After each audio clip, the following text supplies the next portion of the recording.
I'm gonna lose this. I'm going to lose this round. You'll see. I'm gonna manage to do that.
Oh, wait! After that, I get a meaty overhead. Wait, is that a real setup, or did I just accidentally time it like that?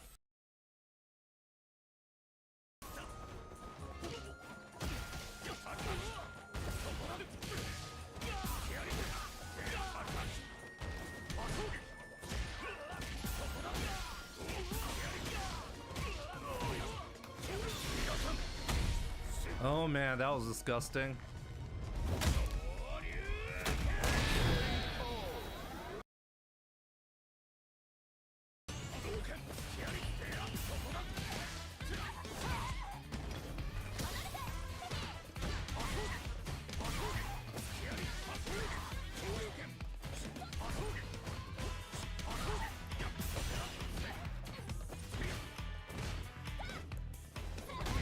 Oh, what?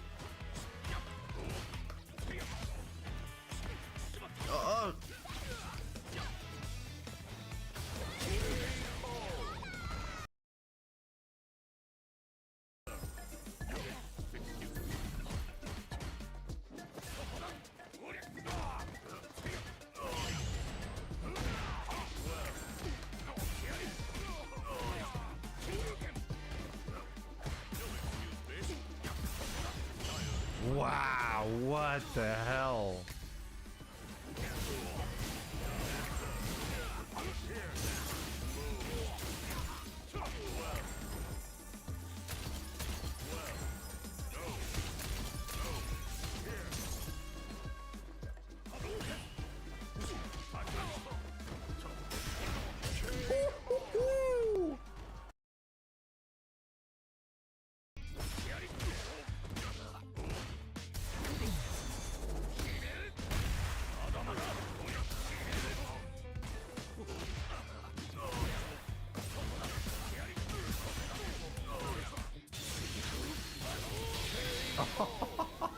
Destruction.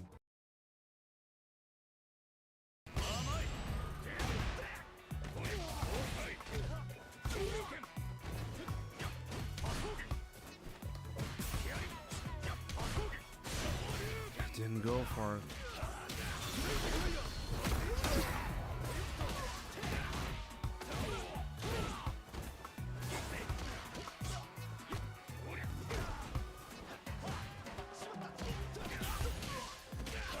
Oh my god.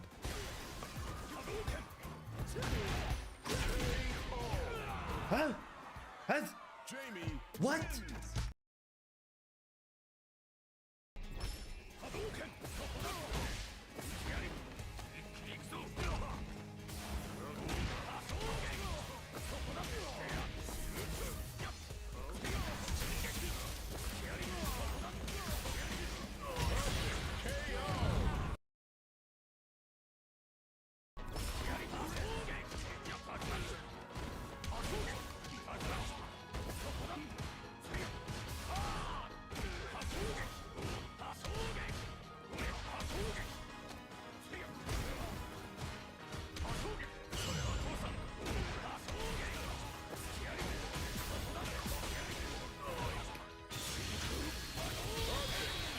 Oh, get wrecked, ICD.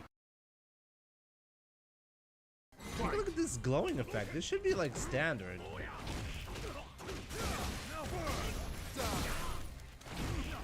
Oh my god, what the fuck? What? He knew I was gonna do that.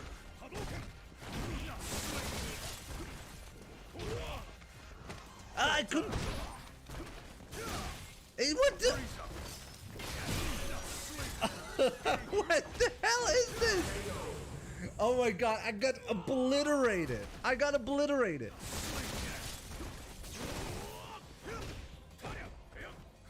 Ah, invincible backdash. Obviously, he's got that as well.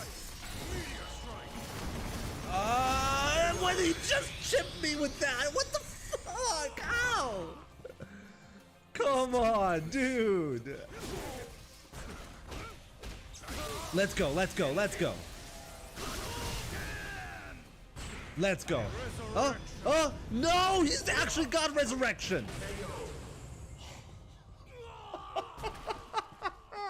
Fuck my life. You lose. God damn it.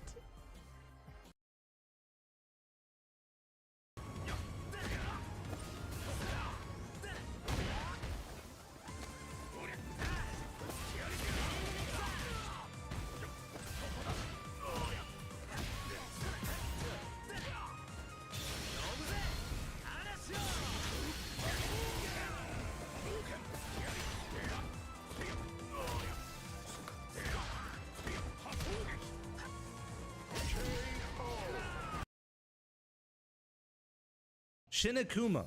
Let's see how hard he's gonna kick my ass, because I forgot how difficult this one is. We're gonna play the fireball game against him. Of course, he gets free double fireballs in the air. I should not be challenging with fireballs, right? Oh, we got a knockdown. Let's go. Oh, he's called the true Kuma. Do you see how fast this is? Wow, I can react to it, even though I'm almost full screen away. Oh my god, okay. I should not be playing the fireball game against this. Game over. Okay, that's bad. Okay. So, yeah, plus, right? Okay, we got the jump in. Gonna grab him here. Of course, you can just jump out of it like that. Okay, again, okay, we're just gonna jump in until we win. He has full invincibility on that teleport. It's unbelievable. Still alive. Still alive. Still alive. I'm completely stuck in the corner right now. I can't do anything. What do I even do? I swear to God, he's gonna time me out like that. Oh my god, did you just see the grab range? What am I even supposed to do there? He can't, like, I was locked in the corner. Oh man. Can you explain why Master is completely fine for the people in the back? It's just a name. There's a separate system. You can call the system whatever you want to, and it's fine. Because it doesn't have any meaning by itself.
Oh, what? I dropped it. I could have killed there.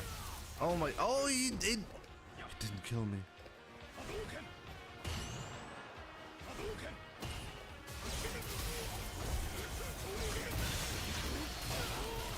Oh, got him. Let's go.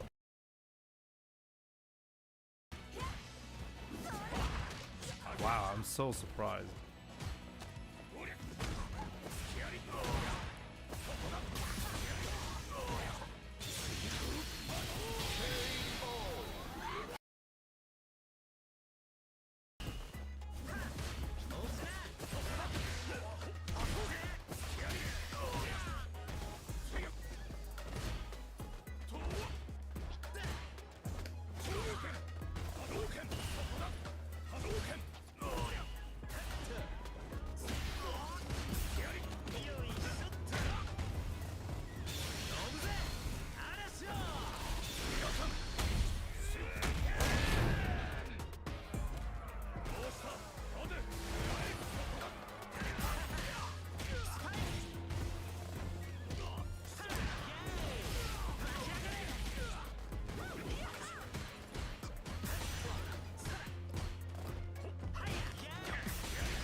Oh man, I almost let that one slide.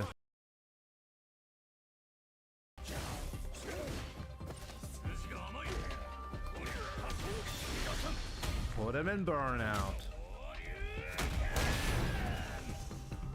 When the dash is gonna level 3. I'm a wizard. Reading his mind.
That should be it. Yep, optimal.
I just died because I thought I could safely do a fireball from full screen away.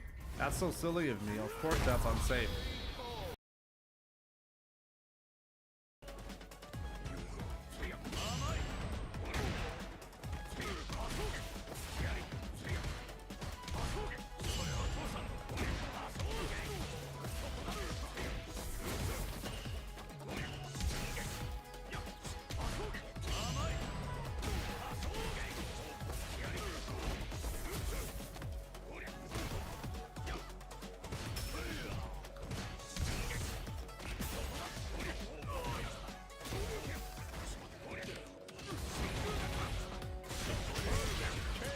Wow.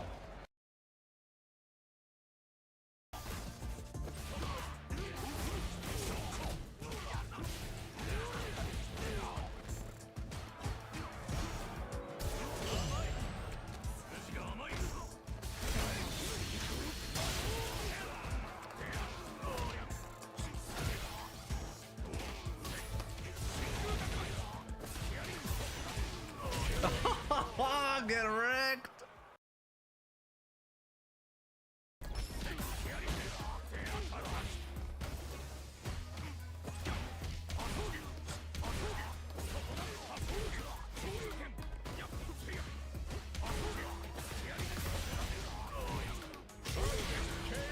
Try to be too greedy there.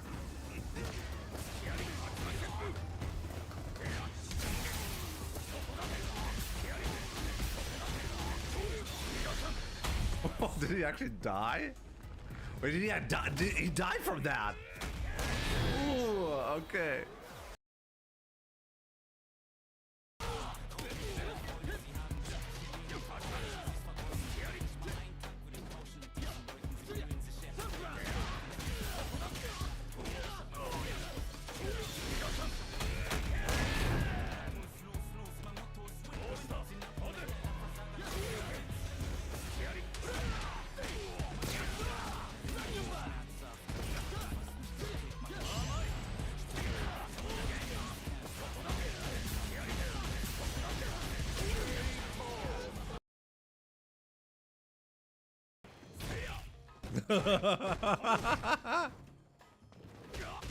That's amazing. The way he challenged that, unbelievable.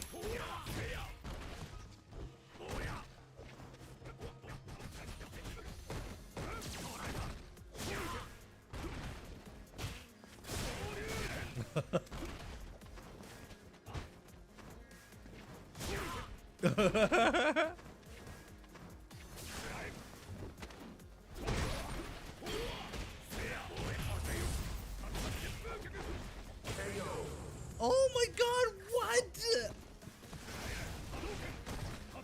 I can't believe what's going on. Oh, what?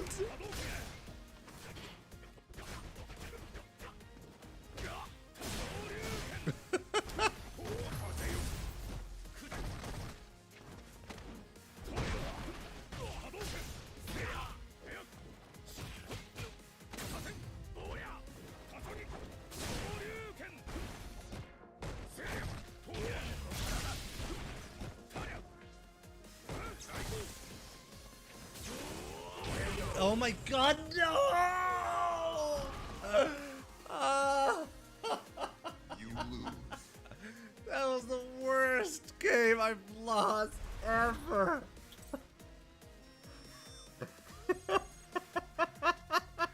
What just happened? Oh my god, what just happened?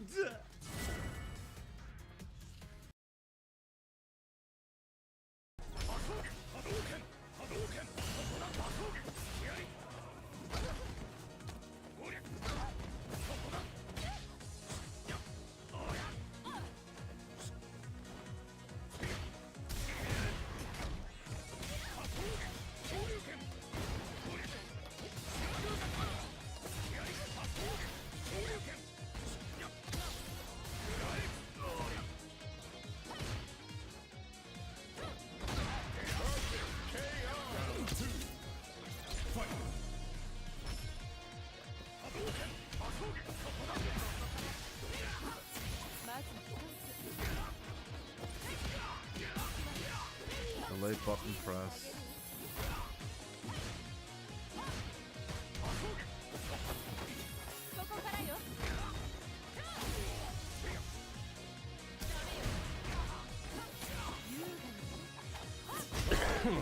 Counter perfect, let's go. Oh my god. I was still in range.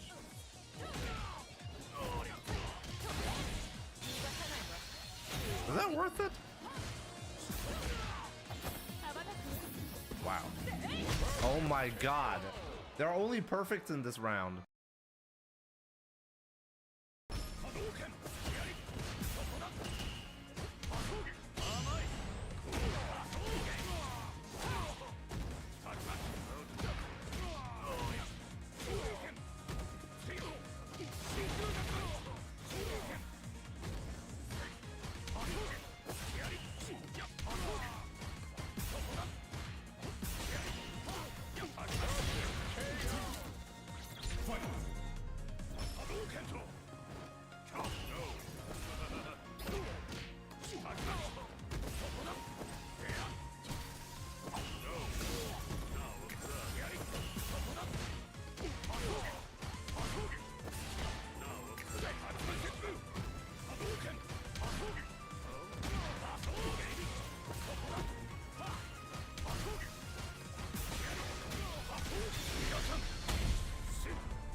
He was just basically stuck in the corner for the entirety of the game.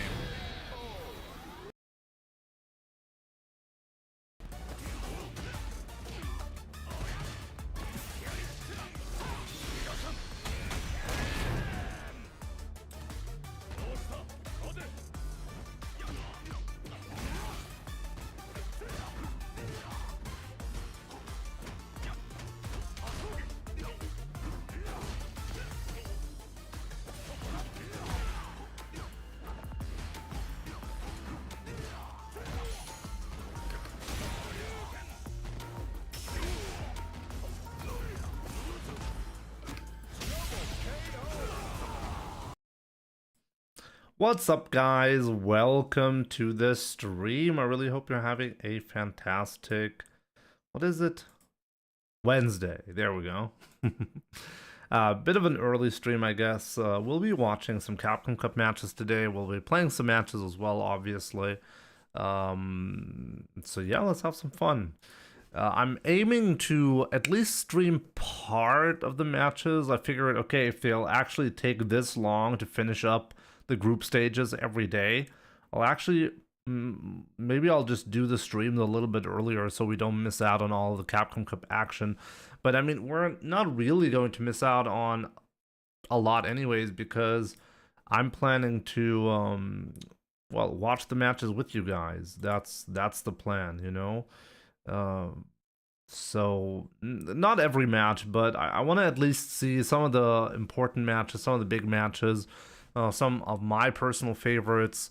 We'll be watching that together today. So yeah, good to see you, Presidita, Carbiven, King Explosion. How's it going? We have Nix FF, Smiley Bones. What's up?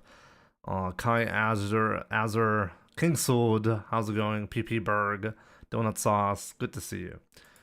So yeah, let's do this. Let's do this.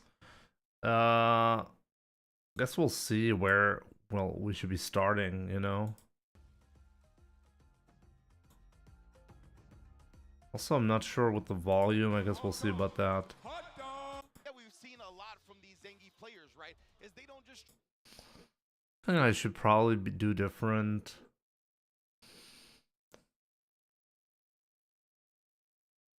It's the TikTok chat today.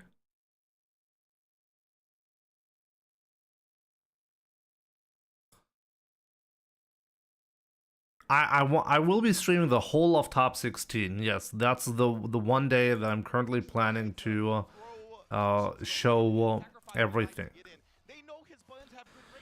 Yeah, so I basically missed out on everything today. But we can still do this, you know. The cool thing is we can actually make sure to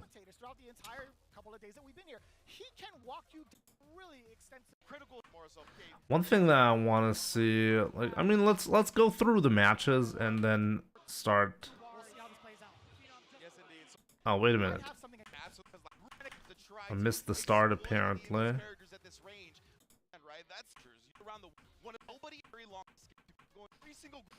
There we go. Let's start with this one. I think this is one of the big ones. Seems like the technical issues have been solved. Let's go. And the buy-in checks, and we're gonna get a 2 out of 3 to start Group A. Before we get into it, it's actually a bit of a shame it's 2 out of 3, you know. Whether it's your favorite streamer here on the official Capcom Fighters channel over the tensions. Now's the moment we've been waiting for. Game number 1 to kick things off. Dr. Strange Pants, good to see you. Very much so. Yeah, absolutely. Indeed, but of course, the button check first, so we always got to get mixed by that. I'm gonna keep it in check. Obviously is a milli on the line. This is the group stage. Will top 16 be sets? I'm not sure when they'll start to do first to 3. I hope. Honestly, yeah, maybe top 16 actually will, hopefully. I mean, why bother having the final stages if you're not going to change anything about them, right? And then of course Sunday we're going to crown the SFL champions with I believe FlyQuest. Street Fighter 6 first to 2 and Street Fighter 6 seems to deliver inconsistent results. I mean, somebody actually did the math on this. Okay, let's briefly talk about that. Somebody actually checked out for like the past tournament results whether the change to first to 3 could have or the change to first to 2, anything that was first to 3, change it to first to 2 and see if the result would have been different. And the answer was no. Most of the time, it doesn't actually make a difference. I mean, that's interesting, you know. If you're going to argue that a lot of matches are inconsistent or are basically coin flips, then you would expect a lot of variance there. But at least from like the data that was collected, I'm not sure exactly where it was again. Like there was some kind of tournament that people looked at. It was first to 3 results, and they wanted to see, okay, is it actually going to change if we cut off the first to 2, and would the results change? And it was not like that. So yeah. But it all at the end of the day, it all depends on, okay, where, like, what are you? I mean, we can do that for Capcom Cup 11 if you guys are interested. We should check that. We should see how many matches actually got flipped by first to 3 versus first to 2. We can only do that obviously for the first to 3 matches. So hopefully it's going to be top 16. I have a feeling it's going to be top 8 only, which would be a bummer, you know. But yeah. Dylan Odin, thank you so much for liking the live stream on TikTok. Appreciate it. An amazing time here at Capcom Cup, all the way through 5 full days of action, by the way. The Street Fighter is not going to stop anytime soon. Long days as well, so we're going to have the best of the best competition. But yes, indeed, Phenom and Takamura are going to get underway soon. And just making sure everything is all good. Got headphoned up as well. They're both looking extremely focused. Takamura especially locked in. And ooh, the graphic, I like that. I love that. I like that. Volume should be good, right? 100. Yes, indeed. And Phenom, it looks like a match here. The crouch medium kick thing can. It is So wants to keep the info in the spreadsheet. I can write up a script to do calcs real quick. Disgruntled teacher. I would normally say I can do that too, but nowadays I think the correct way to say it would be anybody can do it, because we can all ask ChatGPT to do it. Play ground base. No more skills required, you know. Let's get Capcom Cup going. Here we go. Phenom versus Takamura. Cammy versus Ken, as you would expect. Some of the roundhouses are going to be coming up from Phenom to check the ranges, but Takamura already on the offensive, forcing the block against Phenom. Slowly backing away from the medium. Punish counter. There was a that is so disgusting for Cammy. Phenom, and here comes the first throw from Phenom. How do you lock down and keep Takamura under pressure? Keep him grounded. Oh, the uppercut. Get off of me. That's the thing, right? Takamura plays so fast. He's so good at processing wow. what's going on. Counter hit confirmed right there as well. Tries to throw. Phenom's yeah, one thing that Takamura is absolutely amazing at is just his pure reactions to situations. He knows what's going on so well. But Phenom usually plays like in his own league. He's within range for possibly a spacing trap. You can see Phenom, he's starting to scheme on it. Oh, but he actually shuts him down on the quick spin knuckle. There is the tendency for players to throw back-to-back projectiles. Maybe Phenom was looking for that. I'm an old man born in the 70s. I don't automatically think of ChatGPT. I don't do anything anymore without ChatGPT. I want to be completely honest with you. I stopped using Google, by the way. I don't Google stuff anymore because it's simply more efficient to ask an LLM. Yes, indeed. No full cinematic, but still gets the DP juggle. That's still a lot of damage. Tries to throw again. Phenom teching for his life again. You cannot throw this man right now. We'll see if Takamura switches it up. Yeah, so far is very dominant Takamura, right? Oh, he burned him out now, and the sweep whip punish is actually big. If Phenom can get into the corner, that's checkmate. All the way through, yes indeed. Actually hits him, resets. ChatGPT still hallucinates a lot though, that's true. This is why, when it's really important, it's very important to check the data if it's actually correct or not. Knew the exact amount of damage he needed to close that out. I'm loving this for Phenom. Yes indeed, that means Phenom well within his own right to build that last bar, get a level 3, both players trading in an instant. Takamura trying to bait something now, right? Because Phenom had been teching so much, but still, great defense right now from Phenom. Look, he's not teching. Man. But the perfect parry back. Gonna maintain control in the corner because of it. Man, Takamura's gotten a lot of mileage with some of these steps. I gotta tell you, he's been playing really, really unorthodox by committing to some of the options after the run. Yep. Oh man, Takamura. One of Ken's best buttons, especially as a counter poke like that. You buffer the drive rush behind it, and it's all she wrote for the first game. Very similar normal structure between the two, but Takamura being able to utilize some of those big counter hits a little bit more than Phenom. You got to imagine Phenom, he's got to be Mr. Wiggles and put Garuda in 6. What's up? What are you gonna do? You're cheering for Kusanagi, but who do you think will actually win? I said, like, I'm putting the bets on. Despite Phenom taking that first L, right? I don't know any of the results, by the way. No spoilers, okay? So let me watch all the important bits. Last round, he didn't get caught by any of the throw bait tech that Takamura had. Nonetheless, though, he still took him down. So let's get this out of the way. Okay, so who am I rooting for? I think Angry Bird, Menardi, Punk, those 3, or let's maybe like put Tokido in there as well. Those 4, I think, have a really good chance of winning, simply because I know how they play. I know they can beat anyone, you know? Like, when you're thinking of the, like, players that you can see beating anyone, for me, those 4 stand out at the moment. I'm probably missing a couple of people as well. There are, like, so many great competitors, you know? But those 4, especially Angry Bird, I think if there's any single person that I could totally see just from the raw skill, I think it would be Angry Bird. But yeah, I mean, there are tons of others that I think could, like, very well, like, do the same thing. Like Big Bird, for example, as well. Like, we always talk about Angry Bird. Like, Big Bird isn't, like, super clutch in a lot of matches. Big Bird could do it too. So yeah, Xiaohai is. I'm curious to see how far Xiaohai can go. We'll see. But yeah, I mean, any of the Japanese players, you know, like Shuto qualified through the Japanese World Warrior, right? I think there were 2. No, I think the premier event Shuto won, right? But Tokido won through. How did Tokido qualify again? I keep forgetting. Like, there's definitely World Warrior and Premier Japan, right? I think those 2 qualified through these 2 instances.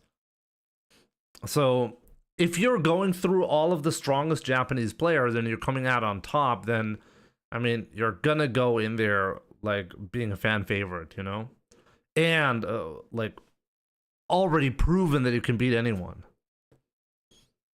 Oh, yeah, the Premier was a super. And then another one from World Warrior, right. I think Tokido won through the World Warrior, but I could be wrong. Also, ChatGPT censoring to cater to American political sensibilities. I mean, this is ultimately, I would be shocked if any of the large language models wouldn't be censored in one way or another. I mean, you have Grok that is more open as far as I can tell. So Grok, for example, I've seen it do stuff that ChatGPT would literally refuse to do. So that's correct. But ultimately, we'll see in what direction any of the large language models go, you know? They're all extremely biased simply from the fact that they're trained on humans. Okay? Like, you're training the thing on literally on biased humans, obviously, and the end result is going to be biased, obviously. So never, like, always take anything that any of the LLMs do and say with a grain of salt.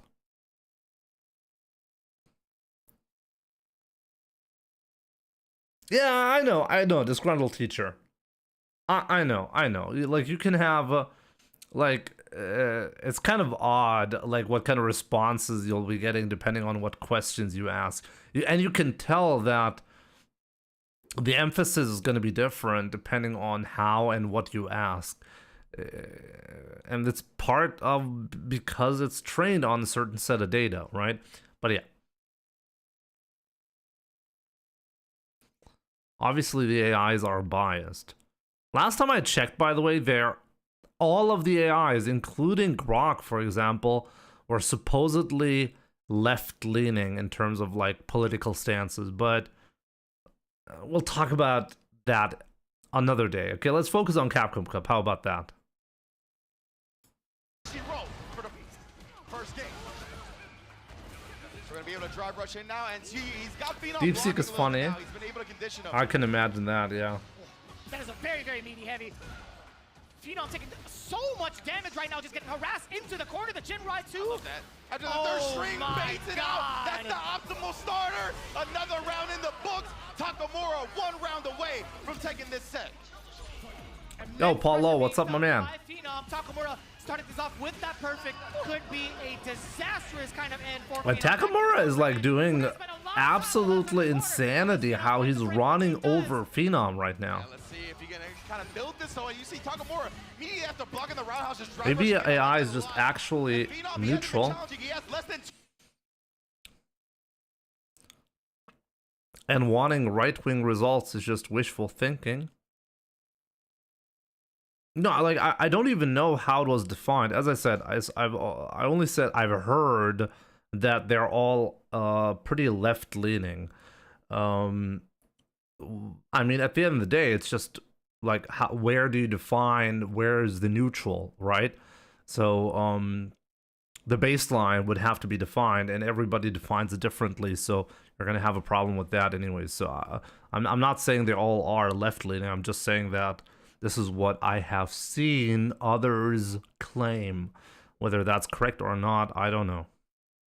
2 bars to drive right. He didn't want a DP. He gets caught swinging right there. Maybe But yeah, Takamura is just like super aggressive. Any hit now is gonna kill. You want to keep him locked down. 2 bars of Phenom's name. Will he be able to use it? A single hit left. Oh my god, what happened? Oh, technical difficulties, and perhaps the set-winning round for Takamura had Phenom back against the ropes with burnout. That's a yikers, bruh. Oh, man, it was just getting good. A single hit was all that was needed from the side of Takamura. We're about to decide who was truly at fault between the 2 players, where the pause was actually engaged from. Depending on that circumstance, either Takamura could be up again. Wow, that was interesting. Stay alive in the round. Yeah, but obviously they're talking to them on the stage right now, trying to get everything sorted, and we'll have a decision for you, obviously. Communicate the decision once it comes down the pipeline, but man, that's a tough break for both players, honestly. Takamura, he had so much momentum, building that perfect after the first round. Obviously, he had already gotten Phenom into burnout here. Phenom does have a couple of bars to his name, so it's not a free checkmate DI in the corner or anything like that. But still, if you're Takamura, I mean, the win's got to be taken out of your sails a little bit. A little bit, yeah, but you have to try to look at the silver lining for Takamura as soon as they get back into the game, depending on, I mean, like, he'll still have, like, bars to his name if, you know. Wow, what a crazy thing to happen. I will agree with you. Momentum is everything for a player like Takamura. Yeah. We've seen, I mean, tremendous choices from Takamura throughout this set, right? Like, the reversal crouch medium kicks have been there, the conditioning. That's garbage. That could really change things. I agree. Leon, good to see you on TikTok. With the throws, and that opened up the counter hits later on. So yeah, I mean, Takamura has been playing like a Nick Furious. What's up, my man? I gotta say, there are certain things where I'm looking out for, like what he's gonna do, like when he's gonna go with the step kick and commit to it. Like my man, he is deep in that other character's body when it comes to this. Momentum gone. Yeah, for sure. The problem is if like who's at fault here, because like I don't know who's actually at fault. Obviously, Phenom reacted a little bit late to the run, but I think can you tell in the game? Can you tell what controller disconnected? Like, is there any indicator who disconnected? And even if there is an indicator, what if another player simply pressed the PlayStation button? Or are they playing on PC or on PlayStation? I don't even know. Probably PC, right? Is tournament mode not on? punished. The step is going to be so Is there a close. tournament mode on the PC version? Wait a minute. Is there a tournament mode on? I heard PlayStations have tournament mode, but I don't even know if that's actually the case. Going with. That's something that the rest of these players are obviously going to have a benefit from, seeing these two duke it out to start the set. I feel like Takamura is a human 20-sided dice, though. That's the thing. He's going to be so problematic no matter how many times you watch his gameplay, right? If he's already throwing Phenom for a loop, you never know what he has in store for you, Playboy. Like, it doesn't even matter what character you pick, how much, yeah, if it's a Bison player, if it's Hot Dog, if it's like Punk the God with his own Kami, Itabashi as well. Like, Takamura's been throwing out some really, really extensive. Maybe AI is actually. Oh, wait a minute. You guys are having interesting conversations. Fact is, right-wing ideologies are centered around cultural, emotional stuff, whereas left-wing ideologies are based on more universal concepts like human rights. Is that really something people would agree on? Anyways, like I've heard, I can tell you something. In a lot of cases, when I hear somebody like on either political spectrum, I've heard so many nonsensical things that I'm not going to call any side anything, because I know ultimately we're all humans and we're all really, really stupid in our ways of thinking a lot of the time. So I don't really see I would be very careful with these kinds of patterns. Doesn't matter if people agree, it's a fact.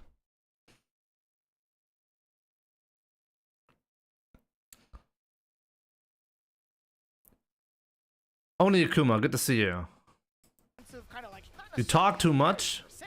But some really, really unorthodox tactics. Well, critical hits and critical misses are in abundance, you know what I'm saying, with the dice roll 100%, and that's what we've seen from Takamura so far.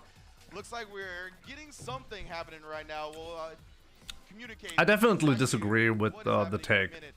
There are plenty of situations where human rights were breached because of left-wing ideologies, so I think it's very much not just not a fact, but realities have shown that both left-wing and right-wing ideologies can trample human rights very consistently.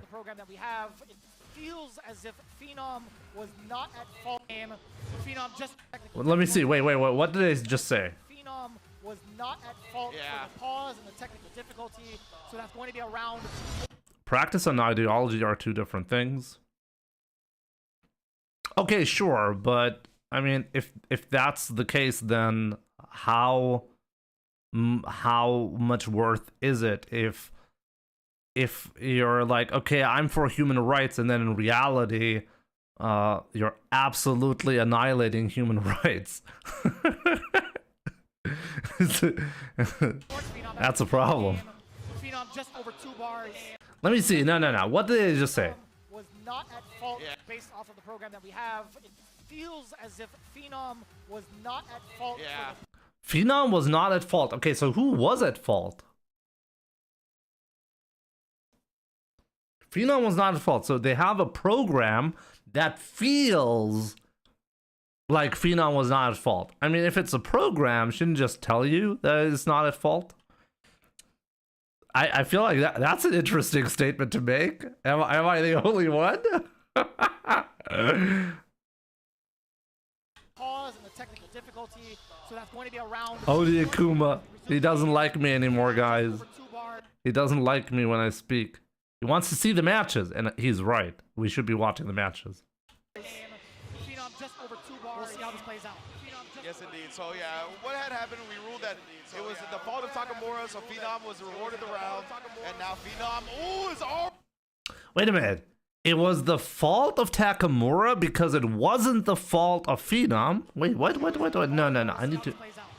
Yes, indeed. So, yeah, what had happened, we ruled that it was the fault of Takamura, so Phenom was rewarded the round, and now Phenom, Oh, it was the fault of Takamura, so Phenom was rewarded the round. It was? Okay.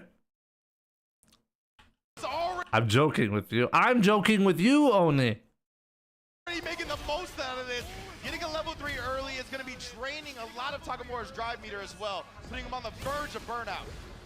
He's gonna try a drive rush and get the head. Imagine being on the cusp of like winning and then losing a round like that. With the level 3, New Phenom would try to make the most of that burnout time, abuse the plus range that he had, not gonna let it happen. Well, what are you gonna do after this? You're not gonna be within range to force that burnout. You are gonna be building back your own drive gauge, which is gonna give you a slight, maybe significant advantage, who knows? But at the time right now, Phenom is still checking with the roundhouse, keeping Takamura away. Wow. Phenom is going for a lot of guesses right there. Oh my god. So many times. Despite Phenom using the true string, he keeps trying to make him guess after the true string drive rush cancel. Oh no, the whip throw is plus. You already know how it goes. Since forever and ever and ever, and Phenom making the most out of that technical difficulty. That is truly, I'm gonna say, crazy that it played out that way. This tournament needs a real life Mai, Cammy, and Chun-Li and Jury cosplayers. Definitely agree. I think my wife wouldn't like that though if I was there then. Takamura already reacting to the OD dive kick with a DP. Man, his reactions really are next level. But speaking of which, Yo, Pete, good to see you on TikTok. Give me that punish counter. We're about to see a really big statement being made from Phenom. How much of an adjustment he can make just with an extra round under his belt. You see, that was so smart from Takamura, really putting on the Jin Rai. I don't know why everyone sleeps on Phenom. We're not sleeping on Phenom. It's just that Takamura has been so dominant this round. Honestly, this should have been a 2-0. I'm pretty sure if the disconnect didn't happen, it would have been a 2-0. It was very unlikely for Phenom to make that comeback. Takamura again with the lead. Yeah, it still would have been quite the deficit for Phenom if he spins that right. If he loses that round, he goes into the next one with even less meter. So perhaps Jorge, my man, thank you so much for the 14 months. Appreciate it. These players playing very slow, very patient. Oh, very meticulous with the timing as well. Takamura with a big opener down below. However, the perfect parry going up against the Dragon Lash forward throw now. Phenom, how do you continue the pressure? Dash up. Let's see what the reaction is from Takamura. Of course, he's gonna bust out. He's been busting out time and time again, right? Even after the true string, Phenom has not been looking to bait out the reversals. Maybe he will when the game's truly on the line. Man, this is so disgusting. Not quite. To get the counter hit attempt, Takamura was trying to press buttons. Did get thrown for it though. Medium kick to measure. Phenom recreating the space for himself. Now he gets to play the neutral dance that he thought he was comfortable with up until the drive. He went for the perfect parry anti-air because he wanted to cover dive kick and regular jump. So he's actually reacting to the dive kick with the perfect parry attempt, and if there's a regular jump in, he can still delay the perfect parry to cover that. That's why he didn't DP. He's giving himself enough range. Oh my god! You should be at Capcom Cup, bro. I was at Capcom Cup, what, 2 years ago? Next time, Peak. But yeah, Takamura, there we go. He did get the victory, but it wasn't a clean 2-0 because of that disconnect. Where you almost died, dude. Yeah. I mean, this is gonna be one of my biggest regrets in a way. I mean, I don't regret anything. I just went there and I got unlucky, okay? And Street Fighter League, oh man, I mean, at the same year I was at Street Fighter League as well, right? And that was a complete disaster for me personally. But, you know, it is like that, you know? Sometimes. Yassine, I'm not fasting for Ramadan. Maybe on the last day I will do it, but I'm not religious, so I'm not fasting. I used to do that though.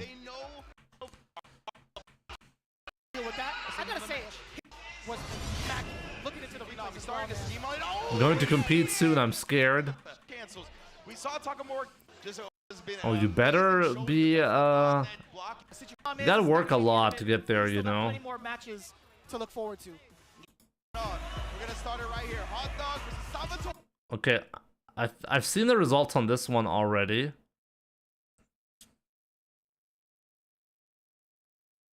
But I'm not really interested in it. Oh, the Alpha versus the meal ticket. What is the meal ticket? Let's watch this one. On the other side with Punk, obviously this is his first one into You thought I was Christian. specifically. Have you seen my face, X-Men? Somehow, What do you mean you thought I'm Christian? and at the crowd, the hometown hero. We've actually, on paper, it's going to be amongst the players that are so perfectly against men.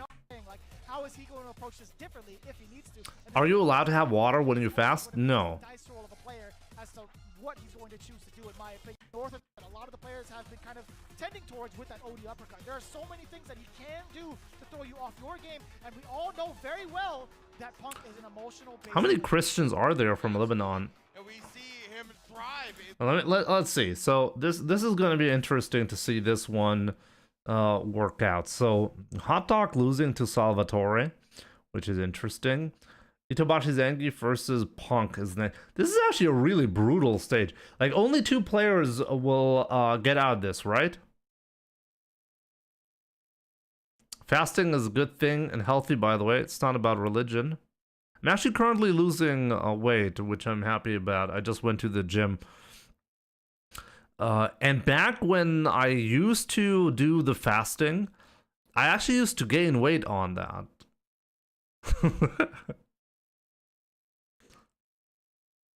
I think fasting has its place just because it challenges you, you know? With the emotions, right? So the challenging aspect. Did Punk go 2-0? I don't know. This is why we're watching. So let's watch. I haven't watched any of the matches.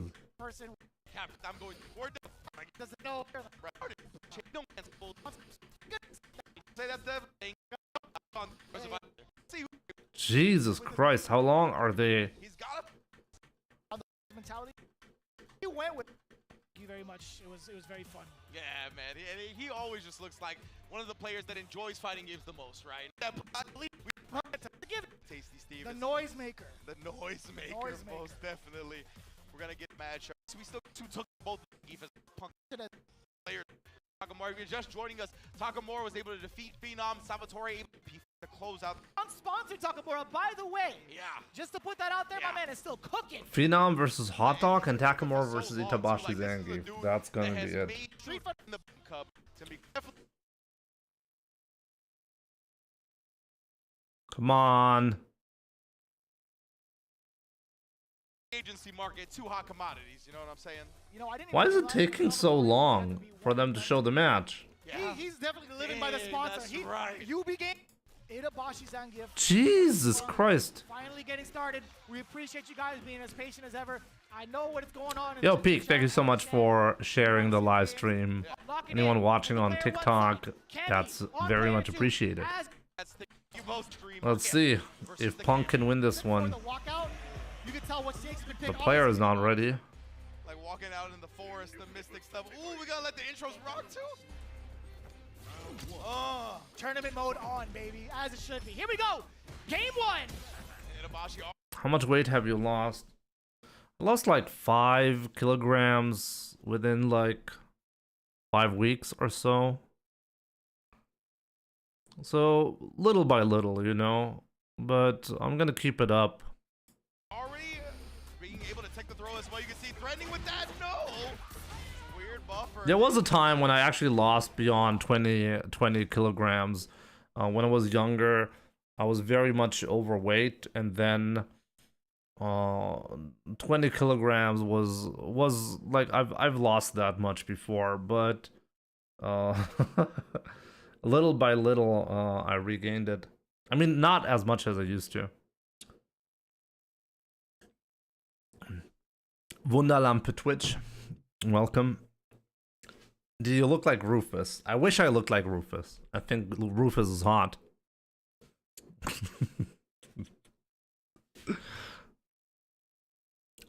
Fasting is the best cure for many diseases. Is that so? You get the punish, gotta do not whiff in front of the god like that. Punk the god already making a statement, trying to lock down Itabashi Zangief in the corner, but now slowly scrapping his way is Itabashi again. Wow. An attempt at a medium, getting thwarted immediately. Oh, and That's mad close. It was. Itabashi could have been plotting on something, but that's what we talked about. You can't whip against Punk, especially with Actually, supposedly, if you have a calorie deficit, DI. That is supposedly pretty healthy for your body. Look at the player cam, he was smiling But throughout the entirety of his assault. Count the roundhouses with me. That's at least 3 or 4 already. You can see Itabashi. He's trying to counterpoke a little bit, being very mischievous with his timings, and then does get the counter hit there. We talked about the intimidation factor that Itabashi may have against certain players. It has not shown through from Punk as he gets the opening airborne with the dive kick. Counter hit, full extension off of the target combo, true combo. Excuse me, off of the counter hit specifically.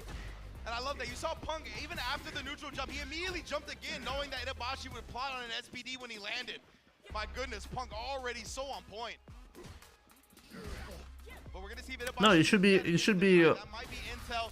when you're losing weight, you should be your goal should be to keep your muscles, you know? You need to train. If you're gaining a bit of weight because you're gaining muscle weight, that's fine. Wow, that was absolutely insane from Punk. Reversal knew Itabashi didn't have a true combo to follow that up with, but he wouldn't let that opportunity go by, right? He of course was gonna keep pressing on the advantage, and Punk yanks that advantage out from underneath him. Immediately going to the nose, the tried and true classic Itabashi Zangief whipping out Supposedly, there's something to it, by the way. Like, supposedly when you're, like, even aging, like, supposedly if you have, like, a slight calorie deficit, that is actually, a good way to slow down even, like, something like aging. It's quite interesting, actually, how, like, the human body apparently does a lot better when you're, at least when you're giving it like a slight calorie deficit. I mean, fasting, depending on the time of the year, can be pretty extreme. So, like, sometimes in Germany, sometimes like in winter time, then it's a lot easier than when fasting is done in summertime. We've seen him play in the US. Most definitely. Oh boy, we talked about some of the answers against the dive kick. Going for the lariat this time, punish counter. Now applying the pressure, very, very meaty, crouching heavy. A lot of drive gauge already stripped from Itabashi. Give me that armor though. That was so smart, right? Because he knew Punk was going to go with a drive rush heavy button to try to whittle down that drive gauge even more. But a DI this time puts it in. I have to say, one thing that I'm really shocked at Capcom Cup so far is the risk that players are willing to take, you know? Command grab upon wake up, which is a pretty wild thing to decide with upon wake up. Yeah. Could be though. But players, I was going to say, above the 3-bar threshold now, which means Punk obviously utilizing the crouch medium kick and once more again, because he knows he can kill with that follow-up. And there it is. Wow, he actually killed with that. It's all good. He is feeling great right now. Everything that he has utilized thus far against Mena RD is easily showing tenfold against Itabashi Zangief. He's got 3 bars to his name. That's gonna Oh be a very man, that's gonna hurt. One more sequence could spell the death of Itabashi, but will the burnout come first? And Itabashi has not been able to land an SPD on Punk. And look at this, he is just continuing to apply the pressure, recovering in time. Not getting Oh man. SPD is found. You can't drive rush behind it. He dashed one too many. Punk the God, gonna be able to finish his plate. That's gonna be it. Level 3. That should be it, right? Out of there. Punk making quick work. I'm rewatching Chango. Good to see you. Do they use PlayStation 5 for tournament? It looks like it's PC, right? We've seen in the past, right? You can't whiff on this dude. Every time Itabashi Zangief whiffed, he was punished, whether it was by sweep, whether it was by stand roundhouse. And man, the SPDs one landed. You see, he was always ready for it, always had the right reason. Yeah, I'm pretty sure it's on PC. The blue thing here, right? Here. That's the PC that they're using, right? I think. Maybe not? Am I crazy? There has to be like an equal as he is the SFL US representative for Street Fighter League as well. So he's going to be playing every single day as long as he qualifies in the top 6. Hot Dog versus Phenom. Let's watch that one because I feel like at this point, Phenom is under a lot of pressure right now, right? If you're losing the first 2 matches, can you even make it out if you're losing 2? Probably at that point, it depends on how the others are playing, right? It's PC, right? Yep. Yeah, I want to see if Phenom is going with the Cammy again, right? That's what we saw before. Obviously known for his... The reason, teacher, the reason why they're using PlayStations at Capcom Cup is simply whether Sony is a sponsor or not. If Sony sponsors the event, there's going to be PlayStation. If they're not sponsoring the event, it's going to be PC. It's that simple. It has nothing to do with, oh, we learned our lesson. No, no, no, no, no, no. If Sony pays enough money, it's going to be played on PlayStation. You can make it out if you win all the rest. But is that even guaranteed? Isn't that dependent on some other results as well?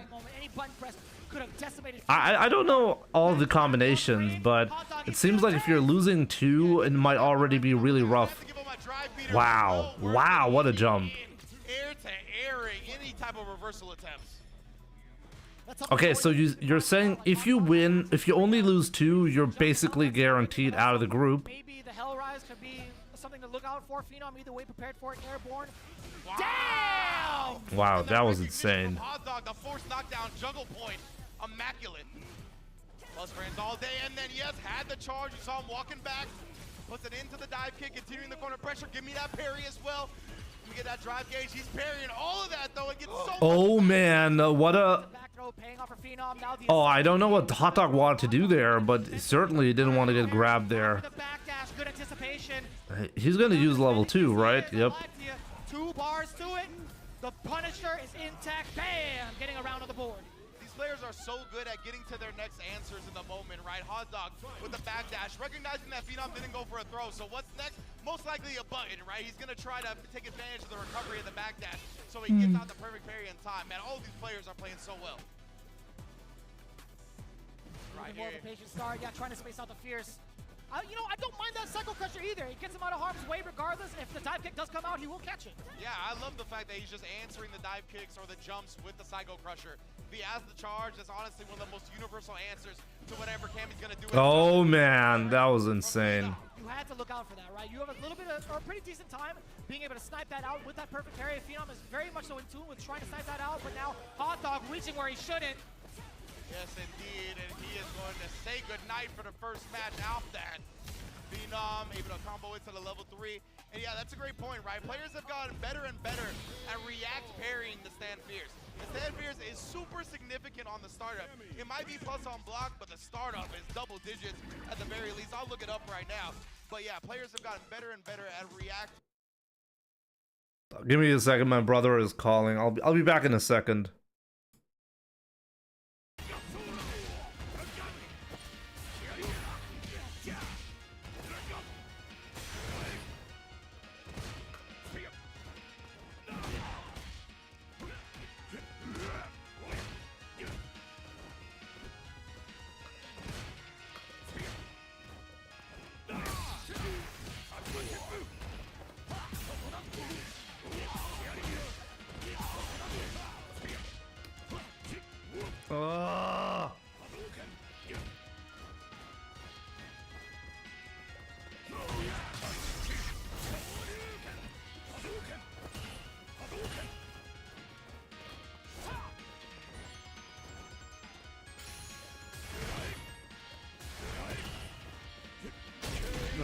I'm such an idiot.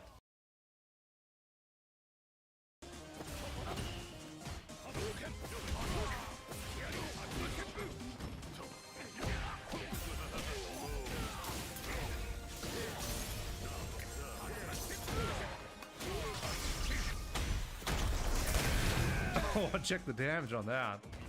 He's gonna jump.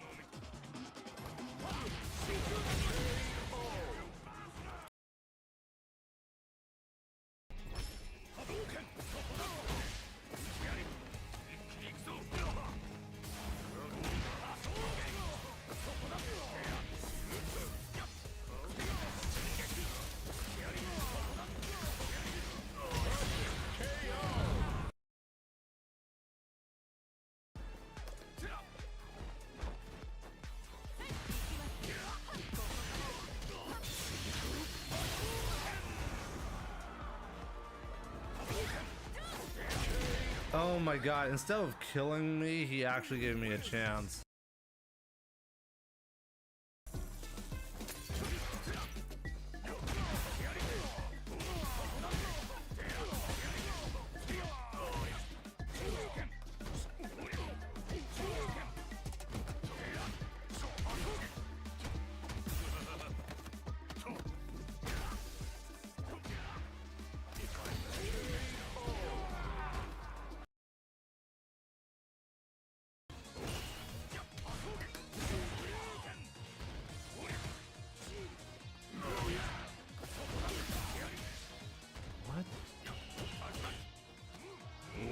did I just do?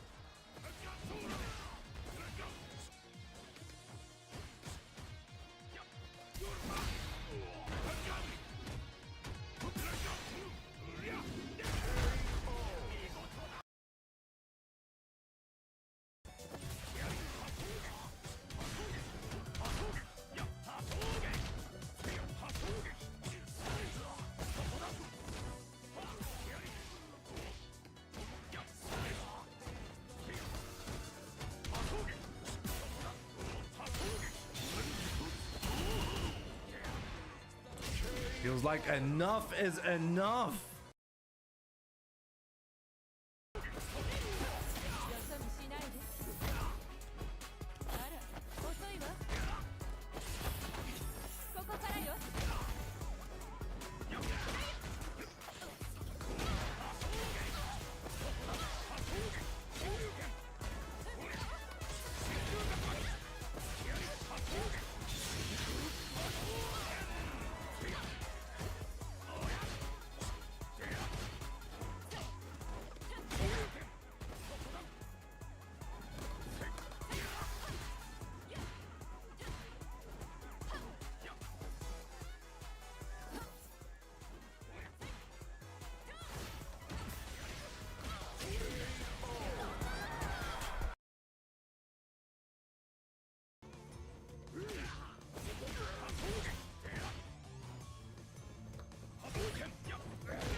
Oh man, that was disgusting.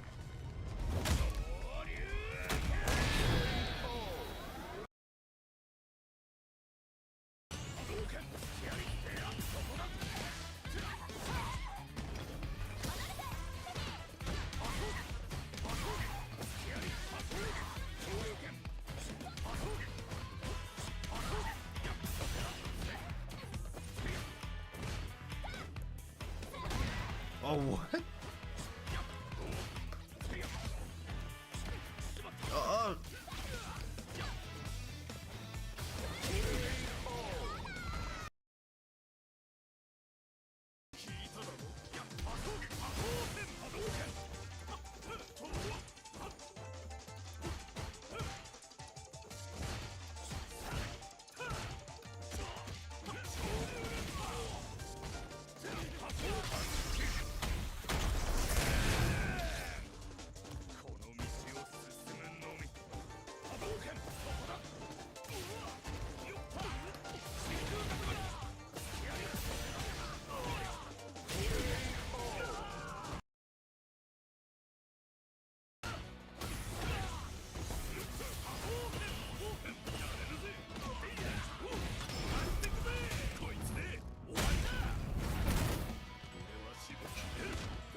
Can you explain why Master is completely fine for the people in the back?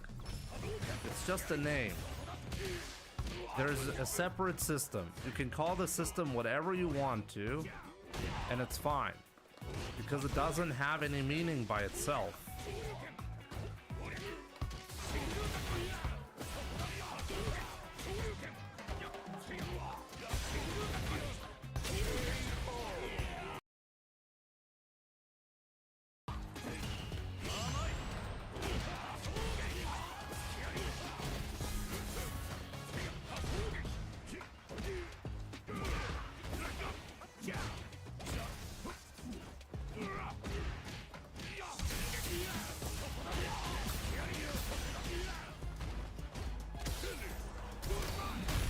man, he did it.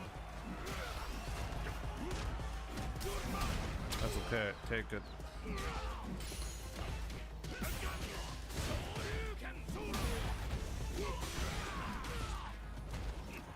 Oh my god! He thought I'm gonna EXTP there. He went for every reset on this planet. That's a fucking joke. I'm not gonna look! He knows I'm gonna jab to bait it, so he does one after. Do you know what I mean? Jimmy's not good at this game. He's not good at Street Fighter. He's a fucking scrub, bro. Fucking winds me up. I can't play this guy seriously. I can't take him seriously. But you know what's happening? I'm not mashing against him. Because I'm trying to fucking play. Fucking scrub. Then why winds me up, bro? He winds me up. He's not a fucking player, bro. He's a YOLO little fucking piece of shit. No CPT today, no. Next week. Shows that fuck. He knows. He must listen to me, bro. He must listen to me, man. He must listen to me, bro. I'm at again, for fuck's sake. This fucking dude, bro. The fucking scrub. That's his back because he knows I'm gonna wait for a fucking match. Fucking scumbag. Fucking game winds me up. Fucking shit to me. Always the fucking shit. Fucking scrub! This guy's not good at the game. You try and play with him, he plays like a scrub. He's not good. He's not fucking good at this game. He's been beating bums, bro. Being beaten bums. Ah, those EXTP when Street Fighter 6 comes out, I'm gonna beat you damn. 10-0 again. You know that. I'm gonna fucking go with you. Bro, you fucking and will scrub. forever be my nemesis in 5. Jesus, bro. I'm trying to play the game here. I might as well just play like a YOLO bomb against you, Jimmy. Fucking hell, this guy's turd, bro. Round 1. Fucking turd, man. Fight.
Oh man, I almost let that one slide. Wow, the real lag.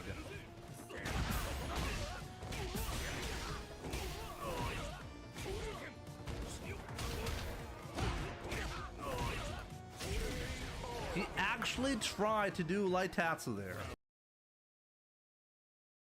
Shinakuma. Let's see how hard he's gonna kick my ass, because I forgot how difficult this one is. We're gonna play the fireball game against him. Of course, he gets free double fireballs in the air. I should not be challenging with fireballs, right? Oh, we got a knockdown. Let's go. Oh, he's called the true Kuma. Do you see how fast this is? Wow, I can react to it, even though I'm almost full screen away. Oh my god, okay. I should not be playing the fireball game against this. Game over. Okay, that's bad. Okay. So, yeah, plus, right? Okay, we got the jump in. Gonna grab him here. Of course, you can just jump out of it like that. Okay, again, okay, we're just gonna jump in until we win. He has full invincibility on that teleport. It's unbelievable. Still alive. Still alive. Still alive.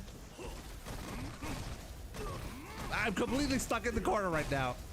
I can't do anything. What do I even do? I swear to God, he's gonna time me out like that. Oh my God, did you just see the grab range? What am I even supposed to do there? He can't, like, I was locked in the corner. Oh man.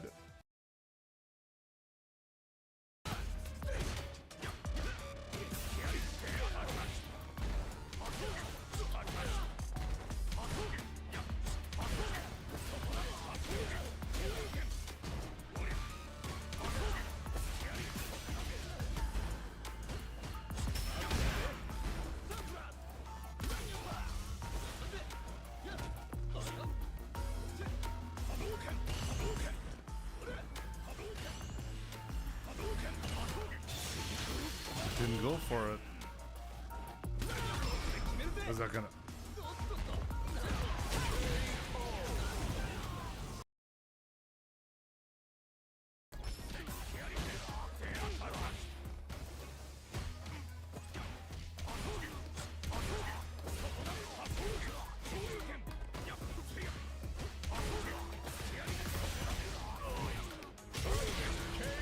Try to be too greedy there.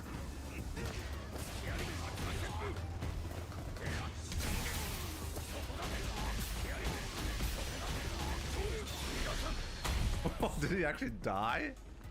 Wait, did he die? Did he die from that? Ooh, okay.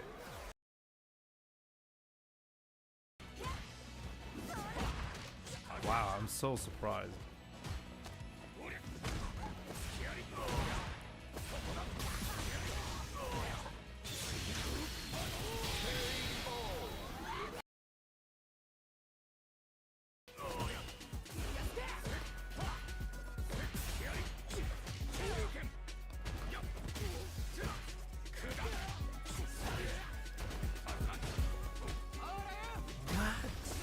I'm gonna lose this. I'm going to lose this round. You'll see. I'm gonna manage to do that.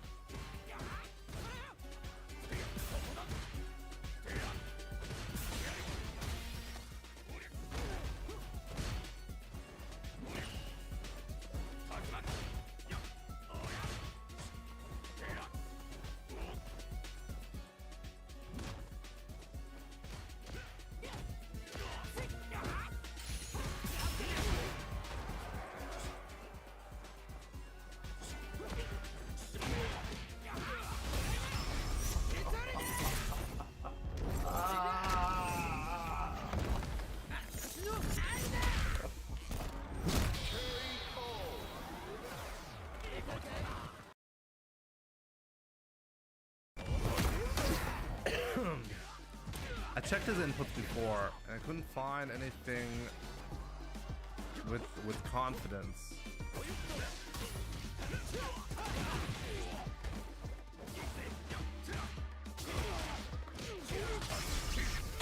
I think he just happens to have a really odd rhythm that I happen to be really bad against.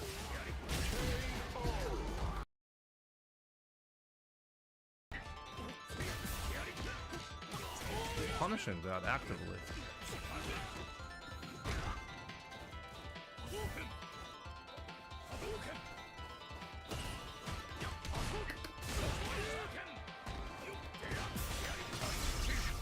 I knew it!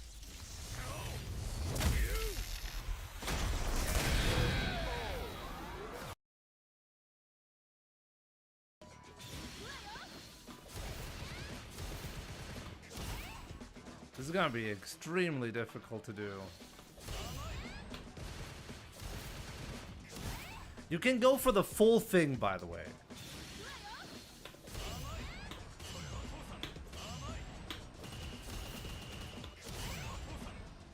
Okay, that was 4.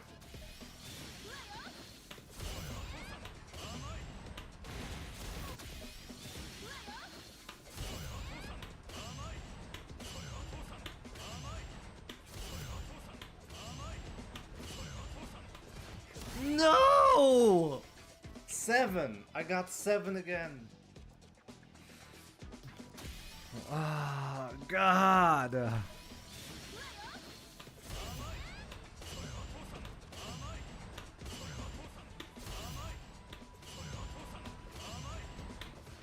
No.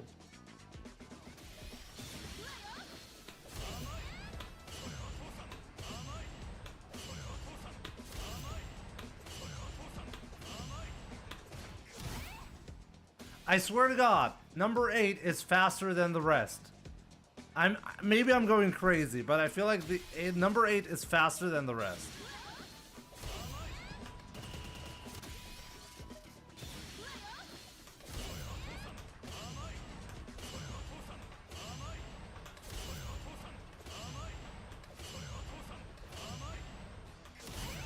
Oh!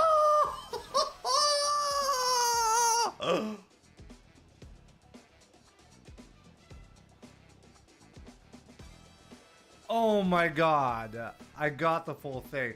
And I told you guys, hit number 8 trolls you because it's actually way faster than the rest.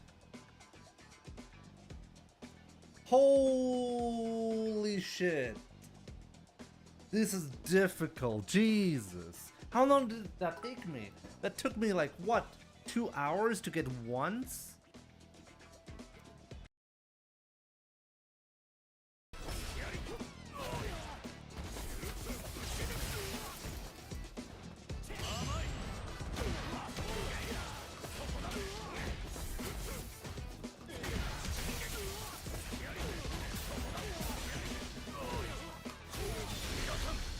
That should be it.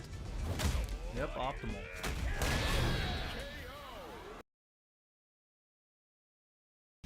I hate winning. Winning.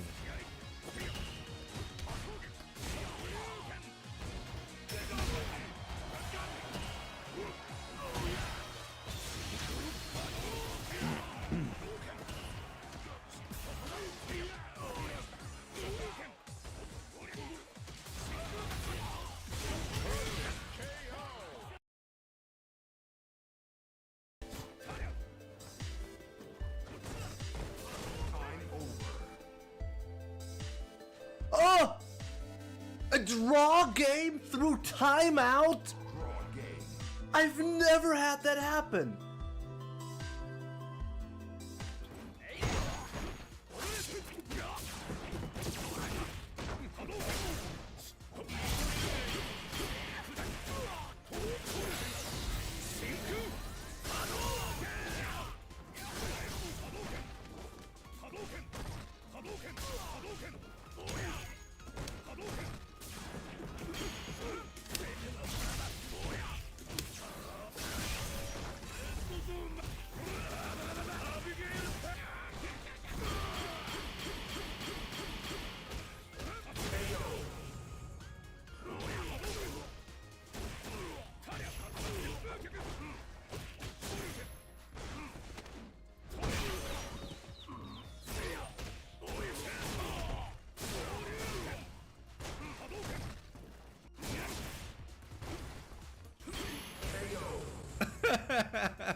What was that?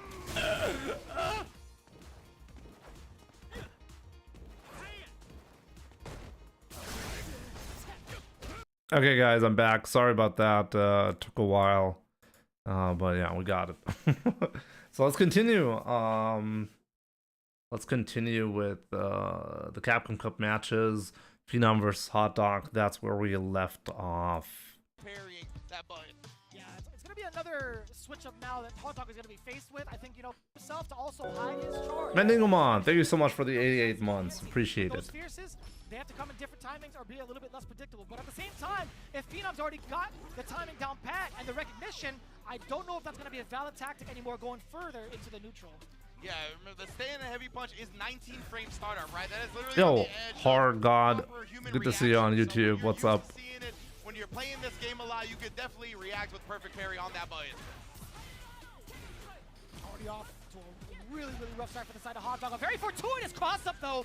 We are going to get the OD scissors, plant the bomb, dash up for the frame kill, looking for the button for Phenom. No juggle though, not too bad, but the throw being in this situation still where you're going to get... I gotta say, like, the pressure on these players is absolutely crazy. Yeah, Phenom is recognized, right? When Hot Dog is on offense, he is just going to keep putting on the pressure. He's not going to let you do anything. He's going to suffocate. So because of that, Phenom has been busting out with the DPs, with the supers, and now Hot Dog is scared to anti-air if he doesn't have Psycho Crusher charge, right? That's what we saw right there. Phenom able to get 2 jump-ins scot-free and gets a throw kill off of it. Cammy is so disgusting just because you really can't anti-air this character consistently. The jumps are now coming in a lot more. Hot Dog gonna be able to stop the momentum a little bit here. Finally getting some offense of his own. Bomb gonna be exploding. Does able to protect his drive gauge with the parry. Out of there, yeah. Being able to check the space. I love the jump back. The target combo does get punished severely. More so for the situation change, right? Being able to maintain the pressure in the corner is so much more important than damage output itself. Precisely. This is the long game that Phenom was working towards here. He's got 3 bars on deck as well. My goodness, we've seen Phenom for all throws. Oh man, Phenom. Hot Dog though, at the last moment, either catching a back Hot Dog just couldn't find an opening right there. I honestly thought you were onto something.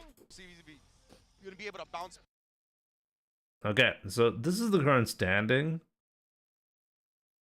Back, excuse me, and of course we're gonna So see Phenom does end up winning against Hot Dog.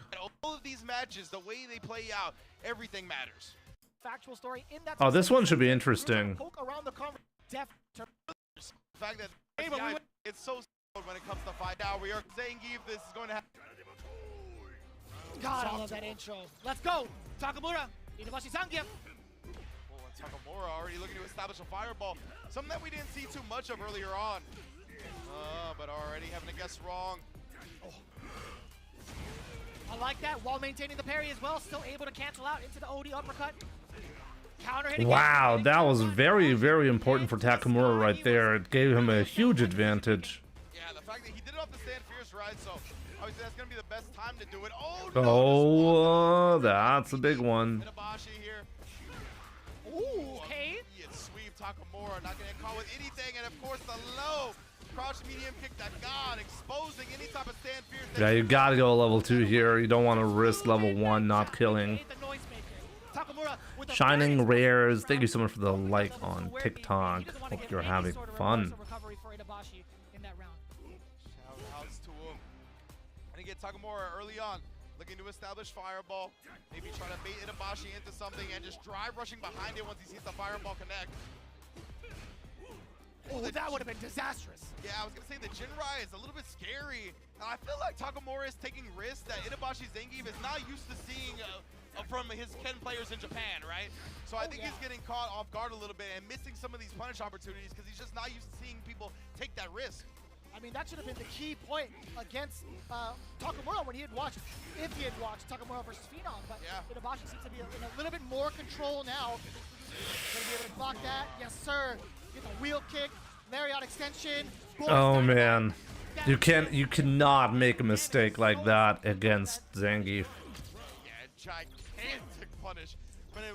Dark Xanax, good to see you on Twitch. Will Phenom downplay Cammy too?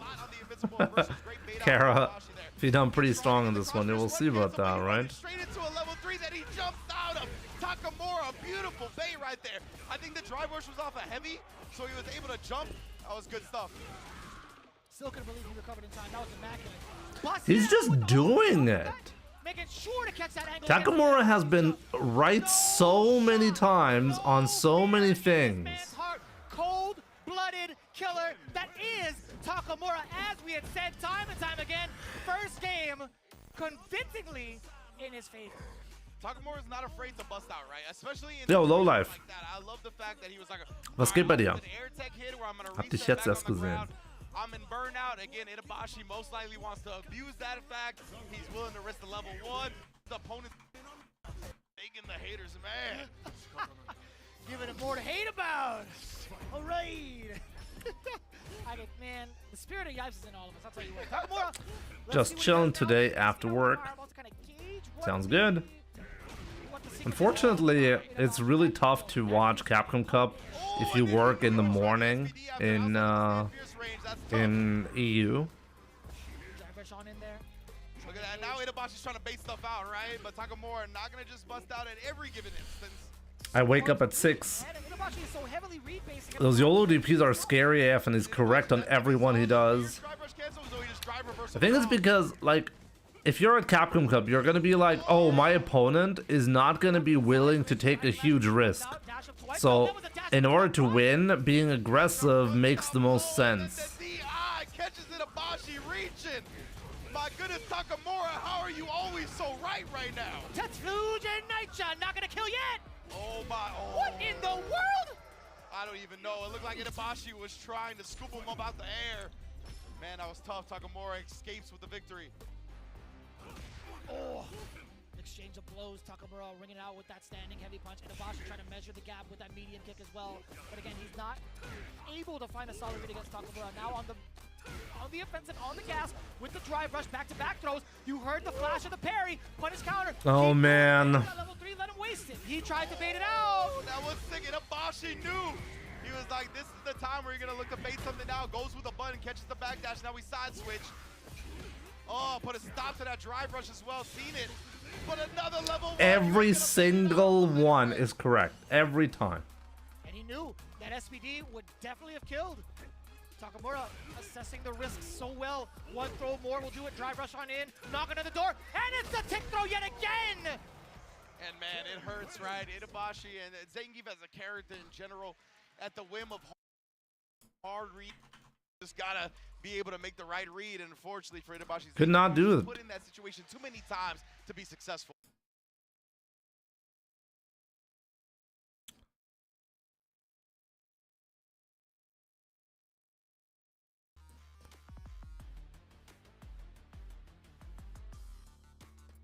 What about... And yeah, both of them only played once today, so it's going to be interesting seeing them tomorrow and having to face the rest. How his... So yeah, this is actually the final standing for today, for this group. Which means they don't have it sorted, right? It would be actually way cooler if they had it sorted. Itabashi Zangief going 0-2. Yo, Halibel, good to see you. I wanted to send you a message, and I wasn't actually sure what group you're even in. I haven't watched anything Capcom Cup related. Dude, I'm gonna watch everything. Don't worry, Halibel. Like, if you played horribly, then I'm gonna watch it. But either way, like, regardless of the outcome, don't spoil anything, by the way. Dude, just... You gotta believe in yourself, okay? I'm confident that you can beat any of these guys there. Like, I'm confident you can beat all of the players. You just have to believe in yourself, you know?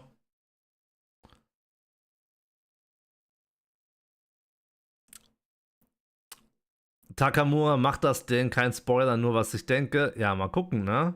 Bin ich auch mal gespannt. Schön, dich zu sehen. Wer bist du nochmal auf Twitch? Ich komm nicht mehr auf den Namen. Warum vergesse ich es jedes Mal? Yo, Renee, what's up? Okay, maybe like Halibel's game is next or group is next, but so far I guess. Oh, there we can see the standings. So with the current standings, Takamura would actually be on top of the group. Salvatore, Punk, Phenom, Hot Dog, Itabashi Zangief being 0-2 is actually insane. Itabashi Zangief, and it was a 2-0 to Itabashi Zangief as well, which is giving him a throughout the entirety of the day. Very, very strong record to start things off. Same point differential for the Camis as well. So let's see. Showing up. So here are the next matches that we're seeing. Do I want to watch anything? Any of these? I think the most interesting one for me personally would be Salty Kid, but I think I'm gonna just skip Group B. Like, honestly, let's just skip it. Let's see what the standings are at the end.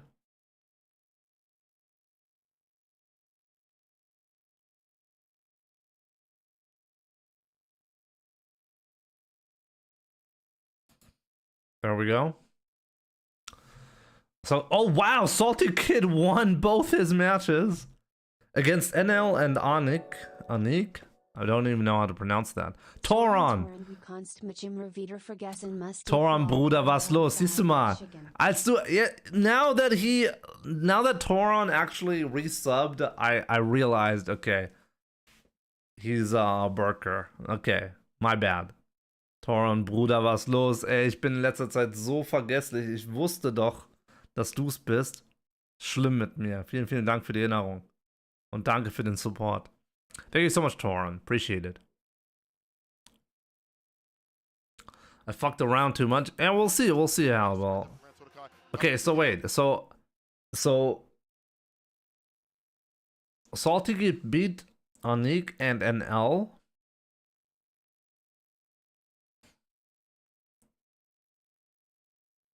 JB beat Anik, but not Noah. Noah won against JB. Okay. This group is going to be interesting. Goes even. That means Salty Kid and Noah are at the top spot currently. Of course, Noah only has played one match today, so that's why you see that. So, but yes, we do have an interview as well. But these are the Okay, so this is the next one. So Halbel versus Jobby M.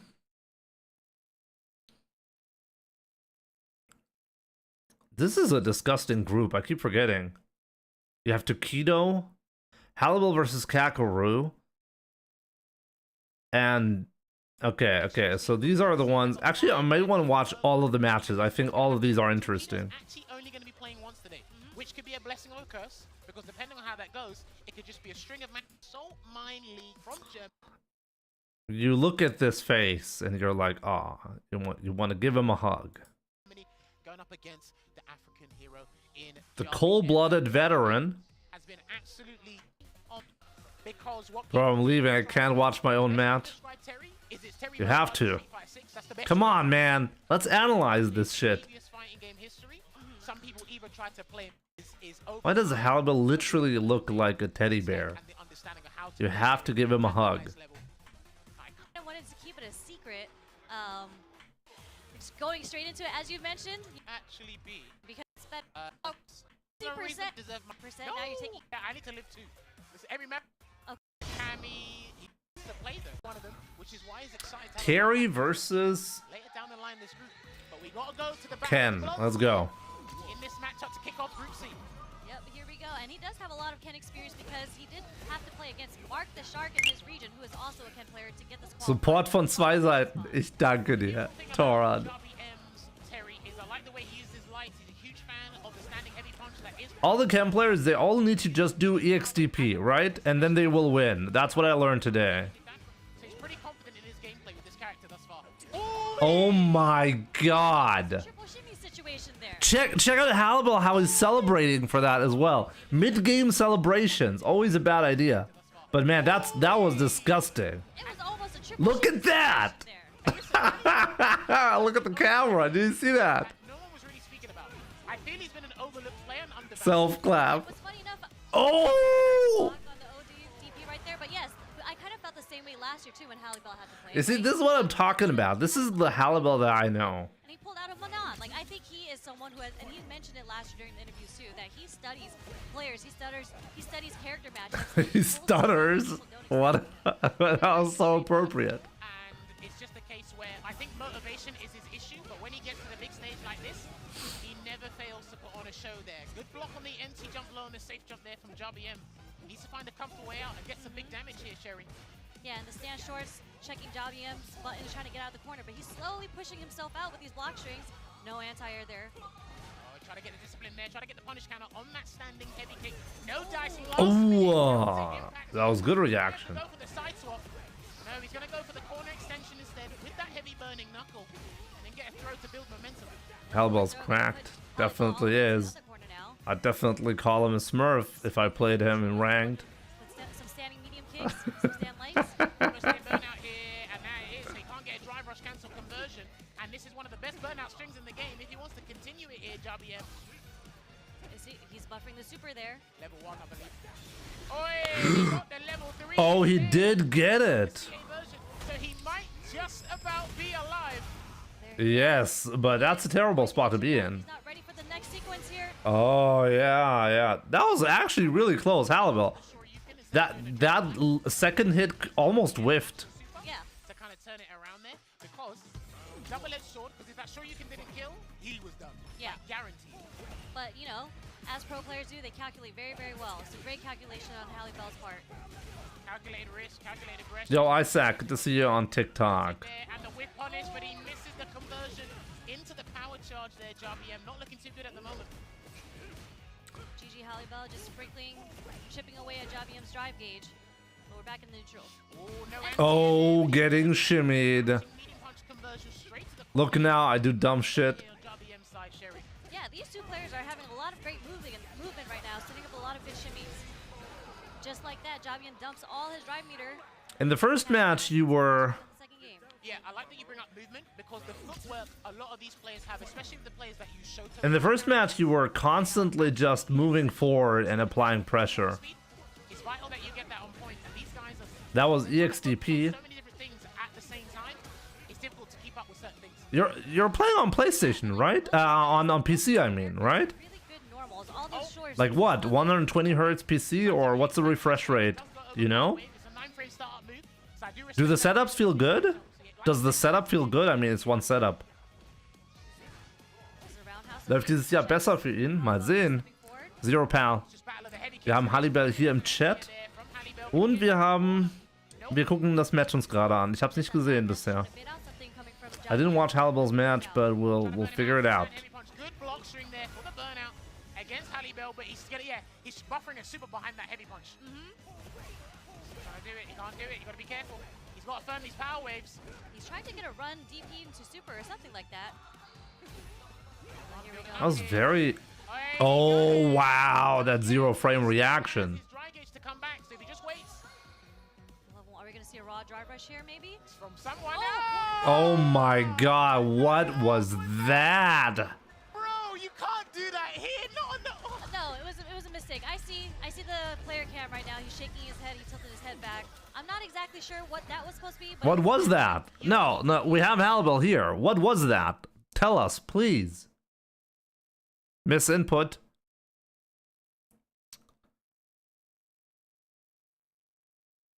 Was that EX Fireball? It didn't even look like the right time to do EX Fireball.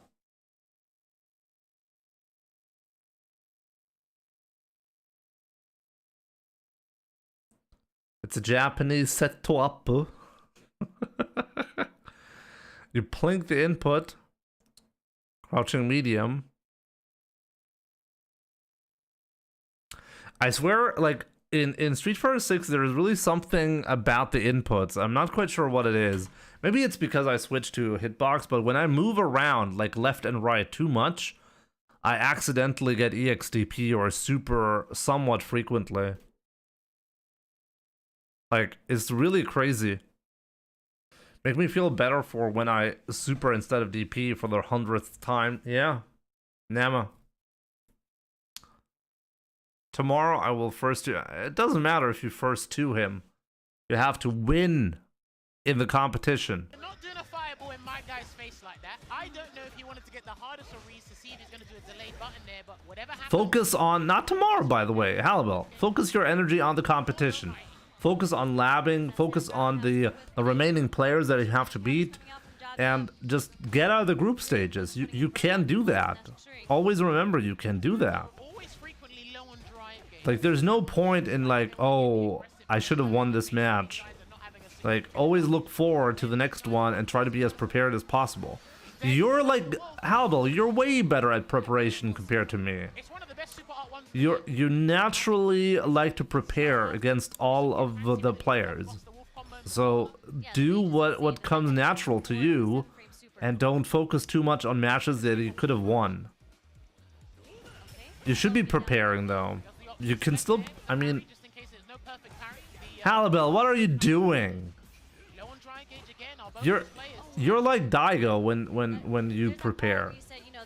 Both of you guys are great at preparation and will win when you're prepared. Not a great situation to be in because Hallibell has him in the corner now. And there's the stun there. This is an early stun, so it might be a little bit of a deterrent to Jarby M, but the early stun is completely fine. What was that? What was that? From Hallibell. He's gonna have to make a amends for Hallibell, what kind of DI was that? spend the level 3. Spend it. That is going to be the round. Told you.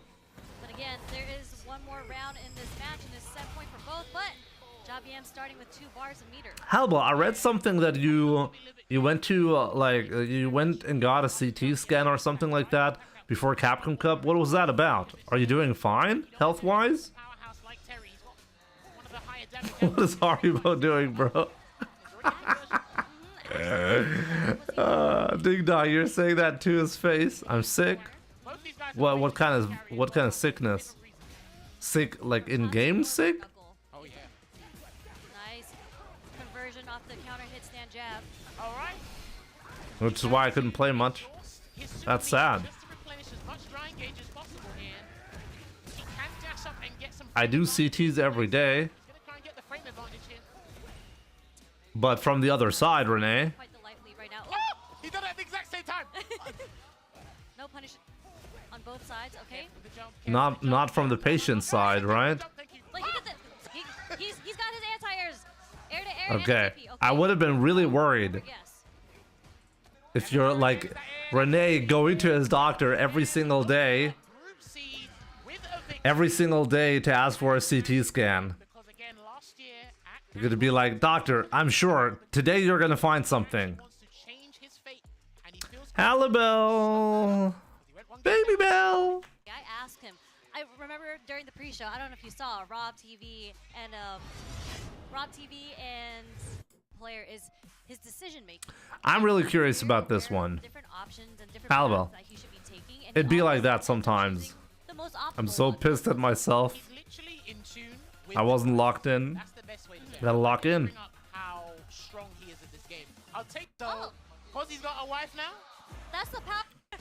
So I'm curious what's going to happen because Kakarot is such a seasoned player. He should know exactly how to handle this. as well, But Volado lands Zangief Bolado has been shocking, pretty shocking with his gameplay. crouch fierce, he's in trouble. But at the moment, But yeah, see that Kakarot knows exactly what to do. I know Kakaru has been playing this matchup so much because that DI against the Charge Fierce was so instant.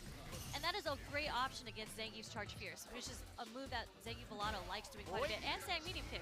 here we There's go. SVD. He likes an SVD. Let's see what the Oki's going to be from this. And he drive rushes in and he gets checked.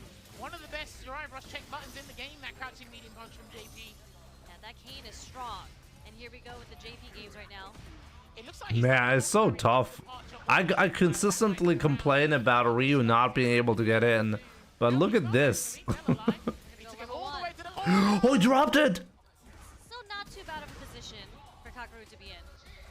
He's going to have to risk something. Oh, he almost got the perfect. Oh man, that could have gone south for Kakarot right there. A bit nervous, but it is the first game jitters. You got the worst pool for yourself. So ready for the match. Why is that? Halbel, why do you not like the pool? Volado adapts to this. Okay. There it is. Defense for Kakaru. Okay, to take the throw after that. SVD, here it comes. There's a light one. Alright, there's the drive reversal there from Kakaru, just trying to wait for some dry gauge to come back. And this is There's a what jump. You mean Kontrastmittel? Oh, Okay. he's dead, he's dead, he's dead. Yeah, he's done. On a perfect KO too. And this is the thing, I told you, this man Du loves machst es SVD, halt über- so Kakaru, he's collecting the data, find a time where he can do EXM. Wait a minute, he got perfected. I was paying attention to chat for a second and I missed the perfect. Seems so ready for the Let me match. see that again. Would really love to see how Zangief Volado adapts to this. Okay. There it is. Defense for Kakaru. Okay, to take the throw after that. SVD, here it comes. There's a light one. Alright, there's the drive reversal there from Kakaru, just trying to wait for some dry gauge to come back. And this is There's what I a said jump. before. The jump medium takes. Oh, Okay. he's dead, he's dead, he's dead. Yeah, Oh he's done. man, oh man. KO too. Jimmy, I'm on my way home from college and I got shat on by a bird. Find a time where he can do EXM Like, Ninja. Heck, shit happens, literally, We sometimes. haven't seen that yet, but again, this is the first match. We're learning. Oh yeah. Wait there, and Zangief Volado ready to DI back. Okay, goes for the EX Lariat there for some Oki pressure, and then watch out. This is not looking good, Sherry. Oh, wait, no, wait. No! Oh, I think he thought a backdash was coming. Oh, no, Yeah. we're in trouble. Are we going to get a full conversion to another departure? Here it comes. And that's going to be a combo. This is going to be huge. This is Level gonna 3. be it. Oh, Gonna put him in burnout. I'm not sure. I think It so. could have killed, I think, right? At least burn out into chip. There we go. Yeah. Yeah, but there's nothing you can do, right? Ground spikes is gonna take it. What a rough situation for Zangief to be in. That was such a hard read on a level 2. But that wasn't an accident. I think he thought a backdash. What I find interesting is Kakarot barely I think from what I saw, was barely known for his Ryu play, right? And then the moment he switched to anything but Ryu, he started to have a lot of success. And it was just the wrong Yeah, option. There's okay. the OD amnesia. I think he's picked from the first game. He's picked his timings then. There it is. Conversion off the air spike hitting. And yeah, like I said before, just to reiterate, he's not parrying when. I want to die at least at missed my jacket though, hit my leg. It'd be like that sometimes. Right now, Oh wow, that killed him! Boss Dynamite took out the round. We had production kind of kick back off his seat. I didn't know that was gonna kill either. That did so much damage, but Zangief has been doing such a great job finding the right time to jump with. Jimmy, wo bist jetzt, Mr. Yeah, see, he just Emsig? What, Toron, what? He values his health in this situation more than his dry gauge at the moment. If you get that 4-piece into the stride block, there is Kakarot. I should switch to JP to win Capcom Cup. Okay. All right, looking good. What beautiful adaptation from Kakarot there. Okay, check with the jab. I think one of the first steps, MR-Punkte. Oh, aktuell bei 1700 guck ich rum. No super art meter needed. Kakarot swiftly puts himself at set point here, Sherry. Okay. Let's see how Zangief brings it back. Slowing it down in neutral a little bit. It's so hard to get around the cane. Stand medium punch is one of the better poking tools in the game. I remember I had an argument with Phenom about it, but I'm not sure Zangief is comfortable with the button he has to press to deal with that. That's why he's gone to the aerial approach instead, which hasn't really been sufficing here either. Man, so frustrating for Zangief. Significant too far.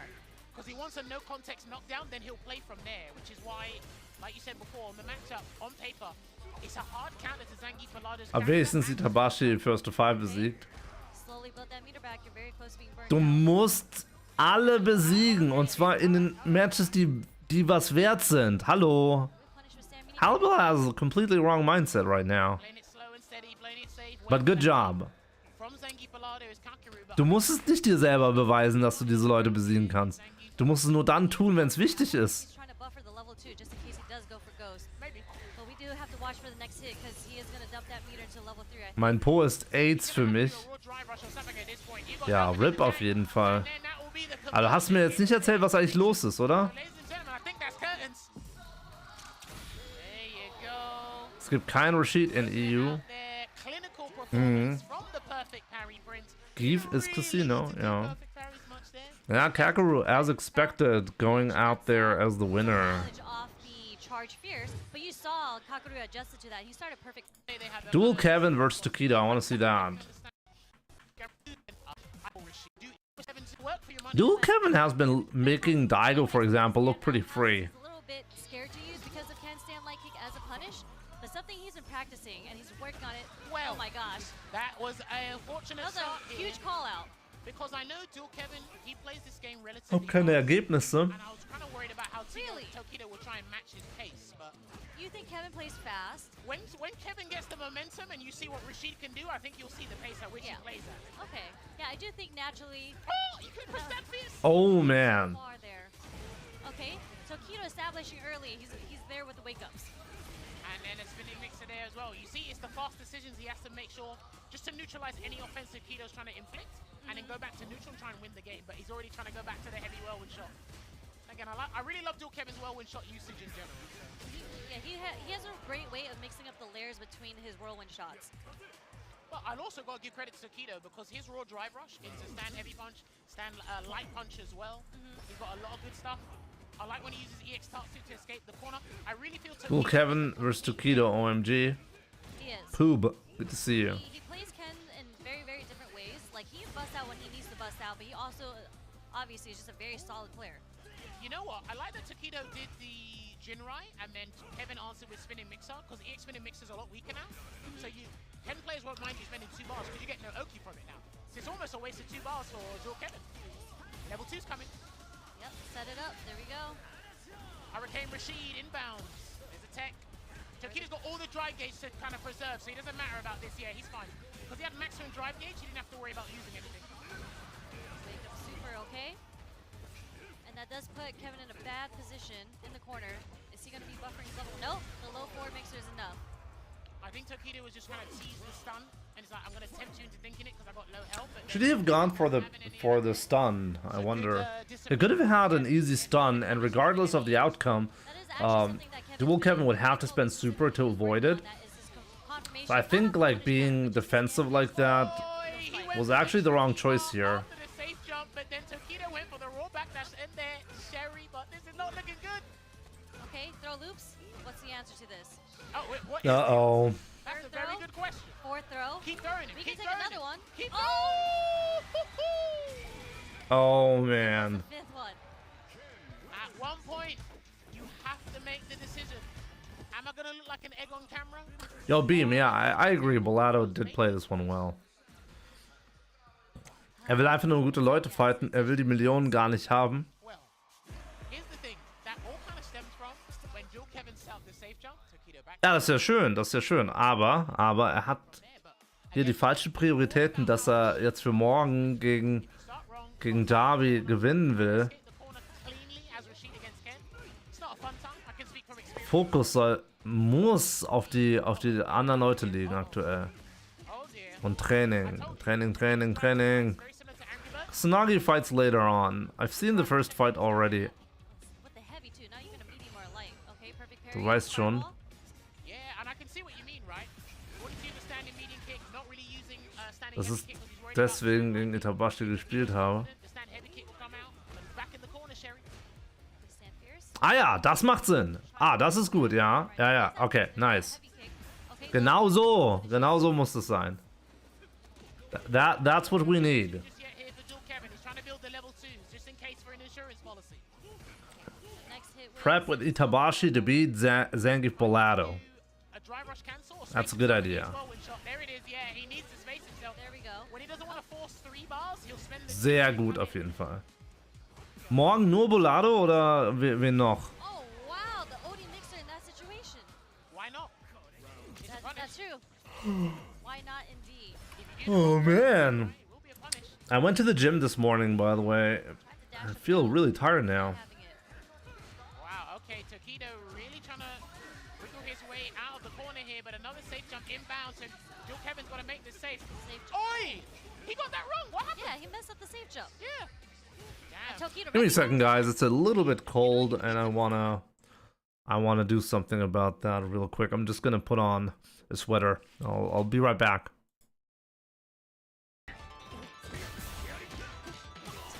Punishing that actively.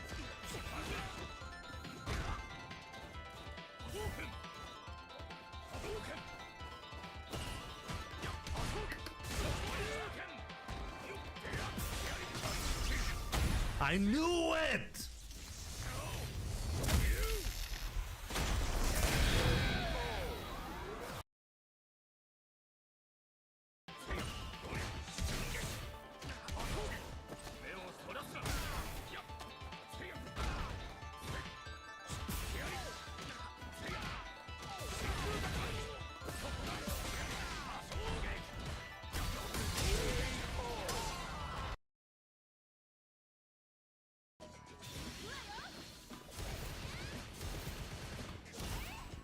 This is gonna be extremely difficult to do.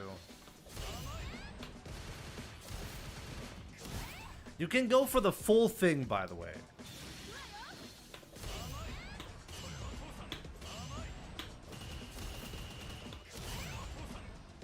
Okay, that was 4.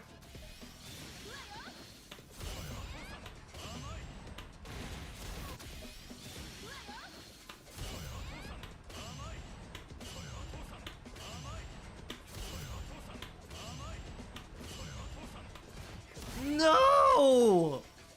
7. I got 7 again. Ah, God.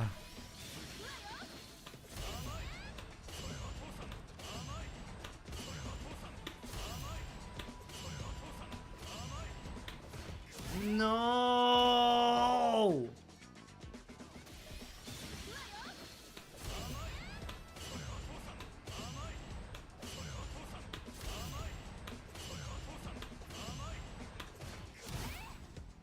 I swear to God, number 8 is faster than the rest. Maybe I'm going crazy, but I feel like the number 8 is faster than the rest.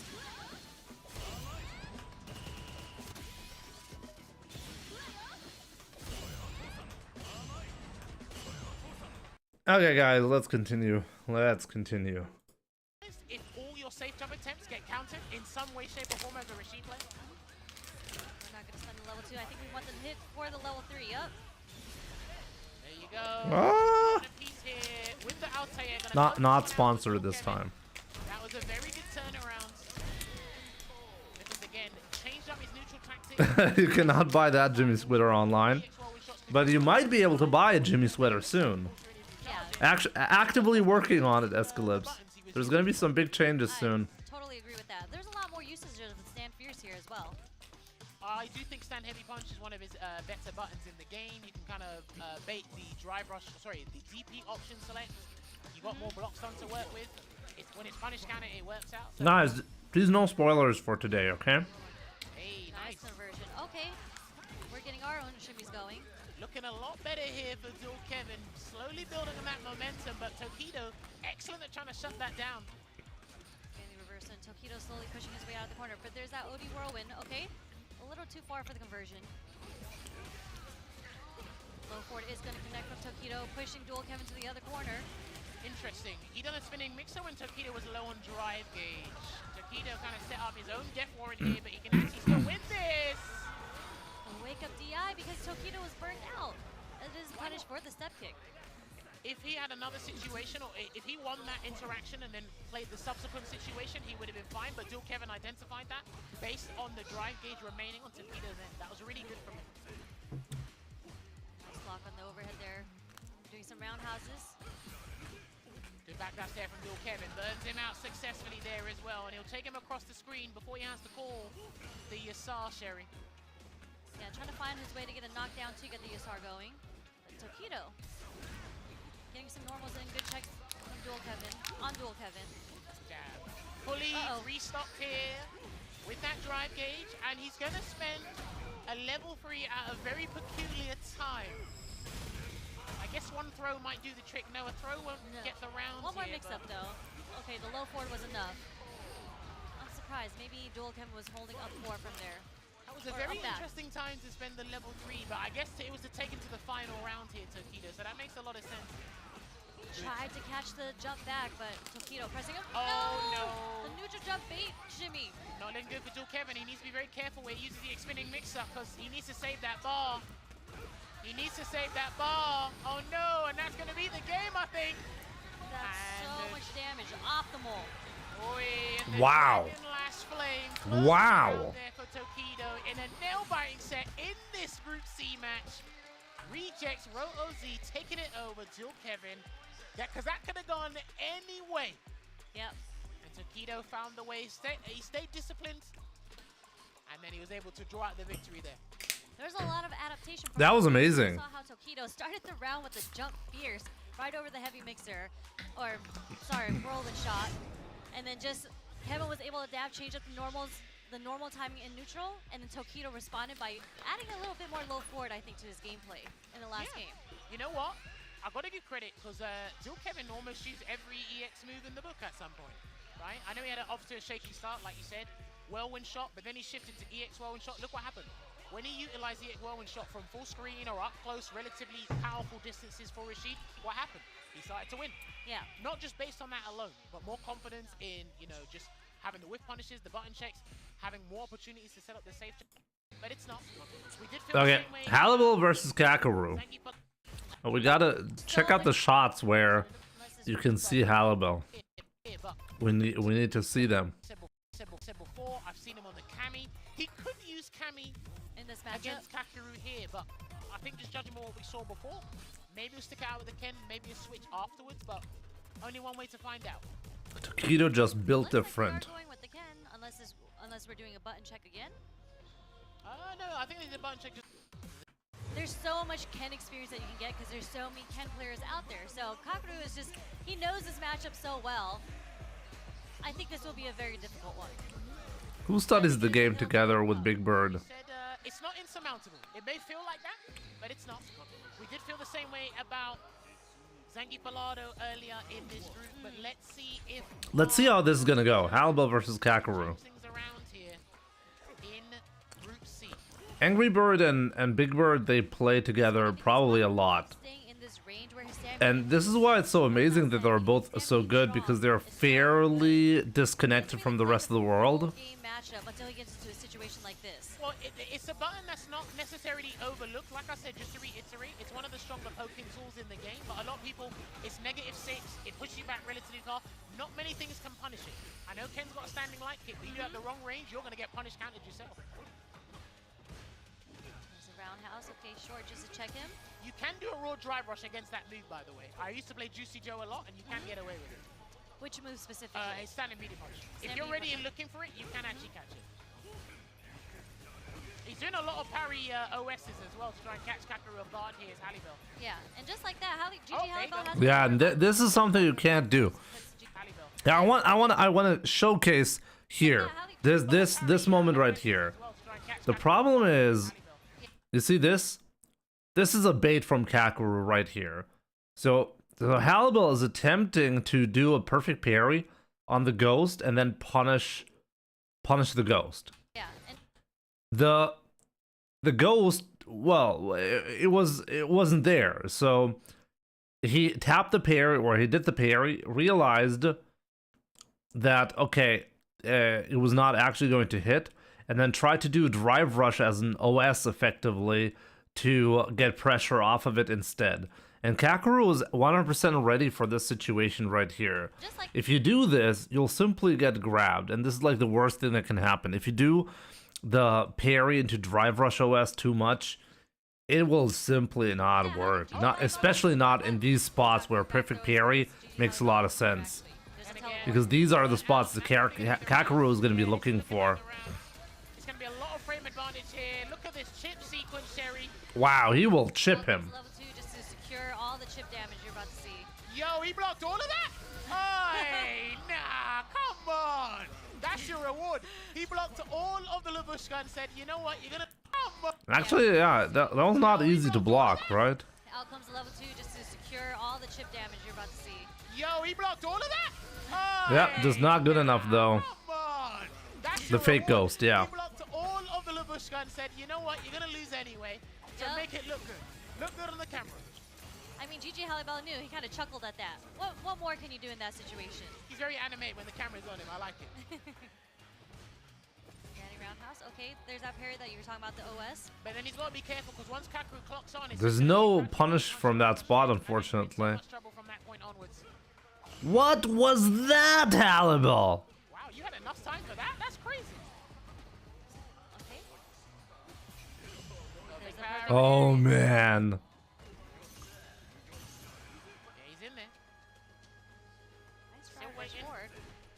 Well, it's like he's just being like cool, calm, collected, just assessing the situation, how he can come to the approach. He will like to look for an arbitrary parry in the neutral just to kind of turn things around if need be. Oi! Oh, he could punished. That might have fought the stand fist. And what did I say before? What did I say before about that crouching medium punch? That baby? he's going to be looking out for it every single time GG Hallibel tries to hold a parry now. Oh, didn't do the drive rush that time. Yeah, this time no drive rush. Yeah, good choice. Specifically, that's the thing. Oh, that's not what he wanted. Accidental run. Oh man, that sucks. That sucks because that's not what he wanted. What was that run? It's not what he wanted. A lot of execution errors coming from GG Hallibel's end, unfortunately. Midnight Tiger, And good to it's see not you, by the like way. extravagant things I either. think you can hang with these guys. At this level, a lot of this stuff I mean, is I was at standard. Capcom You Cup get that before. point, and you can't give your I think with Street Fighter 6, I still need to spend more time with the game. I've actually spent, like, I've actually played Execution, unfortunately. Kind of just gave him the round. very few matches compared to a lot of others. in Street Fighter. This is something I want to fix within the next couple of months. Putting him in the corner. Okay, Crouch Fierce puts him back into the corner. Nice. We're getting pressure. Air. There's Amnesia. Gonna take the trade. Backs away at the moment here. You play against Jan a lot, right, Halibel? And there's a punish counter throw. And that's going to be the round, yeah, with these lovely forward HK corner juggle combos. And he's looking at the screen as if he's unfamiliar with the scenario. But my friend, you got to turn this around, and only you can do that, Halibel. There you go, with punish. Nice and clean on the stand, medium punch. Oh man, what? Oh. Got to do something at this point. When your back's against the wall, you've got to do something to just, you know, kickstart. In this spawn right here, doesn't it just make way more sense to jump over him? Start your game, you know. There's chains of lights going on there. There's a shimmy. Okay. You gotta take this round. Level 3 here. Spend it, spend it. All right. So this was a big decision because he will be at a temporary disadvantage in the super meter, but he needed to take it to a final round to throw his own lifeline here. But Kakaru is like, I'm cool. Wandoken, thank you so much for the follow. To work with. What can you do, Halibel? That's the big question. He's gonna have to find a way to fight back around all these. Not reached Kusanagi's group yet, but we'll see. There you go. I said it again. If you keep doing that parry OS, he's gonna check it with a crouching medium punch. He's gonna cancel it into the interdiction here, and he's just gonna play neutral. The interdiction. That's the name of the super. If he throws a couple of spikes on him, he's going to get burnt out. He keeps on blocking. Oh, this might be checkmate. Oh no, he burnt himself out. So You got the perfect parry here. Why not do a sweep? Oh, no, You can interrupt that with sweep, right? Oh, this might be checkmate. Oh no, he burnt himself out, so there's no stun here, but this is still a perilous situation here for Halibel. You're just gonna have to deal with a lot of chip damage coming your way right now. Watch out for the jump. Another chip damage is coming your way. He's facing track. They both got their drive gauge back at the same time. What a huge difference in life leading, and the overhead is gonna beat the low 4 with the perfect. Going to Because I'm dumb. You were looking for the right thing, and you didn't do anything about it. Making sure he boosts his score up.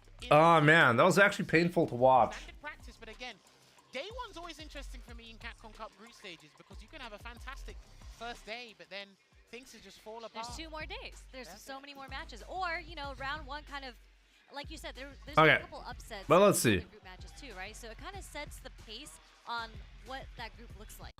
To see who's gonna flinch on defense. WM versus Dual Kevin. Let's skip that one. This is gonna be a crazy scenario because Dual Kevin's on wake up drive impact. He has a spinning mixer. He can respect the scenario. What is the guess? Oh, trying to perfect parry. The throw is gonna take it. Wow. WM is doing great though, even against somebody like Dual Kevin. Is he gonna beat him? And he level 2. Watch out. No. Didn't even need a super. No. But he came in close. Dual Kevin. Respect. Not only against Tokido, but Let's see the results for this group. jumped out and shimmy against Dual. Everyone else, 1-1, 1-0. Halibel, no victories to his name on day 1. not for today, but you know, again, we still have 2 more days, and it does look GG like Halibel. in winners, and we still have Tokido sitting in. Is this first time watching? For me, it is. Yes. Tokido's gonna make it out in losers. Well, this is what a lot of people kind of predict thus far. さあ今日は2-0、2-0とストレートで勝利いたしました。今のお気持ちを聞かせてください。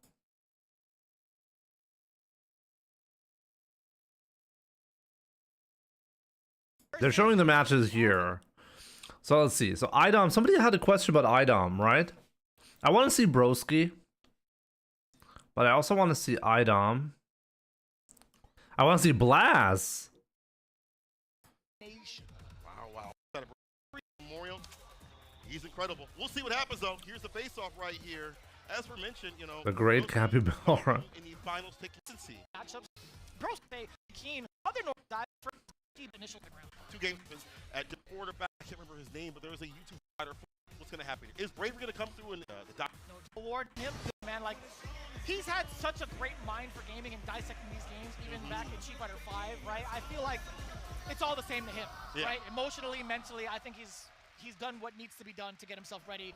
Hopefully, Bravery has done the same coming in from that interview. But here we go.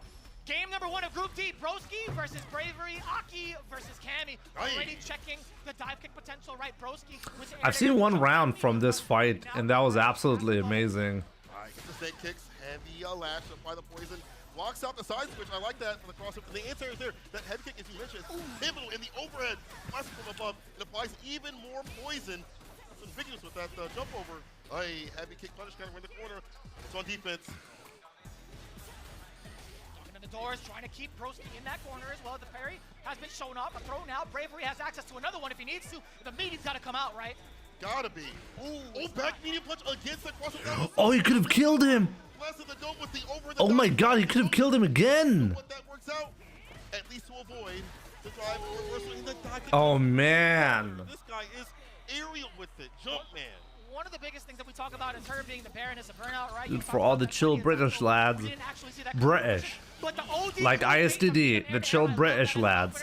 But immediately out the gate, Bravery, OD uppercut, get off of me.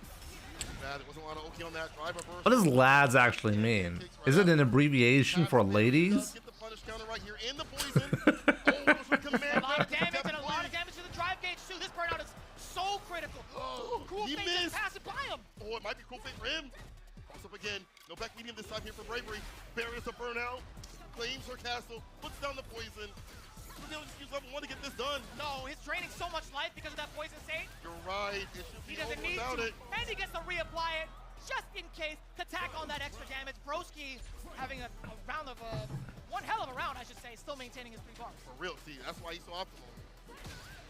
Nice neutral jump, calling out these aerial positions. Medium lash, apply the poison, snake kicks. Drive rush, we end it with the poison. I like that with the heavy lash. That safe jump set up right after. Now backing away, knowing full well it's not his turn. He can't throw out the bubble. Oh Lord my Sir God. Dusk, I appreciate the definition. Gonna come out from the side of Broski. Perfect parry. Now Bravery. He's starting to sharpen up on defense. Just a little bit. Broski. After this, jump heavy kick. Now we switch up. Like, so far this match has been pretty sloppy from Bravery, but he's still in a good spot to take it, you know? There was really not a lot missing to take this match. Broski. The great overheads. Did I think about it? I don't know. That can stand at this. You do have access to Japan. That's true. Over in Singapore, so You're Bravery welcome, might have lad. had Thank you. Possibly some type of practice. I'm not a lady, though. At this point in time, Broski's a whole different beast. Yes, sir. Left stage, not crumbling at all. The throw is there, and the poison's still there too as well. Nice. Gets to walk back with the crouch fierce. The interruption is there. Target come confirm into the bubble. You're my favorite player. Next up is Broski. I hope I can, this year, I can show some more life when it comes to both the content creator scene and the competitive scene. I want to step up both of that. Wow, Broski very dominant here. Immediately calling out the bluff with the wake-up jabs. Mr. Time is here for Broski. Offensive and fantastic. Yeah, more OD dive kick at this range where you think light lash is going to come through. Works out. Heavy lash as the anti-air, but the low though. That crouching medium kick, opening and exposing those toes. In there with the crouch. The shorts are a banger. Thank you. Taking full advantage of that Yes, slight take a look at distance. this. Definitely tried to drive rush forward, but leading to this moment. Ah, no, Bravery never is mind. not gonna let it slip. Getting on the board with that round. I love the assault thus far from Bravery. Keeping it very Poor ambiguous. God. Broski has not found the And right I balance. hope in the future that's also going to be the case, you know? We'll see about that, though. Carried on the way down. A lot to carry going forward. Forward throw. Do it again. Reward. I see it would have worked out. Listen to you. Cross gut DP can't leave for free. Pay with your life. And now again, switching up the jump and say all big jump is in a type of Bravery, I think, could have had a jump in there. Stay immediate in the fireball. You get the follow up right after. I like this conversion. Level 3. Not close to Brown. He's in the orange, so less he can do in terms of drive gauge. Broski. Yo, Zane, what's up, my man? Yeah, it sets you up nicely too for that pressure, even from full screen. He could have thrown the bubble if he wanted to. You still get the stagger, yes sir. Send out the bubble. No, he's gonna go drive rush into it. Oh man! And he whipped and got hit, Broski. He was too far out. The extension of that overhead did not allow him to link, but he's not dead yet. He survived. Rostish Key, thank you so much for. Oh my god! Not enough. The cross up OD DP. Bravery. Oh my god, that was a crazy round. Put a game on the board. Anyways, thank you so much for the follow, Rostish. In his head, he's like, I Appreciate can't it. believe that didn't kill, but he got a second lease at life. Yeah. Dear God. You know, I'm a little bit thankful that he gets a little bit of a breathing space here between games. Broski did not have the utility or the resources to really capitalize on that. Of course, oh my God. Air to air. Jump Talk right about kick that off later. thing. That was a really nice air to air. Oh, yeah. Intentional or not, we'll take it. Of course, you know, again, that's where he likes to play. Bravery likes to Do play it. up there, meet you up there. Again, switching up Just the time, do it. gets the spin knuckle in. That's gonna make the ground game even worse to deal with. The more you up in the air and approach. Don't let your dreams be memes. The crouching medium punch is able to hit the punish counter. Excuse me. Into level 1. Wow, very, very dominant by Bravery. He's making a really nice comeback here. As they get that first game on the board for themselves, Yep. and they get a little bit of breathing room, it's a whole different demeanor. Bravery is playing The glorious so much one. sharper, but Broski now with his chance. Thank you so much for the follow. Get the Serpent Lash, Command Dash on in there. Doesn't really get the Oki that he was looking for, I guess. He is plus though. Alchemy, thanks for the follow. Luckily, he was able to not be in parry Yeah, position. Bravery right here. He looks like he's about to take this. But I've seen the Twitter clip. Ran to the cemetery. Deep in the dive, kick the throw right after it. Another one. And this looks so bad for Broski. And that right here, that was a really interesting choice. It might be. Ooh, no What? way! That was sick. He's a light dash right after that was sick. But I thought he was gonna bump into the bubble. Honestly. That was absolutely crazy the way he avoided that. Broski! You gotta be kidding me. Level 1 this man. Stan Pierce, level 1 to finish his final game. That was unbelievable the way he avoided the dive kick. This is the dive kick. I'm geeking, bro. That was such a good call out as an anti-air too. Being able to tackle through and possibly get that juggle, but follow, man, this punish counter is huge also for Broski. Crouching medium kick again. Goes for Command command grab. grab. Smart. Horror God, my man, thank you so much for becoming a member. I really appreciate that. Fake gets the bounce. He's lit up. Level 3 is attacked. Broski And yeah, getting it over Broski here. with the He comeback. does, though, with the big cash on the level 3 and a perfect PSA public service announcement. That man is dead. That girl is poison. Insane comeback there from Broski. Broski taking it over Bravery. What a match and what adjustments against that very consistent and stubborn game plan of jumping at certain ranges, meeting up in the air continuously. He had to find options that were somewhat risky, but works out for Broski. Very well done. Especially Why am I not in Capcom Cup? Because Baby Battle is too strong. Your vid and his right next to each other. You two could be cousins.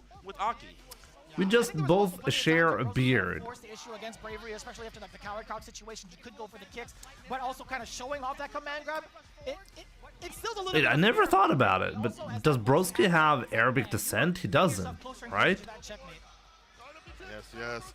Also, think makes it like where it's very difficult for you because of the command grab. He plays around. It's a tentative punish counter for the appropriate thing. Yep. Approaches from Bravery. Do that. Like to see that later. Been seeing a lot of Ryu. He has the Ken. He has the Ed, of course. Blaz, the young karate master. There we go. JP. He's got a Ken. He's got a Ken. He's got a Blanca. He's got whatever he wants. Broski versus Angry Bird. Who got the best beard? Yeah, you're right. Been able to. I did talk to Chris Wong. He's like, you know, Angry Bird's beard is cleaner, right? this is 100% that even. I'm really curious to see this because, like, Blaz is such a young player, and he's playing against so many veterans here. I really want to see what he can do here. Odd for knockdown. Plan with the Bison on paper. Good for Bison. It weighs around the fireballs. Your neutral's fantastic, but Blaz can show us something different with this Ryu. Especially against Bison, or Vega, as it says here. When was the last time they really had like a champion like this kind of represent themselves? The last time it was probably Kane Blue Ribbon. Oh, man. Evo champ. Blaz, the way he started the round, I like that. Getting the counter combo, instinct with the bomb. Drive rush back heavy kick to start things off. There'll be a strike throw a little bit later on. And it's so difficult, right? Trying to play defense against somebody who could continuously get Oki, run their game with throw loops, but when the mine is planted, I feel like there's that extra layer, the OD coming out. Big bust out. Ashikeki delays it a little bit. That allows VX now to strike back. Drive rush jab to enter in, and again, the bomb is on.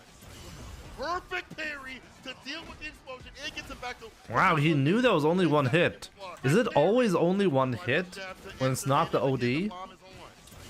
Perfect. It's only one hit when it's not the OD, right? It gets him back to You can probably get more than that. in the overhead. Oh man. Wait, let me see. Like, how did it do that? In the Axe overhead. kick into drive rush cancel overhead. Oh damn. I like that. That is so much extra damage on top of it.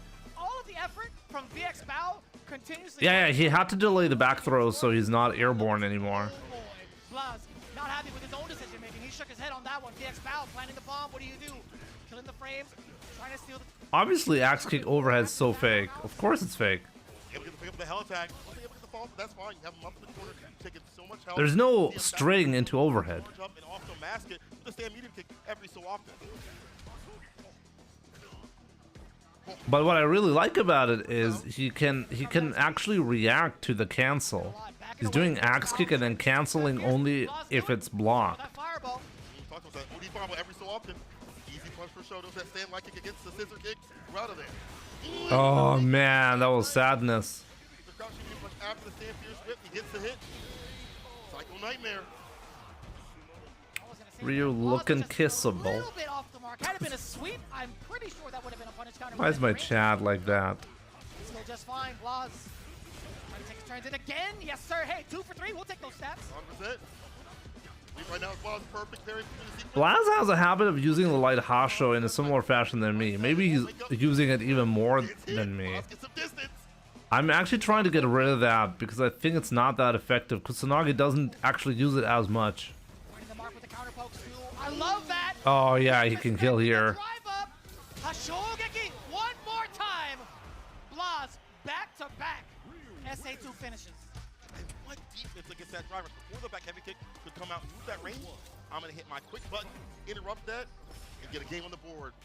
Interrupt the driver so the jab is there from VX Val. Chad needs my kisses. That's totally fine. Blaz Only my wife can have those kisses. allowing the fireballs to ring through, but he can't get past the mediums that have been thrown about from VX Bow. The big fierce against the donkey kick. Give me that mind. Drive on up. Heavy kick Apple in, juice? out of No. focus. Yeah, perfect pair. We've already seen that. How many times I have to teach you this lesson, old man? Well, VX Val isn't that much older than Blaz, but still. That was an odd conversion there from Blaz. You could use that line. That's true, that's true. It's such a good pussy tool, man. Medium kick is such a great space occupier from the side of Bison. And that's a word I really don't really get to use. It just takes up so much damn space, man. And it was a fireball It's defensively. peach iced tea that I'm drinking. It's technically just like it's a syrup that I'm putting in there in my water. Wide rush. The Perfect 0 parry. calories syrup. Lands a bomb. All roads lead to bombs. Alright, try reversal, but VX Val is fine with that. But why did he go Oh for it? man. Holding door to take this cat's out. Blaz is on a set point against a former Capcom Cup player who's out here to try to make a win again. Dang! This is a combo that I don't use often enough, by the way. Yeah, you get the charge up. There's a tension in stock. This is gonna hurt so much more. I like that. Double. Those were on the throw though. When the OD hits, he's able to get the bomb right after it. Back heavy kick, and he's probably going to be something different. We've seen back heavy kick so often. Blaz is the right option on defense right there. The bomb is on again, the throw. He's trying to bait out buttons. Blaz being very patient. The overhead does get blocked, but he went for the throw anyway. VX Bow walking back to safety. Deep breath nightmare yet again. Oh man, that was a good recovery there from VX Bow. Justice on the throw. I like that he kept going for that option. It's not, as I said, it's a syrup. It's just water with syrup. And the brand, you don't know, it's a local brand from Germany. Pick up the driver's light, breaks it, gets a fat jump into the Pierce. Yikes. I didn't think that was going to be in time for a punish counter, to be quite honest with you. That elbow be dropping far. Wow, he didn't go for the combo there. He could have continued the combo. Get out of here. You know what? I think that's fine for Bow. Yeah. The closer Blaz is to burnout, the better. Tatsu takes up that bar back, Sam Pierce. Hashogeki, cross cut, DP. I like that Shoryuken. Gets up Oh. the one after, and gets down burnout. He's on the back foot, lost all the bars. Oh! A lot of damage. Raw. Is he alive? Word. He is. One more touch. What's up the overhead? Oh, He has to keep pressing buttons. puts himself in a burnout. Oh, oh. What do you mean? Goes for the super. He blocks it out, and VX Foul's gonna take it. That scramble scenario. Oh my God. I almost ripped Cola's arm. What? He had it. The spirit of Steve and you for a second. I got so scared. I'm so sorry. Happy shaking. He had that. The scenario. Let's check this out again. Puts himself in a burnout. The overhead. First of all, in this scenario right here, I know Blaz was not willing. What is happening? Was not willing to actually go for the chip out. So the overhead. But I mean, at some point, you have such a massive advantage. At some point, you just gotta press a button and go into the chip setup, right? But instead, he burned himself out with that, which I think is a massive mistake. Puts himself in a burnout. But then you get this scenario right here. This is such a common scenario when you whiff it. The standard punish right here is just a crouching jab, which he did. You know it's going to be punish counter, so you automatically go into crouching medium punch. And then you get the kill, regardless of what special move you continue. But he went for a crouching light kick. What do you mean? And then he put himself into -2, and it went wrong. Jesus. Oh my God. I almost ripped Cola's arm. Bro, I felt the spirit of Steve and you for a second. I got so scared. I'm so sorry. Happy shaking, please. -3, okay. That's 12 to It's the same thing. Brother. 5 more days. 5 more days. Oh, What is he whiff punish thing? yeah, Brother. 5 more days. 5 more days. Crouching medium kick, yeah, that was a good one. All right. Game to game right now. Yo, Oh, I like that. against the throw Blaz, you are insane. Blaz does not use any setups, by the way. So when he playing this game. Air to air. I like that. Jump medium, knock right back down to the ground. Yep. Crush will work out against the fireball. But Boss has such a big lead. Even in burnout, still his game to win. Oh, he's in a lot of trouble right now. Up again. Very delayed tech. That jump is everything. Blaz has been calling those out so well. Those Psycho Crushers have not landed the way that VX Power had wanted to this entire set. At that point, I think play around that idea. Man, VX Bao should have already lost this. We'll interact that way instead of going for the most obvious option. Wakes up with the buttons, gets the counter hit. Tatsu, empty nothing, into the drive rush. He caught the tap parry. Hunting him. You can't do that. I like that. He's actually, like, it's... Nah, you're not dead. Is he dead? Into it, bang. This is a lot of Is he damage. dead? I'm not even sure. There's so much scaling. He's got to be living. Yeah, okay. He's alive. But just barely. Yeah, this is huge. The burnout here is huge.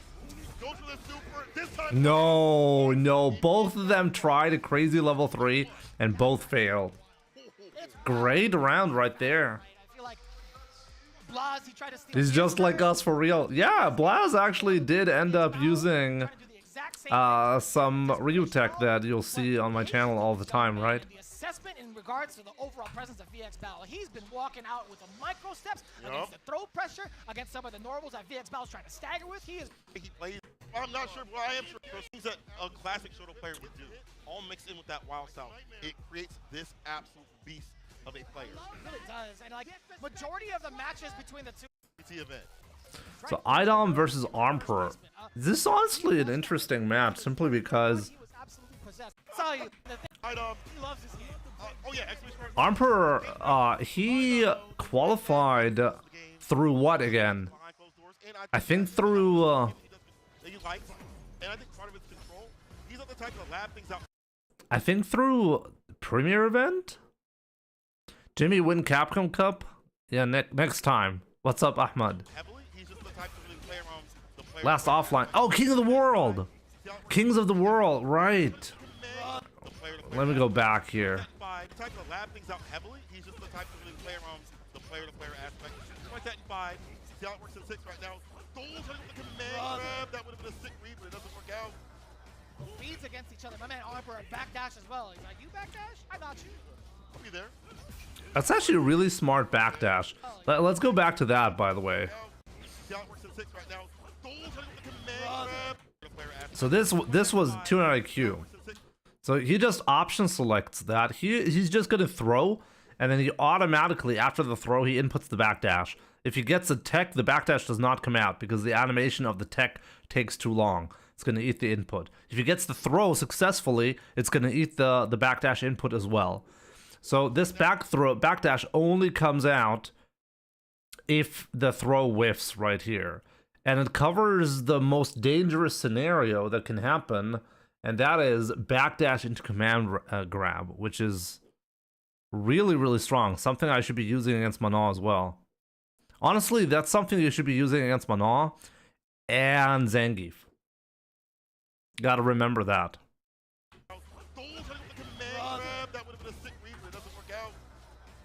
Against each other. My man, And Lily, yeah. You backdash? I got you.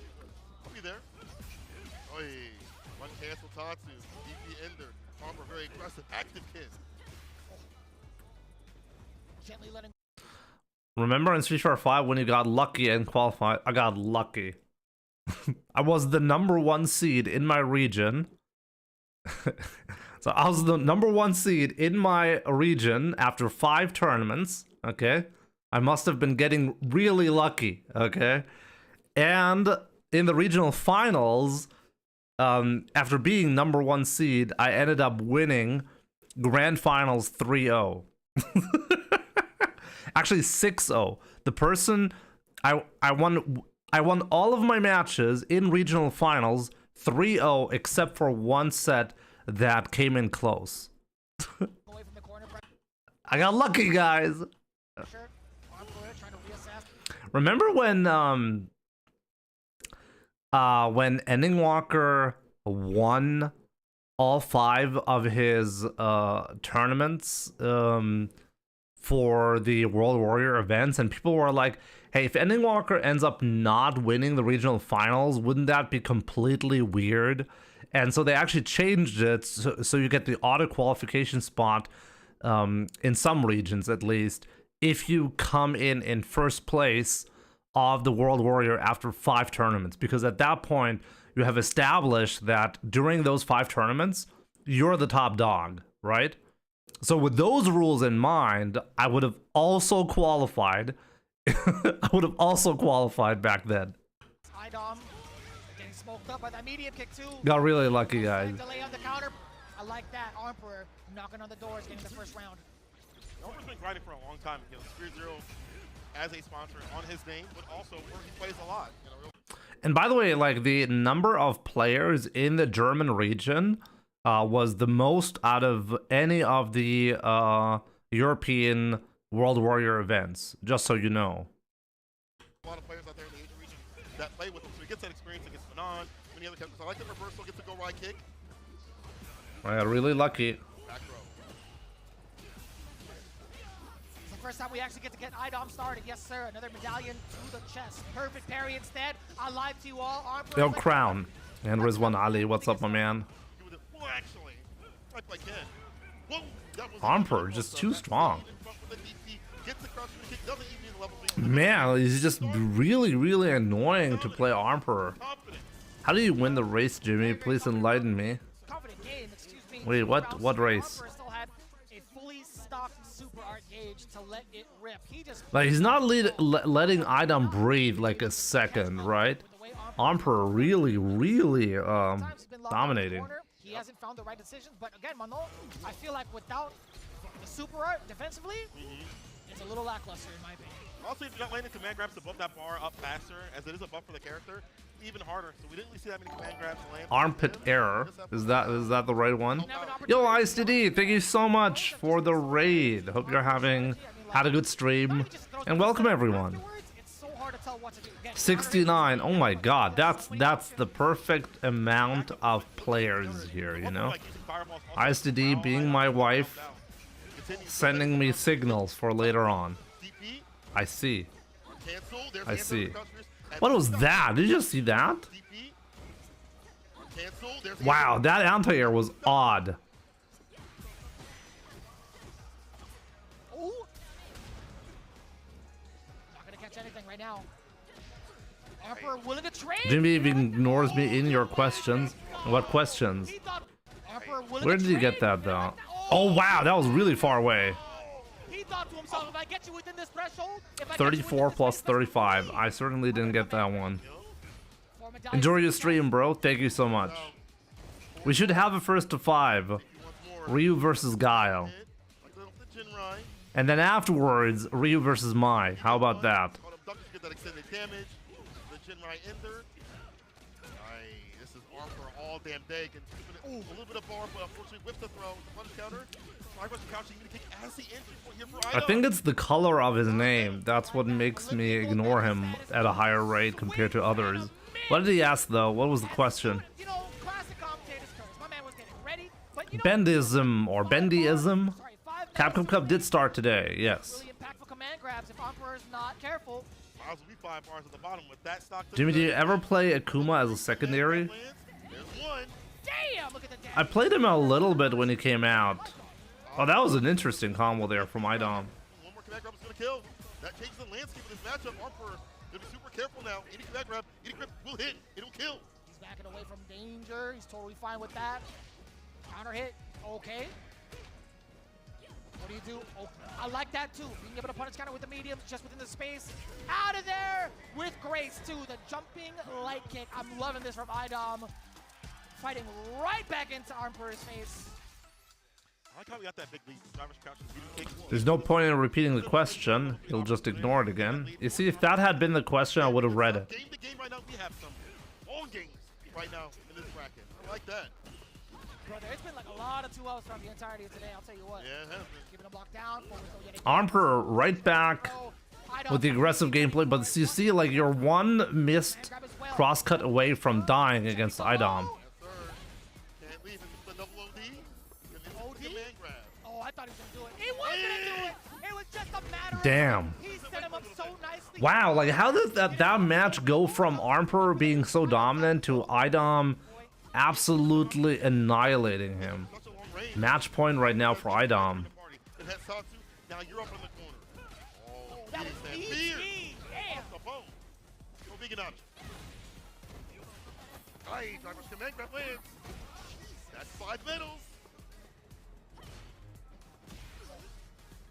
Where's my hug at? Just one. Nice and easy, nice and steady with the anti-air. You always read the stuff you aren't supposed to read. Another chance missed, Ahmed. IDOM into pressing buttons as well. The throw does it. Oh my! Wow, it's gonna come down to the wire. Both ends as well, but IDOM looking a little bit stacked up there in the top left. Being able to enhance all of his command grabs for max damage. Jimmy, did you reach Legend today? Fireballs. Yes, I reached Legend without actually playing. Gets a big jump. Peter strikes there. Is it with That was a big jump. Emperor not stopping despite the fact that IDOM has shown good answers with the crouch spears, the classic kicks, all the options he has. Emperor don't care. We got bar at the bottom. One hit, level 3 with his victory. What's the entry point? Oh, Emperor's a little reluctant to even try to go for the throw loose, right? He backed away immediately to check, but now it's IDOM's turn. Yay. Oh, that's gonna be it. That's it. More than enough damage. One missed command grab, and that's gonna be it. Emperor taken down. Okay, next match, guys. But before that, let me see. Let me check something real quick.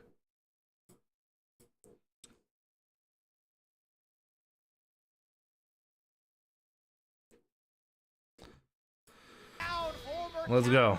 Cup champion, domination 2-1 in the very last. Broski versus VX Bow. Definitely interested in that one. Who's gonna win that? As mentioned, though, on reverse, I think Bison does fantastic in the matchup. Cancels out fireballs, the crusher, aerial poke so difficult to deal with, but catches him on the other Broski side. looks different in the picture, right? Right now. I agree. Boy, what a backdash. I love that call out too. VX Bow immediately. Ignored again. That mine's been planted. Let's see what the defense is like. Broski backing away. Lets it serve. How did you win the race, Jimmy? Please enlighten me. That was the question Ding Dong asked, and I literally like I answered that question, Ahmed. What do you mean? How did you win the race to what? That's what I said. I literally asked the question. I skipped the last part. What's the last part? Nah, I got to figure out what's. Oh, it's because, oh, okay. The second part was actually hidden by the TikTok chat. That's why I couldn't see that. Jimmy, enlighten me and Ahmed how you won the race as the number Q seed, please. As the number 1 seed, please. I still don't understand the question.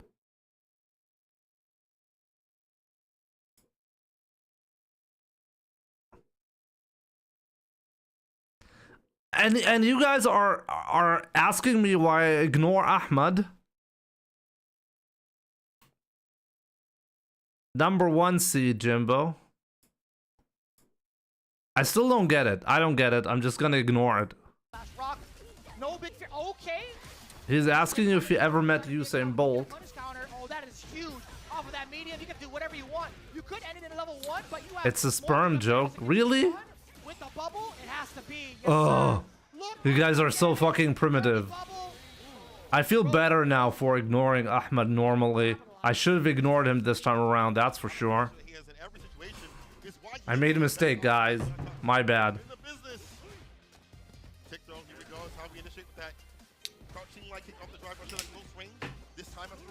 Yeah, I said primitive, you know? And then you watch the last sponsored content with Mecha Break. And then you see the opposite of primitive from me, right? Anything else that would have followed up from an actual successful background house, but it's not going to lead to much either way. Gets Bow one throw away, and Broski thought possibly the same thing. Jimmy, you said your favorite juice is pussy juice. You're primitive. No, young madman, you don't get any, so you don't know what I'm talking about. Heavy lash ender. National throw right after. In his face. You smell his breath. Caveman mode, not that bad. One more touch. There it is off the medium. I'll take caveman mode anytime over reading these jokes. Yep. Even in that poison state, he was going to get that damage windowed on. Kwandoken, is Mecha Break sick? We played it for an hour yesterday. It's pretty sick if you're into women. Let's just put it this way. The focus is definitely on the jiggle, you know? I definitely like that. Oh, I love that too. The bubble follow-up is so deceptive because you would think you box projectile. It's going to be a turn. You got my attention. But the gameplay was also fun, I have to say. Like, it was fun playing.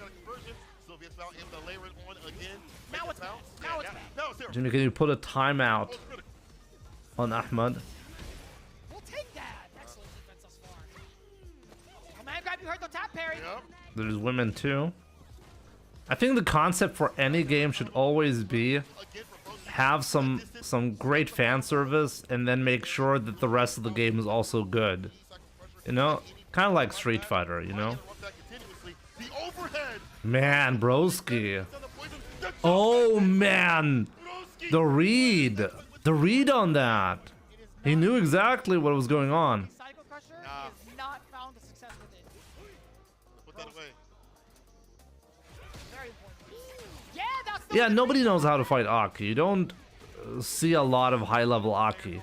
And this has always been a strength of Broski, by the way. He's always played like weird characters like Dalsum back in the days, and then Oro, and now Aki. Drive up on in there. The pressure. The drive gauge is so important for both ends. The burnout does occur. I really like that DI. I use that DI sometimes as well like that. With this character. Yeah, bait it. Bait it. In Broski with double 3, it's an easy victory. Poke, caught in and punctual. Broski with a 2-0 with a quickness against a VX foul. I played a proper rock.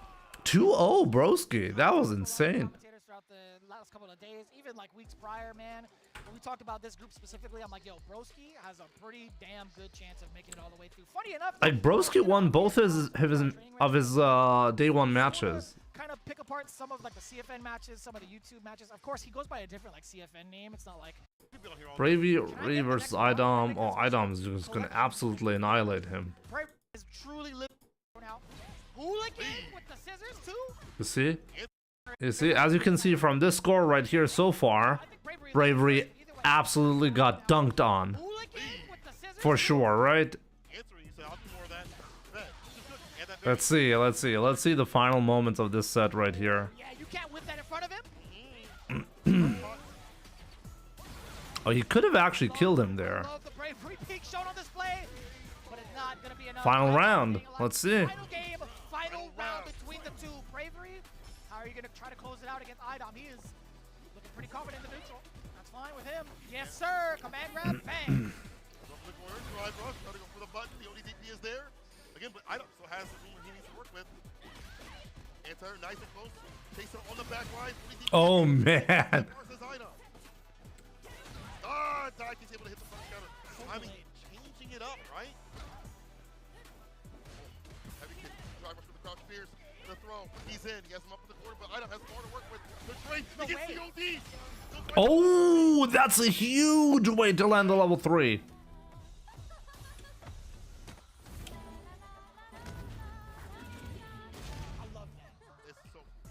Still alive. Oh man. Oh man. I cannot believe you're still able to get the throw right after the back fist. We'll take that regardless. Bravery. That was too close. That was way too close. I saw the counter. That was rough for IDOM. But that was mad smart. Bravery immediately walked up for the.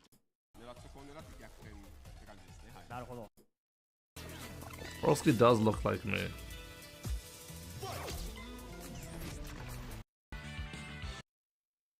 So that's crazy. Alright, let's set it up. Mr. Crimson and Diver.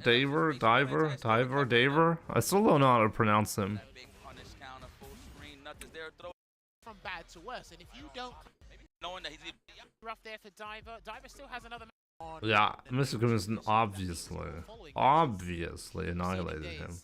You've got to win every single one, basically. Limestone versus Fudo. We spoke about The rough diamond. Stream myself, Yipes, and Rin. Shouts to Rin. Fudo's in a very interesting situation because he reminds me of September.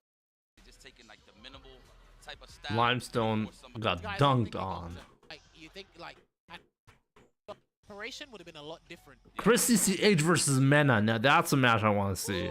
Speaking of preparation, IDOM needs lore. Two-time Capcom Cup champion, student, Kabesh. That It's to each other. I know he played Kava, but that's here no there. I've never got a chance to see these guys play, so this is gonna be good. Nobody is out completely after day one. You cannot, no matter what the result is, you cannot be out. But yeah, IDOM lost 2 matches so far. That's not good. He can basically not afford to win a single match from now on. Mena are these own, That's the thing, but hey. and you're like, but ending on your session. I want to give. We are gonna see 3 guests. Huh? Terry Bogard. Mena with the Bison. Except for Jimmy, he's completely out. That is true. That is true. So one thing I want to highlight about Mena that he's been doing extremely well. Because everybody tries to walk up on him a lot to start offense. I'm surprised how much Terry I've been seeing, how successfully people have been playing Terry so far. Right? Jobby M, he went 2-0, right? I haven't watched enough of Chris CCH's Terry, but he's in a much better spot than he was before. Like we said, he's finally got a frame. Mena. Standing heavy punch, light conversions are fantastic. Combo potential is much higher than it was before. Nice job there, Mena. What a way to preserve drive gauge. Wow, right on time. Try to sneak in the throw with an interruption. Chris CCH. Free drive rush, of course. Looking for the shimmy, but not Mena. He's too seasoned. He's just going to walk back. There it is. Watch the stand jab shenanigans. It's coming. Oh, that's close. Punish. Yep, that's too close. Oh, CCH, Chris. Not falling for that. Yo, Isaac, when did you, like, I missed you completely sending those. It's probably not enough to trigger an alert, right? I think we need to send 5 gifts to do that. I do appreciate it, my man, though. On TikTok. Oh man, that was risky right there from Chris. But that's easy to counter. That's what he's trying to do. So far we have Chris CCH and Jobby M using Terry. You're probably gonna get caught by him, and he'll get knocked down anyway. Makes me feel better about myself, and he on pass too. Let's go. Watch out, one button into level 3 could do it here. How many Ryus? 4? What are the 4 Ryus? Blaz and Kusanagi, that's it. He had enough drive gauge. He Right? could go for a chip sequence right here, but Enigma Walker is not there. nice. What a catch. Committed anyway and it worked out. Level 2, absolutely. 2 boots and glutes. Mena could have spent level 1, but Not only you know the names of the I agree. In those matches, you don't want to fuck up. I see. If that had not killed, next match would have absolutely destroyed. Next hit would have killed Mena. So, But I still want that knockdown. but technically, that was not optimal. Burning knuckle again. Are we gonna get some throw loops here, Yipes? The worst situation Bison could be. Wow, what a challenge. And Chrissy CH had the right idea, but it's just not in that range to let that low forward whip. Now what's it gonna be? He's gotta wait. Yeah, he's gotta wait. I love the discipline there from Chris CCH. Still looking for that burning knuckle. Oh no, that's a bait. Watch. Watch those. That could have been a drive rush there. Nice. What Oh, that was a stop. good Now I see why he's back. punish. Avoid the fracture. I see you. Nice cancel there. No cross cut. I respect that. Like to not try and go for that there because that could have lost him the round there. If that Mena doesn't seem so confident with Bison. Okay. All right, got an advantage here. And the kickback. Yeah, you don't really get much off of a back though. Let's of course if you have the bomb ready to pop. There we go. That's a free drive rush. Is he gonna use it? No, absolutely not. That's a professional. Sorry. Okay, he wanted the overhead to cancel into level 2. And then he would have won. If the overhead hit, he would have buffered level 2 and he would have won. 100%. There it is. Watch the legs. One hit away for both of He these might guys. do it again. If he gets the bar back, he might do it again. Oh my Good tech God. there from Chris. That was a vital throw tech there. He needs that. No! Whiffed. He's been visiting that well one too many times. He's been Oh man, slowly but surely I hate how they did Bison in this game. to make sure What did they do to him that you don't like? drive rush because as he works back, the punch gets checked. Yo, Peter, what's up? I would catch up with the cup here. Yeah, let's go, Peter. I'm not seeing any of the matches, so some of the important ones I definitely don't want to miss out on. We might end up just watching Capcom Cup stuff all day, but not sure about that yet. Switch up his options back. That's a lot in the corner. So we'll see if he's gonna choose that option right here. No, not even. Went for the counter. All right, rising tackle. Get that frame advantage as well. It seems like, again, I'm not sure how often Chris plays this matchup, but right now he's actually in a good spot. No throw. Oh, he tried. What's Vega's name in Japan? Go. Set it up. Balrog. Wow, you committed? And he went for the overhead as well, so he doubles down. The boxer is M. Bison. Not even a setup thing, for real. No DP. Dictator is Vega, and Claw is Balrog. Oh, no. Same thing. Good call. I mean, don't do anything. It's all right, baby. Listen, man, that's a lot. As I said, Balrog's name is M. Bison If you have to. Respect because for it's the shy Mike way. Tyson. Wait, You guys know why he's called M. Bison, right? let's kick back. You guys know the history. Do I really have to explain that? Bison play. He's got to change the approach, Chris. He's still trying to rely on that footwork. There it is, and he walked into a knee press. Gonna get the conversion into the bomb. Watch out for an overhead or something. Something slick. Nice. Waited for the bomb to pop with a plus frame. Ooh. Uh-oh. Oh, he's dead. Yeah, he's done. He gets it in time. No. He actually could've just Oh, wow. What was that? He could have killed him there. He could have done. Road drive, rush, crouch, fish, I only know Marvel lore. and then burn yourself out, and then do the link. Okay, so quick refresher for those who don't know, apparently. First of all, Menardi won as expected, but honestly, it wasn't that convincing. Oh, I guess later on he found his groove in the match. So they didn't want, because M. Bison, especially Street Fighter 2 M. Bison, really resembles Mike Tyson. So that's why he's called M. Bison. And they didn't want any legal issues with that. So they, well, switched the names around for the Western market. So what we're seeing here, those are the original names. M. Bison that we know, that Menardi played, is called Vega. That's the original. That's Vega. The boxer obviously is called M. Bison because it's Mike Tyson. And Claw, that's why we have Dictator, Claw, Boxer, right? This is why we call them, to make sure there's no confusion. And Claw is called Balrog in Japan. Possibly, but that's no here, no there. Good stuff there. Mena RD.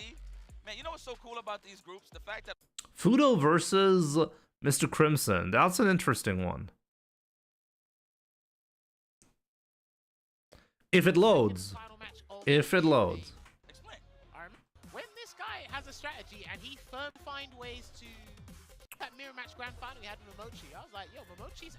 I see it with subsequent situation after. See the best of man. That's what. Well, the family man. What do you think of this matchup right here? I think we're saying this, that Fudo is very seasoned in terms of the styles of matches. Arispada, what's up? Good to see you. The Japanese players, they can call up someone and play. Not everyone can do that. Mr. Crimson really reacting to that drive rush. Well, now, this is going to be a real test of Mr. Crimson because this is going to be the compass on this one's a little bit different. Oh man, that could have been bad for Mr. Crimson, but it worked out. First one of the day. I mean, first sim of the day.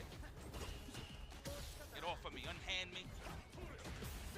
Yeah. So he'll spend the bar, but he's not quite close enough. You have to actually be pinpoint accurate spacing with that conversion to work. Drive rushes in with that standing light punch again. Oh man, he ended up still eating the fireball. So like that. Good presence of mind. Let him out. Rock on. Good stuff there, Mr. Crimson. The aggressor. And he didn't What, they have to change more than 2 names? They didn't have to change more than 2 names, but I guess they didn't. Like, let's think about this for a second. So you don't want to call the boxer M. Bison, so what do? So you switch around.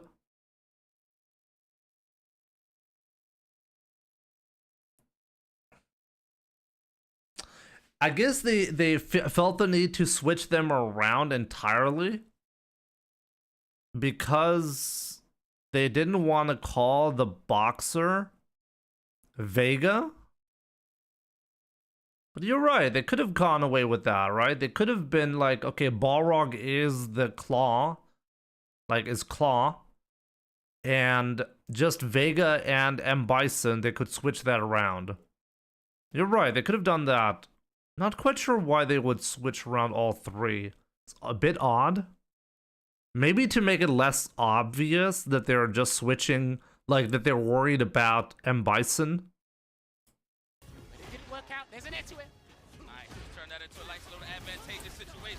I love that walk away as well. To make the fit the image in rest of world. The position. Really? How they get punished. Yo, oh, damn. Don't worry, I'm awake. KH2 Portgas, welcome. I've been away for I'm not religious. Well, we're here now, lock in. Okay. I actually thought he had level 3. Excuse me. Pardon me.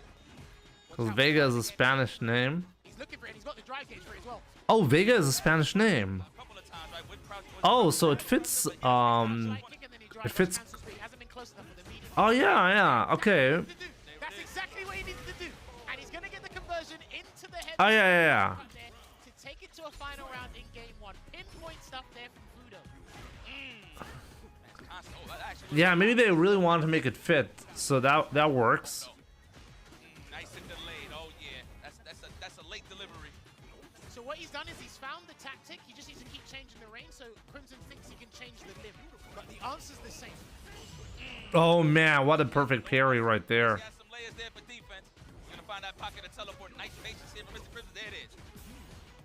There's a psycho uppercut. Never afraid to let it out and let the tussle go through. Watch out.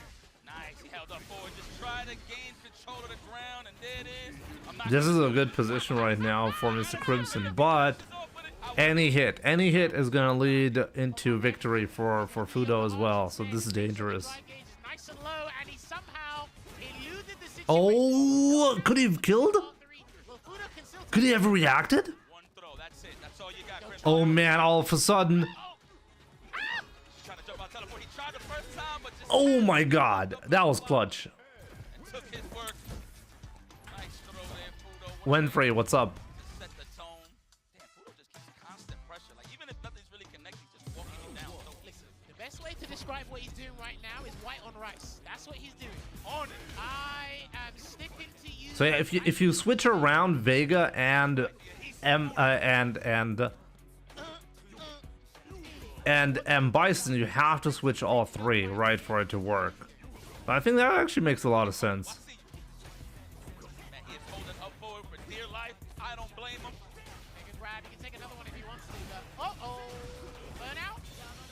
And it will be the Psycho Barrage to burn out Mr. Crimson. Fuda looked so like he looked like he was done, and now he's in a commanding position all of a sudden. I mean, I know he got reactions, but I'm gonna just call it a buff all day, especially from that range. Come on over here, and it's enough to chip out. Didn't hit the green yet on the gauge. See? Match point. That's what I was worried about in this matchup. When you can't really defend yourself and Ed gets a comfortable position to jump. Yeah, Rohan, they could have done that. Especially in burnout. They could have just switched one name and avoid the rest. That's true, but then Unfortunate. Take a throw. I like that defense here from Mr. Crimson. Whoa. Yeah, he knows. maybe one of the reasons was really that they didn't want all of the attention to be on Balrog and M. Bison as a name. He gets to drive rush cancel. Like there's something wrong with it and people would ask, and then maybe that could still lead into a weird situation as a result. This way you're going to be like, it was an artistic decision to rename them, and they don't have to flat out say, hey, it's because of legal issues around M. Bison. He can win. He can win. There's a back throw. Don't get caught. Yo, YMK, good to see you, by the way. Yeah, I mean, it's not live, but hey, we're still there. It's consistent. All right, you got it. You got the eye. I am thinking maybe tomorrow I can do it a little bit, at least partially, like half of day 2 live. That could work. Family man. But the attack on the heavy tank. Or maybe I'll do it just like today, and we'll just watch the most important ones later on. But yeah, I gotta say, like, a really clean victory right there from Fudo to take it away. All over it. But now it's a different story. So the only one I know is really confident in mirror matches is Zhao Hai, but I think he's got. Hi. Bin am Arbeiten, was geht? Willst du auch Hi sagen? Ja. Sag mal Hi. Hi. Sollen die dich besser sehen? Yo, Fariza J's finest. Jimmy. Thank you so much for the support. Moment. Wie können die dich richtig sehen? So. Oh, there we go. Sag mal Hi. Spaß, Jimmy. Hi. Viel Spaß, Jimmy. Ich danke dir. Was sagst du? Du hast Hi gesagt schon. Wie war's denn beim Augenarzt? Gut. Ja? Mhm. Haben die deine Augen geprüft, ja? Mhm. Ist alles okay? Ja. Okay, nice.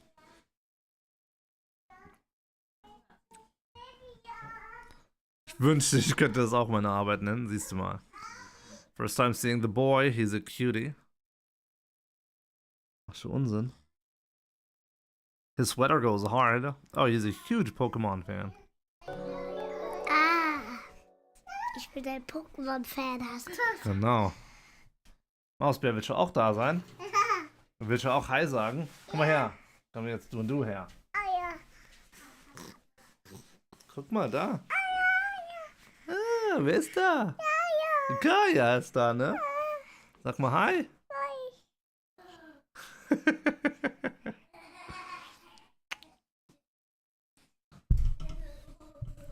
By the way, Chango, I have to tell you, the Pokemon cards that you ended up providing, they're actually being used, okay? Like he started, like collecting the cards, so it's already been, I thought the cards are just gonna go to waste, but they're actively being used now.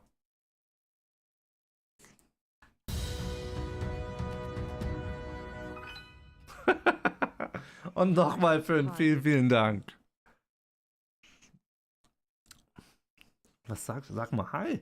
Hi.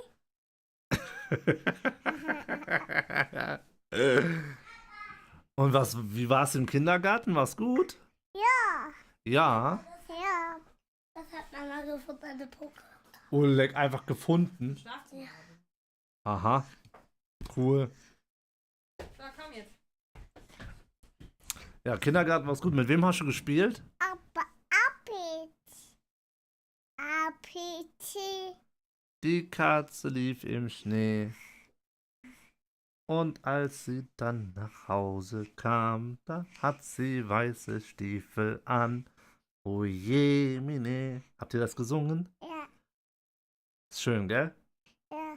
Cool. Nee. Sag mal Tschüss. Sag mal Tschüss. Sag mal Bye. Bye. Komm, Bärchen. Geh mal zu Mama. Eis Wie? essen. Nee, Eis essen. Geh mal Eis essen. Komm, Eis. Ah, the kids. Später. Bis später.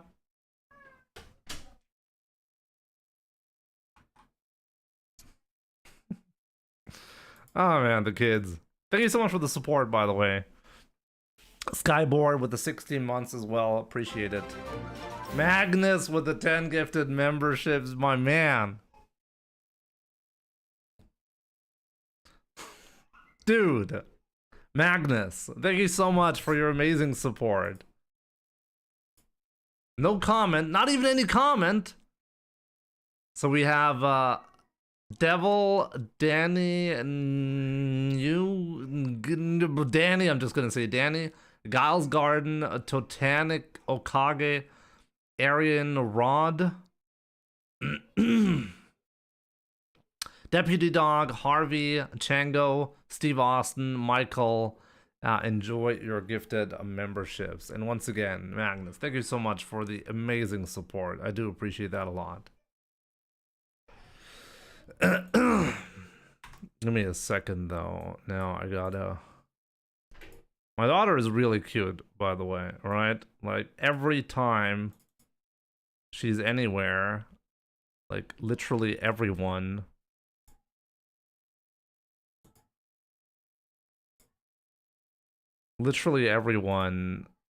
has to comment on that.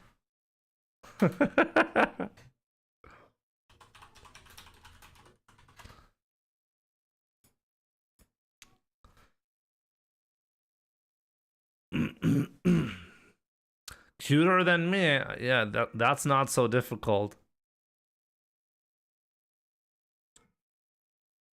She's really cute. She has some really cool habits. I'm just really happy to have amazing kids, you know. Loving the stream, BTW, much love.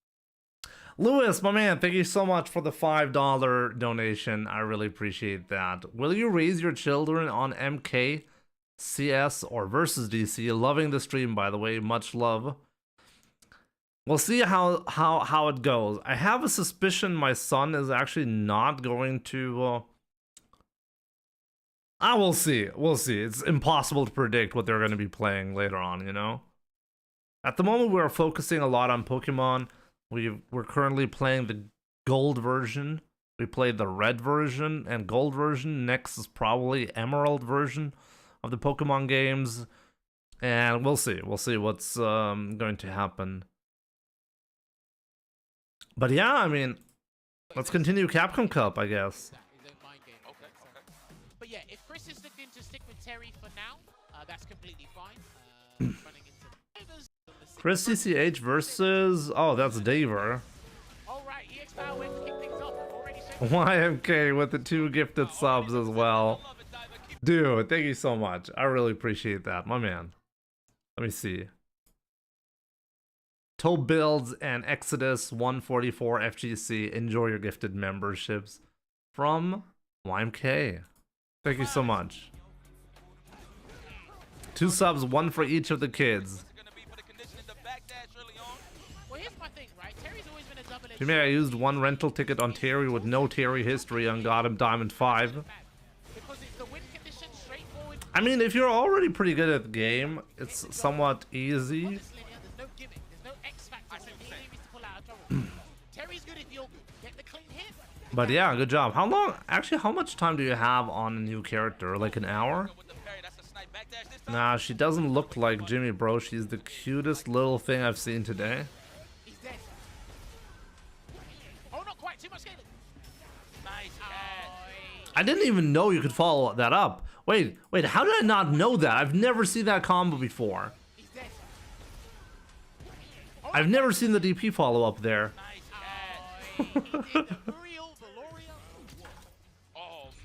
show you did what Noah did on real. My wife is kind of pissed because our kids, they look too much like me. The burn knuckle, my goodness. Try to press buttons. I feel like Diver's trying to give him too much looks on defense. I think he just needs to block. Jimmy, what's up, Oni? Environment like this, Diver's scared to make the wrong defensive choice. And it builds. We start to see it. Nice quick punish. Let's build up. I use Terry and it's a nice unknown follow-up. No, this is Capcom Cup. So Terry players definitely know about it. It's a rare. Oh my god, he could have. Charge it. Oh, there it is. Trying to jump. Yeah, there was. You know what? I think Chris is thinking, I wonder if I would have done level 2. Would that have worked? I don't know. Your children will top 8 attorney within 4 years. Mark my words. Within 4 years. Oh man, let's see if that's gonna work out. Anywhere with the jab. I thought he was going to go for a committed uppercut there, Diver, but we're slowly but surely dialing up. Let me tell you the true story about changing the names for the character. Okay. Okay, definitely. Let me know if there's some unknown to it. Dying on the drive gauge side of things. Who's going to press this button first? It was 3CH, but we ain't biting. Damn. Is he going to burn him out? No, he's going to go for a level 2. He's going to go for a Psycho Cannon conversion. I'm not sure, but he's going to burn him out here. He can still charge something after this, and he is going to get the... Wow, Diver did it. Damn. Anyway, first game on the board here for Diver. How old are my kids? My daughter is 1.5 years old, and my son is 5.5. Remember, Mena beat Chris earlier. They both need a dub here. I see. It'll be good for either or whoever gets a 2-0 in terms of rounds, that is. Let me go. We're going to go for a shimmy. I feel it. No, the back. Oh, wow. wow. Twice? Hey, man, something I don't know. I feel it. Let me No, see. the back. Oh, wow. Yeah, backdash into back throw. Hey, man, something I don't Reason know. the first. Oh, what a way to switch sides. Okay, that was creative. I see. The first reason was a boxer. Okay. He's got one of the best whip punishes still. Because when they name it, it's M. Bison. It looks like Mike Tyson. Exactly. I mean, this is the reason why they call the boxer M. Bison in Japan. Because it was supposed to be a hint at Mike Tyson. Watch out, Chris. Watch out, Chris. Yeah, as I said, like in Street Fighter 2, he even looks like Mike Tyson, like a lot. That's definitely enough. And that is match point for Diver Daniel. He listen. He sniffed it out. I'm sorry. I might be Chris's bad luck child today. Nah, this ain't commentating skirts. He know what they the season once. If we go to Japan, we gotta call him Vega, yes. Possibly a backdash. Oh, good call, Yipes. It's even worse because it's not even Vega. It's Vega. Didn't you know that? There's no V in Japan. He's actually called Vega with a B. But phonetically, a V and a B are very close. Up the momentum, if you will, the morale. I see you. Diver! There you have it. Diver turning this one around. Diver, really impressive. And get that dub on the board. What a turnaround. He needs that. Because again, as the days go by, the results are either going to be incredibly Yeah, in Spanish it's the same thing. In Spanish, you can basically V and B, they are basically interchangeable, and it's not going to sound weird if you say something with a V with a B sound in Spanish specifically. I'm very much aware of that. I mean, I did have Spanish classes, you know.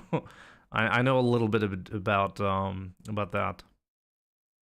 But yeah, in Japan it's the same thing. And the reason is because phonetically they are very close to each other.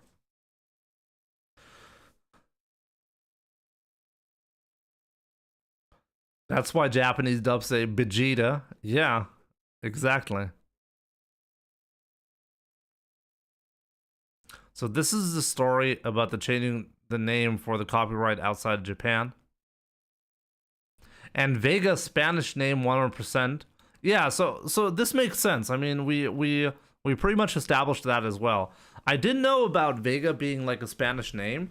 I just didn't make the connection that they changed the 3 names because Vega is way more appropriate for Claw, like for Vega, you know?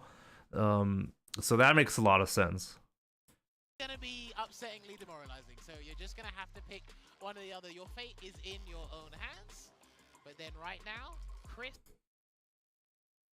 Let's see about like this group right here. Speaking of group stages, right? You just said what we talked about 30 minutes ago. Exactly, yeah. Because honestly, you think if you come with a solo main. So Fudo is doing really, really well in this group so far. But we have a couple of players, you know, Mena and Fudo on top, Mr. Crimson right behind, and Chrissy CH, a bit of a surprise for me, I have to say, is 0-2 so far. We're going to be watching Kusanagi's games, Rohan, 100%, yes. DJ やっぱり火力がすごい高かったのか強かったんですけど、そこが軒並み落とされちゃって、本当は使いたいっていうか心の中で DJ がいるんですけど、やっぱ結婚して子供もいるんで、ちょっと DJ じゃちょっと養えないなという。で、エド I need to use the event code for Mai, right? Is it only for today? Wait, it did say that it's the Day 1 CPT EX color distribution. Is this only there for day 1? Is this not going to be there later on? That's Ryan, yeah. It's really impressive how well Ryan speaks Japanese.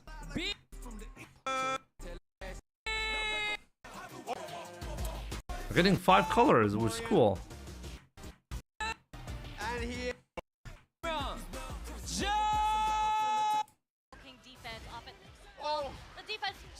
Well, and then Oil King versus Jack. Oreo in our second game, followed by. Okay, we got Big Bird versus Oil King, Shen versus Uriel, Lashar versus Jack, Big Bird versus Shen. Big Bird versus Shen, I want to see that. But the first one's also interesting, so let's watch that. Very interested in, you know. I also doubt it's probably not a 24-hour code, right? That would be pretty annoying from Capcom to do that. The other Rashids, how do you think that mirror match is gonna go? And they actually had really, really interesting perspectives. They were saying how Oil King, if you remember him from Street Fighter V, very aggressive, very fast-paced, and they said it's Big Bird. Yeah, I agree with that, right? Because Big Bird is so strong fundamentally that if you want to play his game where it's slow, grounded, footsie based, it's going to be tough to overcome. I think Oil King might need to get a little wild. Yeah, and I think since this is the first game, and we start off with the shimmy already, I think that we're going to play a little slow. That's kind of what I'm predicting. Until they get a little bit more comfortable with each other, then we're going to see the Oil King defense off it. Oh! The defense straight from the get-go. There is the Wake Up Odie mixer. Yeah, apparently Oil King had heard me, but man, Big Bird was already ready for it. The meaty overhead as well. Maybe not meaty enough to combo. So he's got to reset the pressure, working on that drive gauge. Both pressing that round, has some to trade. He's trying to get him to shimmy. That was a good reaction from Oil King to press the button. I'm planning to play ranked after this, yeah. Well, it depends on how far we're getting today, you know? How many of the matches we're going to be watching. He's part of the 7-frame crouch medium kick club and then reacts to the parry with a throw. You know how it goes. Punish, counter, damage. And just like that, Big Bird takes the first round. Ooh, and just harassing with the overheads nice and early. And yeah, the true string right there. Too quick for the drive reversal to actually board it. Big Bird. It's kind of stupid for Rashid versus Rashid, right? Just chipping away at the drive gauge. No real damage there, but he will take that because Oil King is almost 2 bars away from burnout. Yeah, right. Just going to keep applying the pressure. But Oil King fortunately escapes the corner, but it doesn't matter. Still eating this pressure from Big Bird. The drive gauge. Oh my goodness, it's gone for Oil King, but he's got the offensive and Oh, this is going to be big. Build his bar here, so I think he's going to try to play it a little slow, not really go for the damage here. Into the throws in there, parries on the wake up, throws him afterwards. At least building Oil He only got 2 throws, which is not very good. So the drive reversal safe. And blocks the overhead this time. Still burnt out, but right now he gets his meter back, and it's Big Bird who Oh, man. gets hit by the drive impact there.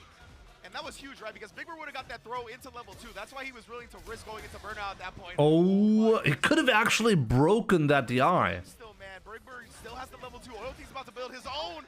Oh my goodness, you have survived. Just wakes up with the crouch medium. Oh, man, what a round. The fact that Big Bird was going to respect and give him some space. Yeah, we weren't sure exactly what Oil King was going to wake up, right? There are Ryus, yes. We have Blaz and Kusanagi. I'm pretty sure Punk only played once, yes. And he did win. Nice adjustment. Okay. Not getting much damage over here, but okay, drive reversal to get the pressure off of him. And answer kind of just forced one mix-up off the straight block string. Usually see people do that to try to drain the drive, but nonetheless, still got a punish counter throw in. Oh no, he tried to walk forward, hit the medium kick, Big Bird with the jump over. Okay, so there's a classic double jump to get out the corner. Shocked. With the Stan Fierce to interrupt the drive rush. Oh, I'm shocked Big Bird didn't go for the level 2 there. Right there, but Big Bird immediately waking up with the level 2, and Oil King, he tried it. Yeah, he tried to interrupt it, but it still worked out in Big Bird's favor. You rarely see those trades. Usually you either see the attack flat out beat out the level 2 or not, right? But it actually traded with the tornado on screen. Tried something, didn't work out. Big Bird come out on top for the first game in the Rashid Mirror. Yeah, and honestly, it was like perfect for the advantage, but Dancing around the characters with some character. And we're getting the debut of Mai. Oh my god. yes, this is the first time we're going to see Mai today, so very excited to see it. Oil King has been training her for a while now. Most definitely, and obviously she's a fan dispenser, as you see here. Big Bird is gonna have to put the brakes on some of these, and again, that's not bad, but still you spend 2 bars. You spend so much bar on that just to avoid the follow-up. Yeah, Big Bird, you can see he's already hesitant, right? It's a new character, not as familiar with the matchup. This might work out for Oil King, but he's gotta get his offense. Actually, the more hesitant you are in the matchup, the more Mai gains an advantage. Because the EX fans are so ridiculous. Put the fans out right. This is really good rhythm from Oil King right here, not being too overzealous with the fans. It's making Big Bird a little jumpy. And there it is again. He actually gets the perfect parry off this time, but drops the combo. I don't know what happened. Was a punish counter. Does Oil King know his combos with Mai? Right now, it doesn't look like it. Mai's dumb. I think everyone agrees with that, but because she's a hot chick, we'll let that slide, you know?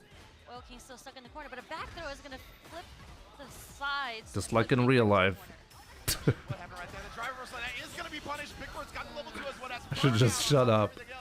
Oil King, my man, this is long. Oh no! But you know what? The throw takes it. Yeah, I wanted I don't think that works mid-screen. I think that was It's usually in the corner, yeah. So I think that was specifically to stay meaty as possible and make him guess on the strike throw on wake up. That was super sick from Big Bird. Yeah, he was willing to burn himself out for that setup. Very, very confident play so far. Yeah, I'm wondering if we're going to be able to see a level 1 coming on from Oil King's side just to get the stocks and the power up. Good anti-air as we see Big Bird's willing to risk these jumps with how many fans are coming out. The defense is still looking strong, going straight through even the charge whirlwind. Oh, that's not gonna be good. Yeah. Oh man, Oil King big trouble right now. It does get out of the corner though. Almost not gonna matter. This is Rashid of the turbulent lag, you know. The wall, so unfortunate. Sends Oil King bird watching, and he's gonna send him to the bench after this level 1. Not even needed. Oh my. Every single time I think he needs a level 1 to kill, it's always the mixer that kills. They're like, really? No meter spin at all? There we go, impressive. Good stuff, Big Bird. Time for him again today, so not done quite yet. He's got a great chance to start this on a very hot note. And I'm wondering if Oil King had played Mai from the beginning, would he have gotten that warmer? Because his Mai was looking kind of crisp, you know? It was. With it, obviously, DJ's kind of dropped. Yeah. Oh, juggle there, no follow, but the DP. Oh, he went throw twice. Uriel, no! not like this. Not the critical art damage too. Oh, that is usually the classic, right? We always joke about. Oh my god, that is so unfortunate. But Uriel, I think in a moment of panic. That's the worst thing that can happen to you. I think that's what happened. That's why he ended up doing the 2 throws, and that's so unfortunate because it was like throw. Yeah. Big Bird never won Evo. He came in second place when, let me think. Who won Evo that year when he came in second place? A little bit panicky right there. She had cool, calm. I can't remember. I've had jitters commentating as there were pull blink an eye. The Shin below half health. He was just so good afterwards, whether it be with the back debate. I like that. No free DIs, and he's gotten out of the corner, so I'll skip this one. But let me see. Incredible, yes, I love the Actually, what Jack actually absolutely annihilated Lashar? punish counter. With the level 1, the first. Oh, Jack baits He it got out. a comeback here to do that. Over and sneaks in one of his own. Oh, baits it out. The light attack too fast and the DP too slow. Jack on set point. And The light. Jab, string, and this could be a complete turnaround. Level 2. Now this is scaling because of the perfect parry damage, right? Still decent, but he wants the corner carry more than anything else. Yep, but Jack has again made all the right defensive reads thus far. Oh, and he's like, a lot of Oh my god. amazing reads from Jack. He's got level 3. That's it. Wow, wow. The hard call. These Wow, hard the calls. way Jack got that one. Jack with the set win. That was incredible play. Incredible, yes. I love the fact that he didn't go. Look at this man right here.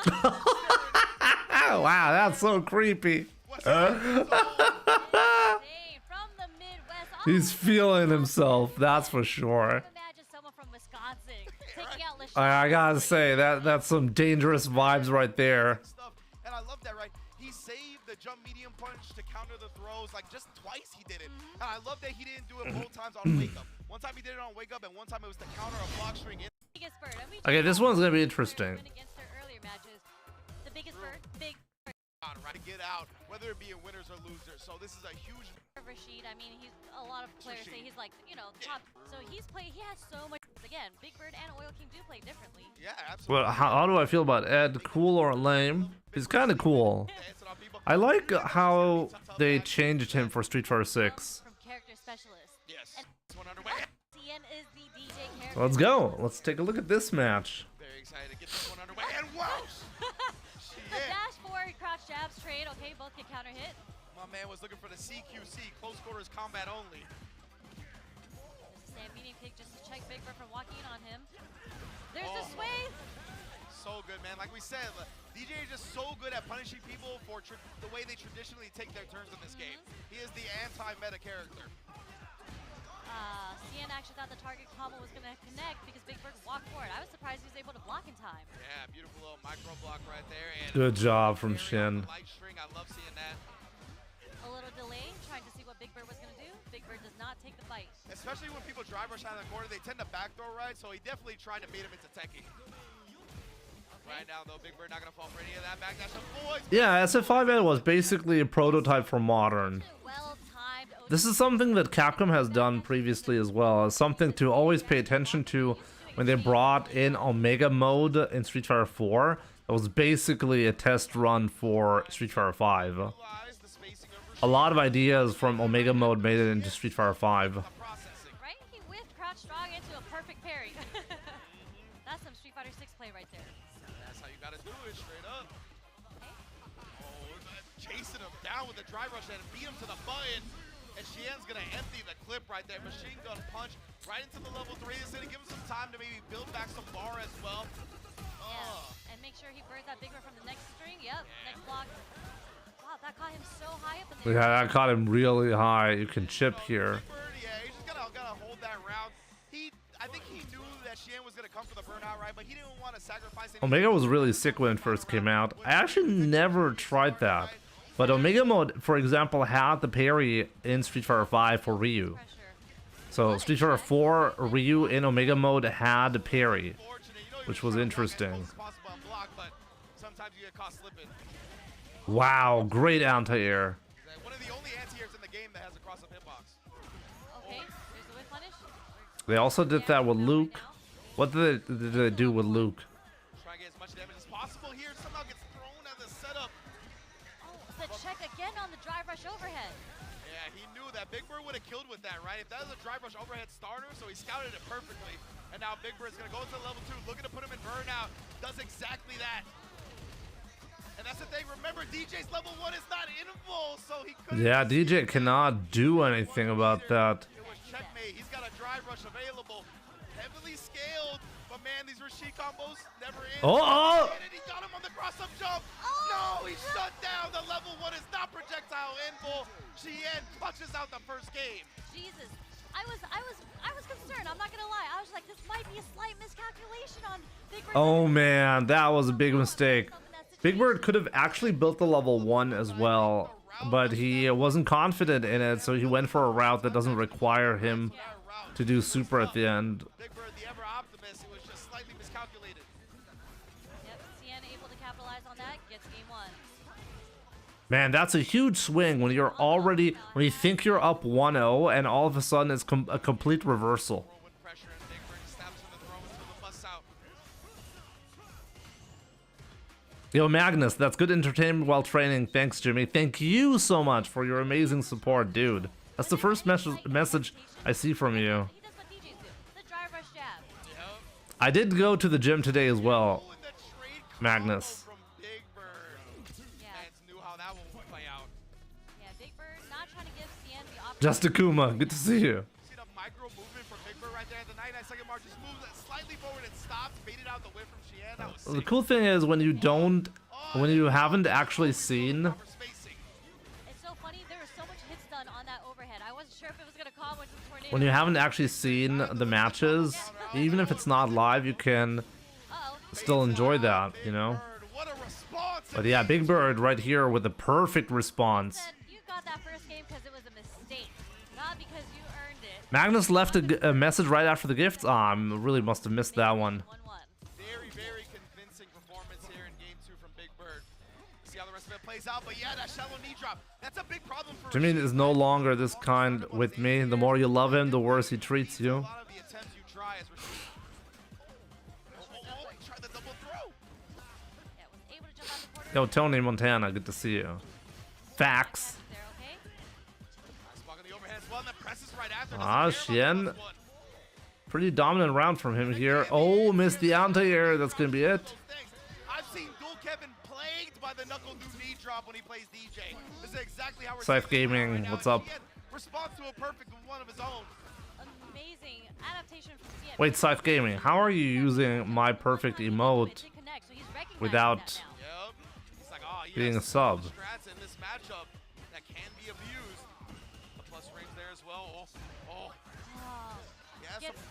Yeah, he got the punish counter low 4, but didn't get the conversion. Oh, channel points. The machine gun punch gonna shave off all that health. And that's gonna be it. You see, like, Big Bird actually did get punished for that. If Big Bird had won, I would have said, okay, at least Big Bird, like, that one mistake with the level 1 super didn't get punished. But no, Xian is actually, like, winning because of that mistake. Interesting. Capcom Cup, one of the most consistent players in fighting game history, and he's off to a 2-0 start already. Insane. Jimmy, Capcom Cup 2026. Like a 50-50. You couldn't Hopefully. really feel who was gonna for sure come out of this, right? They're two really, really strong players, but I think overall. First game or the first couple of games where he was playing it a little bit. He has to figure out how he's gonna approach this. All King versus Jack. Build some meter back. Oh, this looks bad for Jack. But let's see, is he actually gonna? We haven't seen the match, but hey, let's check out if this is actually gonna be a comeback. Jack thought he was gonna switch it up that time, but no switching. We just looping. Oh, the air to Oh. air. Jack though. That puts Oil King in the corner. Is this the beginning of the comeback? Air to air as well. Okay. We're going straight into level 3. We're gonna take. Yeah, you need the bar. You need the drive gauge. I like that decision right there. CA put yourself in prime position to take this round. Force a whole nother round. Force a whole nother round of decisions. Will he OD mixer? No OD mixer. Jump back. He burned himself out. Ooh, the burnout. Big mistake, and it was not good enough. Striking back and giving himself a victory in this pool.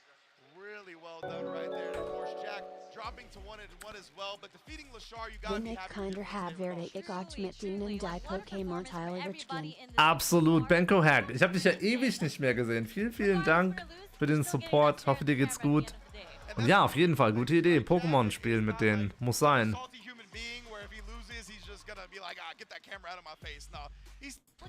So let's check this group out. But with the mic on the in just moments, Owen is able. Nobody has an 0-2 score here, which actually makes it interesting. Also, this is interesting because Xian is doing. Wow, 1-1 is actually the best score here. Jack technically has the same score as Big Bird. Should be 2-0. で勝利し、次のラウンドへ進むとなっている形なのです。で、これから質問したいと思っています。Your match versus Uriel Florian. The players be ready on standby. Thank you very much. Big damage. What a jump! Everybody's an enemy, man. Let's check this out. Stage right now, fighting for that. Indeed, should say. Definitely up in the rafters. This is an interesting group. Juicy Joe, Kills You, Shanghai, Kaba.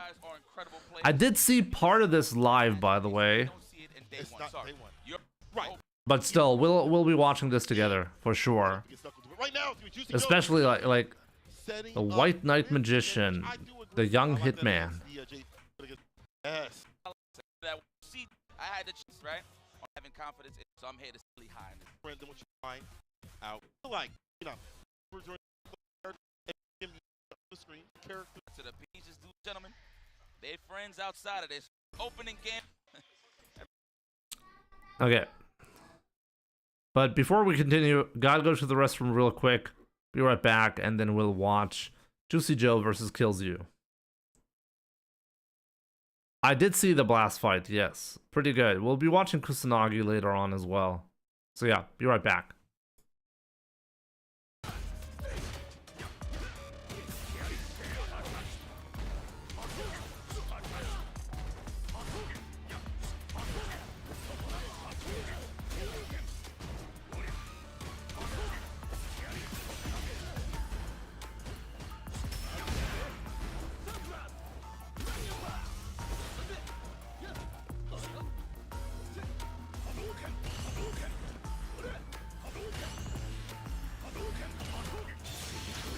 Didn't go for it. Was that gonna...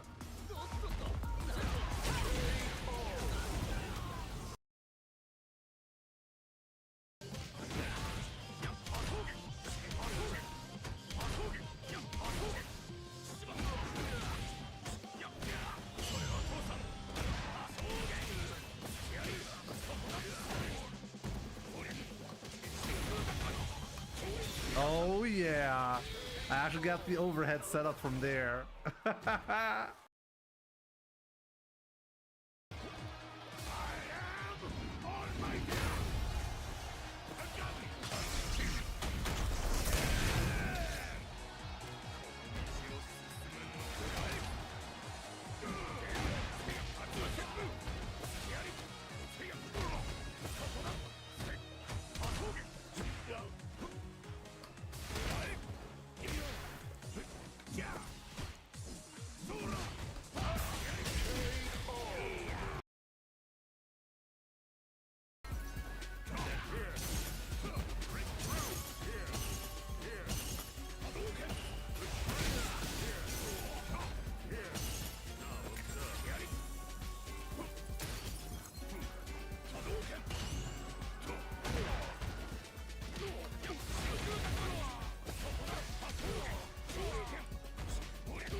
Oh, got him.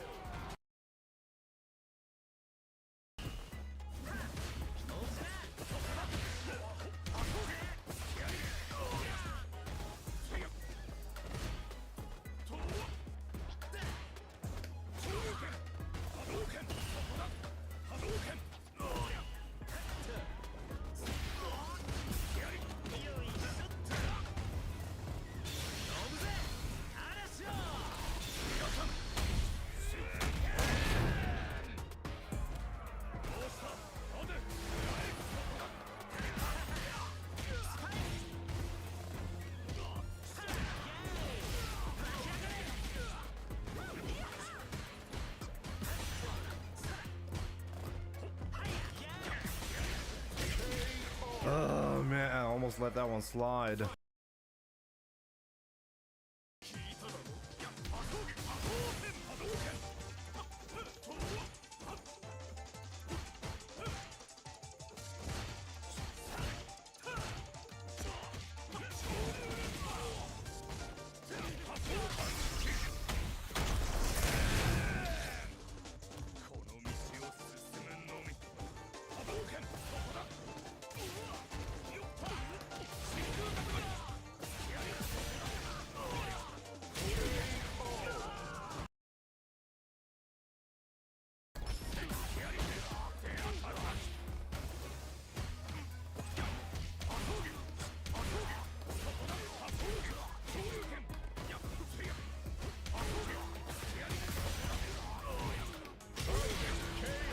Try to be too greedy there.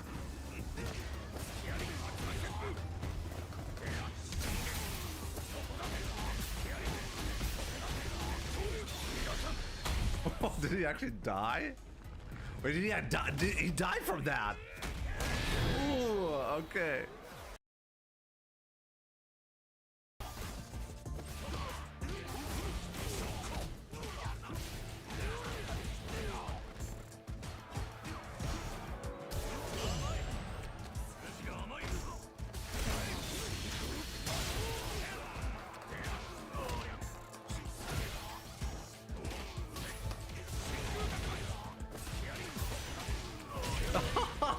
Get wrecked.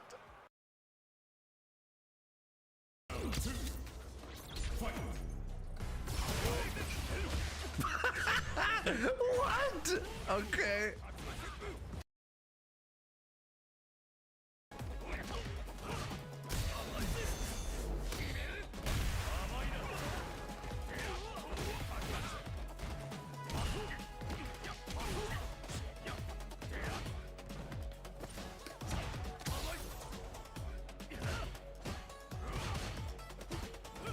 Okay, guys, let's continue. Let's continue with that. An enemy, man, for good reason, of course. Juicy Joe kills you, opening gambit. Let's get it popping. Already looking for that counter hit. The anti-air represented early from Juicy Joe. Telling you, man, he got a lot of tricks, man. A lot in the bag for sure. Kills you. First time I really seen this jury was in Let the clip finish. It's definitely at this point. Yeah. But we'll see though. Which is so good he can play any character that has that walk speed, that sort of drive rush with a button sort of style. There's a throw, dash up, wait for a little bit, gets a counter, it stocks up in between. I like that. Counter poke into the ghost, the paranormal activity just to get some spots to the overhead. Didn't watch the noggin there, gotta watch it. Throws, okay, not scared of the amnesia yet. There it is. Nice, pretty meaty fireball. Amnesia works out. Joe, great calling on the defense, sets up the departure. Every knockdown you want the departure. Cheapest thing about JP, especially this season, is that departure to lock you down. Juicy Joe trying to work and burn out. Oh man, that was really good from Kills You. There it is. What a finish. Kills You. What a way to answer first blood. Yes, sir. First round to him. Here we go. Already with the confirmed Juicy Joe. All the screen control in the world. What's it going to be? This is the parkour tour, what I like to call it. Are we going to crash through there? Obviously looking for that perfect parry on those projectiles. Maybe punish with a dash round or a fierce. What a walk back into crouching medium punch to go Kills You into getting hit. Blazer throw still able to tech. Oh man, that was odd from both players. That's before back though. There we go. Switch it up. That was that was a tech too. Yeah. So that worked out. Nice counterpart. We're gonna go for the level 3. No, we're gonna save that cash. Are we that confident? What an air throw! Get back over here, young man. That too. He gives me the super. Juicy Joe. Didn't actually have to spend the level 3 right there, but Hugo Joe. This is Hugo Joe. I don't know how we say juice in Japan, but I'm gonna have to learn that by the end of this weekend. how do you say juice in Japan? Juice. It's the same word. You can say it like that. Shout out to Tasty Steve. All right, parkour tour again. We get in. Back medium punch. Daggers to crouching. Medium punch a little bit. Back it up with the back though. Same medium. All right, Crystal Slash. The throw again. Juicy Joe going for a lot of throws, and Kilsu has had some really defensive reads on his own with these techs. Go. Oh, I actually thought he could get a punish. Juicy Joe, however, ready almost with the perfect parry. I'm pretty sure it would have landed if it was in range. All right, trying to bait out that parry, trying to get some big. Oh, that could have been it. The idea to avoid the overhead was fantastic. Just for the OD departure, and over departure as well. Kilsu, he's got the range to do a drive rush, heavy kick, medium, or he just dashes in, interruption with the light. Not much you gotta worry once he gets into this low forward range. Oh, he missed it. Nice. Foot dive. Uh-oh. Are we gonna spend it? You know what? Yeah, you gotta spend it just for the drive gauge. Kills you. Good idea. Get your bar back. Take a lot from him. And you got the lead too. Burnout drive. Impact immediately. Looking ashy, getting that ass. Immediately kills. That was amazing from Kills You. That was a good play. I like that he shy away from drive impact. Of course, Juicy Joe had the level 3 last time, so he fully committed to that. But committed to the ghost, and he had no bars, so regardless. There we go. Perfect parry on the round start attempt. Have kick pierce departure, of course. That top shelf offense hit. Yeah. Wow, we seen the gaps. Usually in those strings, you see people try to parry the ghost, but no, he attacks. Seen the gap in between. It's a matchup knowledge, man. Oh, holding up forward. That was not the option there, Juicy Joe. What's it going to be here on the wake up? Oh, amazing. Perfect parry and then immediate punish. Get that distance again. Snap. Nice. Air to air. There's the throw right after. One more touch. Draco pressing in the corner. Oh man, this is dangerous now. Not out of this yet, but There's no way he can make the comeback. Yeah, Joe yeah, at the you right can't. end, they try to score the knockdown, jump out. Match point kills you. All right. Just one set point. He's got level 2 to work with if he wants it. Level 3 as well. He builds it up. She will like a battery. Good jump in the foot dive, huh? Bro, I'm telling you. It's so hard to deal with that character. You have the crouch fierce, but if you miss, she's right next to you on the Yoki sort of scenario. If she hits, even if it's on block, she's still close. The thing I hate the most about perfect parry is that regardless of your success rate, it still feels completely random to get. And that's the unfortunate thing. He can't really confirm off a low forward. He can't 2-1 counter. But that's just objectively wrong. But that's how you know, like, he's gonna really throw out that better. It's easy to read. Right. Stand block. Perfect parry. To the back though. Give the departure. To do that. You get even more damage. You get rewarded exactly for knowing the timing that the opponent is choosing, or knowing exactly the timing of the attack, how long it takes to come out. You know, both ways is skillful. Because if you're just perfect parrying a random attack like a medium punch or something like that, then you still get rewarded for knowing the timing. And if you don't get it, then you simply didn't know the timing, right? So we want to reward skillful plays. Sometimes you can guarantee right there, that was just a guess. Hey, I'm guessing you're going to be pressing a button right there with this timing. Got rewarded. Or it can just be knowledge about, okay, when do I have to press when this attack comes out to get the perfect parry?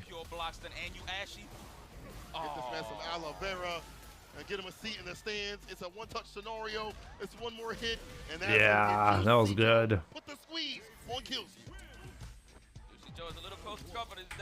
It's a guess. It's not always a guess, though. It's not always a guess. As I said, there are two types. Either you're guessing in a specific scenario, and then it's not a gamble. And there's even counterplay to it. If you're like, let's say you're in a +2 scenario. You can purposely do a heavy attack in a +2 because you know the opponent might actually attempt to perfect parry. So if they perfect parry and you press a heavy attack and you're expecting a jab, or the opponent is expecting a jab, their perfect parry attempt is going to fail. So it's not like there's a skill layer for that. You need to guess, or like understanding the opponent will be rewarded in this game. Yeah, but everything is a guess. Your job in the neutral game is always to get the opponent to make a mistake. When you're pressing crouching medium kick mid-screen and the opponent walks away and you get whiff punished, that was a guess. You were guessing that they're going to be holding forward, but they didn't. But then you get whiff punished. So where is the skill? What, you cannot find any single scenario where there's skill involved. If you define it like that. Okay, so where is the skill? Hit confirming. You know that you have to hit the opponent before you can hit confirm, right? How do you hit the opponent? You hit the opponent by guessing when they'll get hit by an attack. That's how you hit the opponent. That's a clear skill.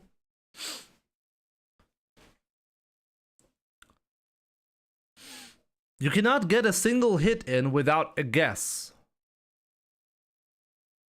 You know that, right, Nick? When do you hit the opponent where there's no guess involved? When you're playing footsies, you're guessing.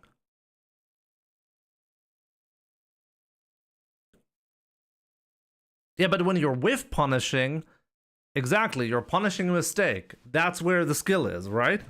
But you're always risking to get hit by the attack if the opponent walks forward a little bit more. So the attack was a gamble. The only way you got a whiff punish was because you guessed that the opponent is going to be pressing an attack at that moment, and then it's going to whiff. So the initial situation was a guess. That's the point that I'm trying to make. Every initial situation is a guess. That does not mean that because it started with a guess that there's no skill involved. That's the whole point that I'm trying to make. Yeah, but how do you control the neutral? How do you outplay the opponent?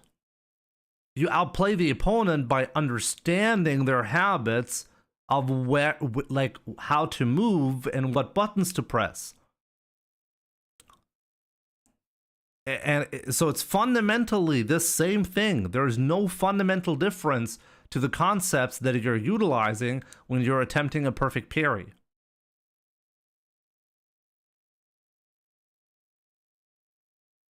But let's... EXDP works every time. Now, people like to just have this imaginary world where, oh, I like for my game to not have any gamble situation. And then you dig deeper and then you see that, like, the gameplay that they're looking for does not actually exist, or doesn't work the way they're anticipating.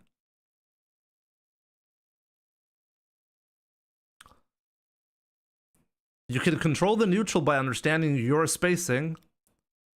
Yeah, but my spacing is dependent on understanding what the opponent is doing. Your job is to figure out, how is my opponent moving? Where are they making mistakes? And where is it likely for me to punish my opponent for something that they're doing? It's fundamentally the same thing when I'm doing a perfect parry. Because I'm like, okay, there's a high likelihood my opponent is going to do a button here. Press a button right there. If I'm right, I get to punish him. If I'm wrong, he gets to punish me. It's the same thing when you're doing footsies. We just don't agree. Yeah, but you haven't said how these situations are different.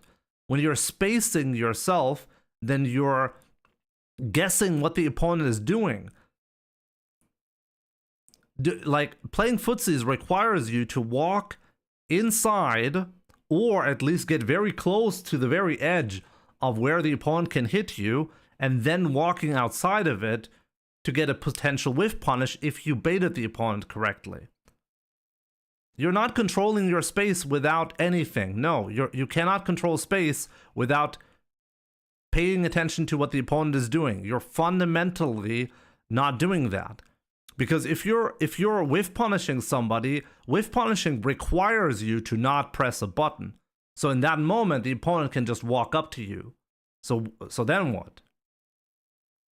Well, at that point, you stopped controlling the space, right? So you guess that the opponent is not going to walk forward and instead actually press a button that you can whiff punish. That is guessing. Of course it's guessing. When you're controlling space, there's no magical skill layer that you're introducing through that. You're guessing. Understanding the opponent's habits, that's what we call skill. Every skillful interaction starts by understanding the opponent and forcing them into a situation where they make a mistake. The mistake happens because you understood the opponent, what they're doing. There's no magical, oh, I'm controlling space, and it's completely outside the realm of what the opponent is doing. There's no controlling space without the opponent. Nick, there's no magical high-level footsies if you take away the other player. That does not exist. You know that, right?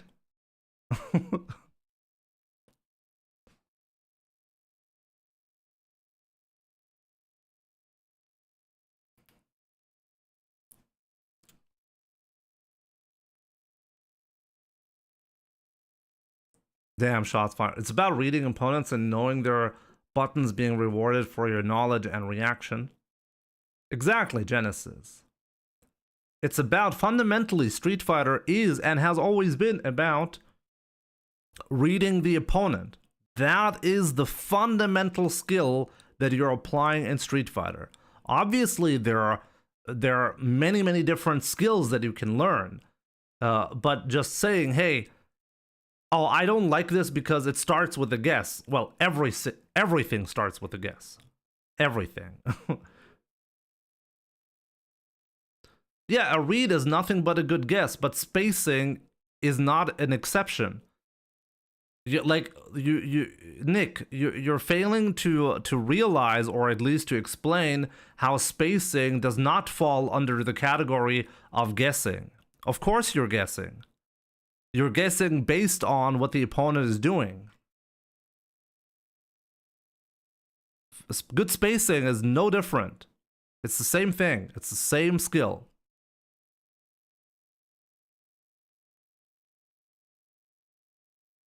But the point that I'm making is, just because it's guessing, it does not mean that there is no skillful interaction.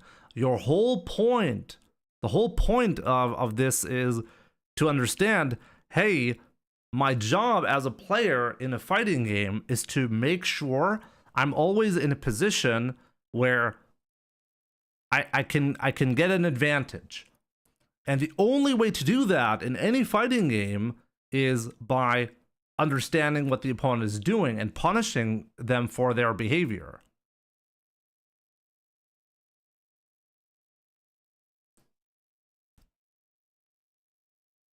Yeah, but exactly, your take on perfect parry there's no difference in perfect parrying and any situation regarding spacing, unless you can provide one.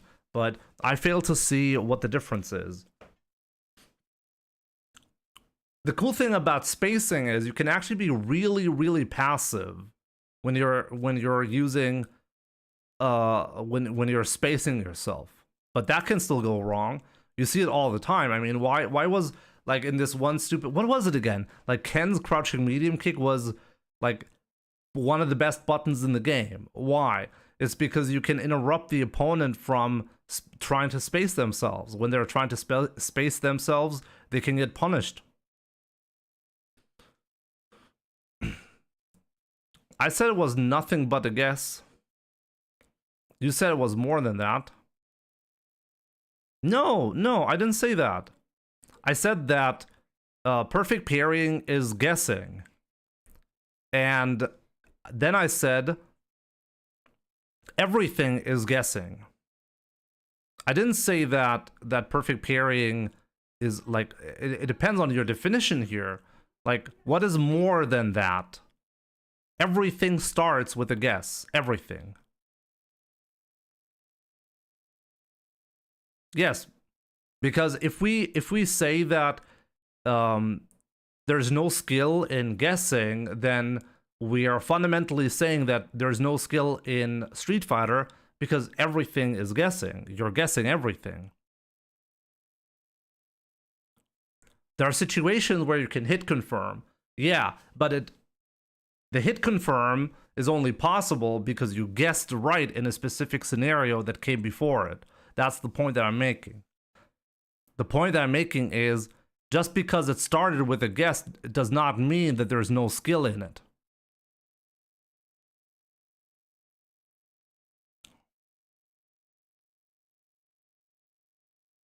A hit confirm takes away the guess.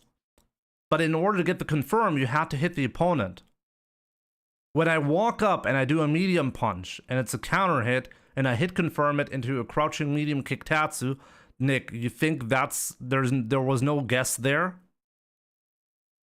Because you'd be totally wrong about that. The guess was that I walk up to the opponent, and then I guess at what time I need to be pressing the medium punch to interrupt the opponent. Because I'm guessing they'll be hitting a button at a specific moment. And then I can steamroll the opponent from a successful guess, and I can use skill. You see, now we're introducing skill to the guesses, right? We can turn a guessing situation into a skillful interaction where we maximize the probability of winning. That's how fighting games work, all of them. There's no magical, oh, I'm in a vacuum and now I only have the skill factor, hit confirming. Hit confirming requires you to hit the opponent. So you can't say it doesn't involve guesses. It absolutely does. Whenever you are hitting the opponent, you're guessing.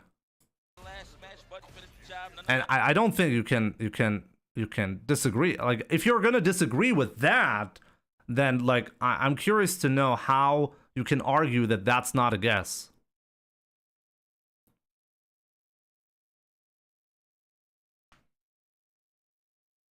Yeah.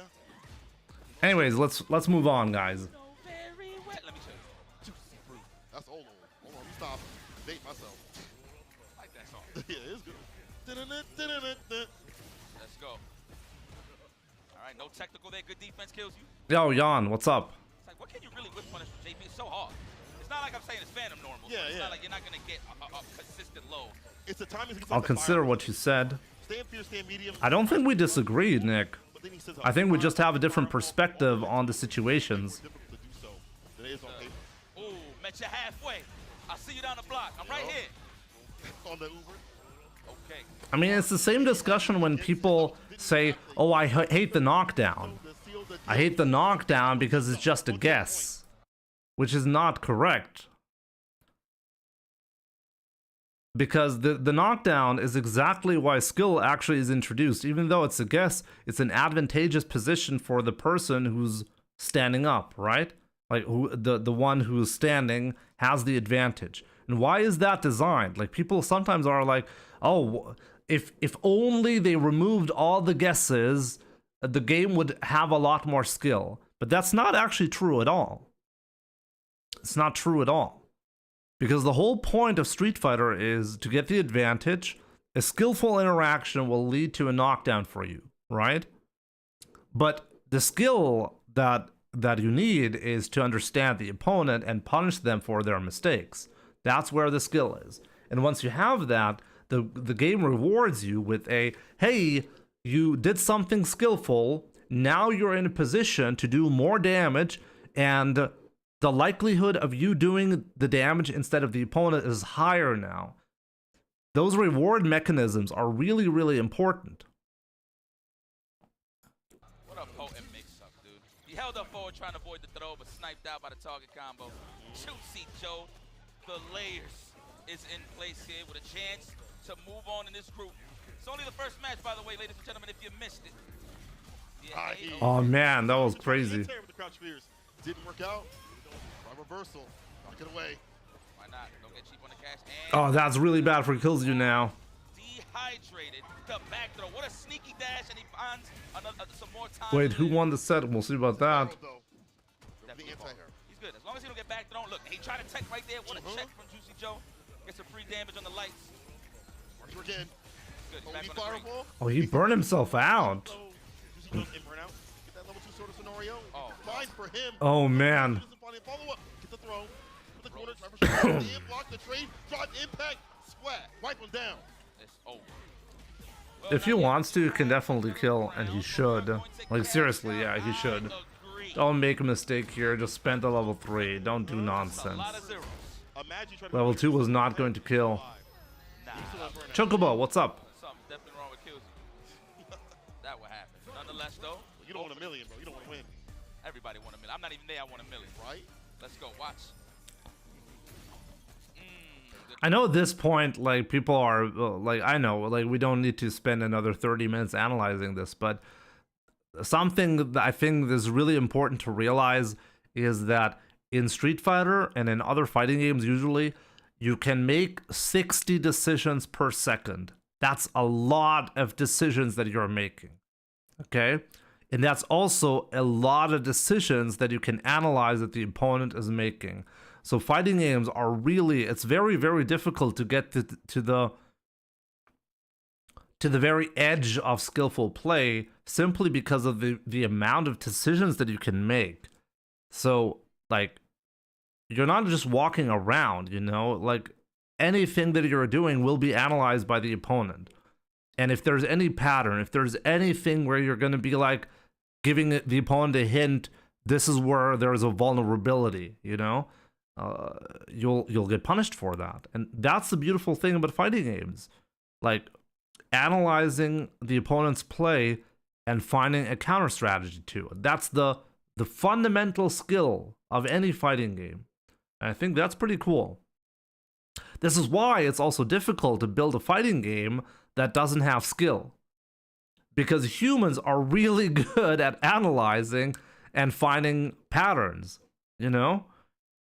And this is why even if you dumb down a game to the point where you're only pressing 2 buttons like in Dive Kick, you're still having a skillful game. It's actually amazing.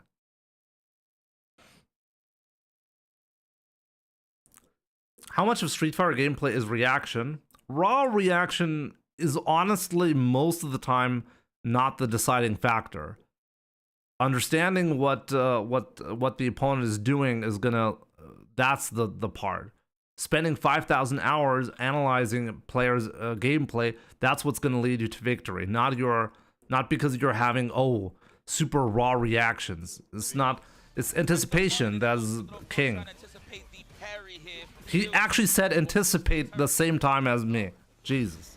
I am DJ coming right back into play. Rushing mid-screen.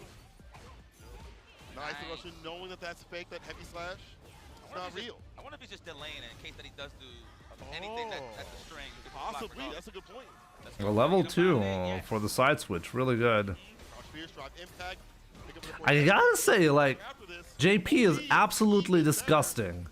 So disgusting how he can turn around a situation.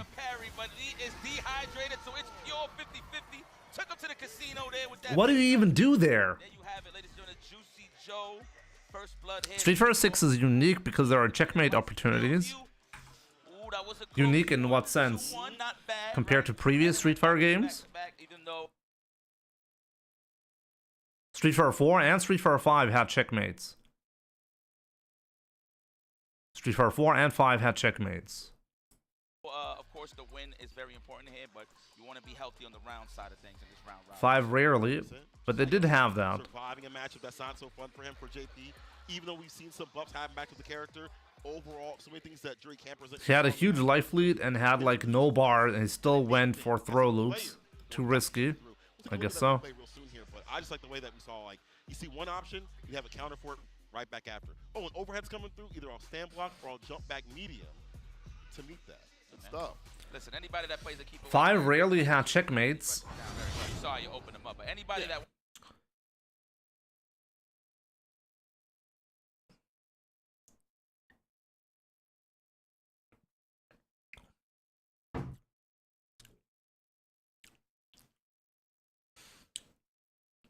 Let's just put it this way.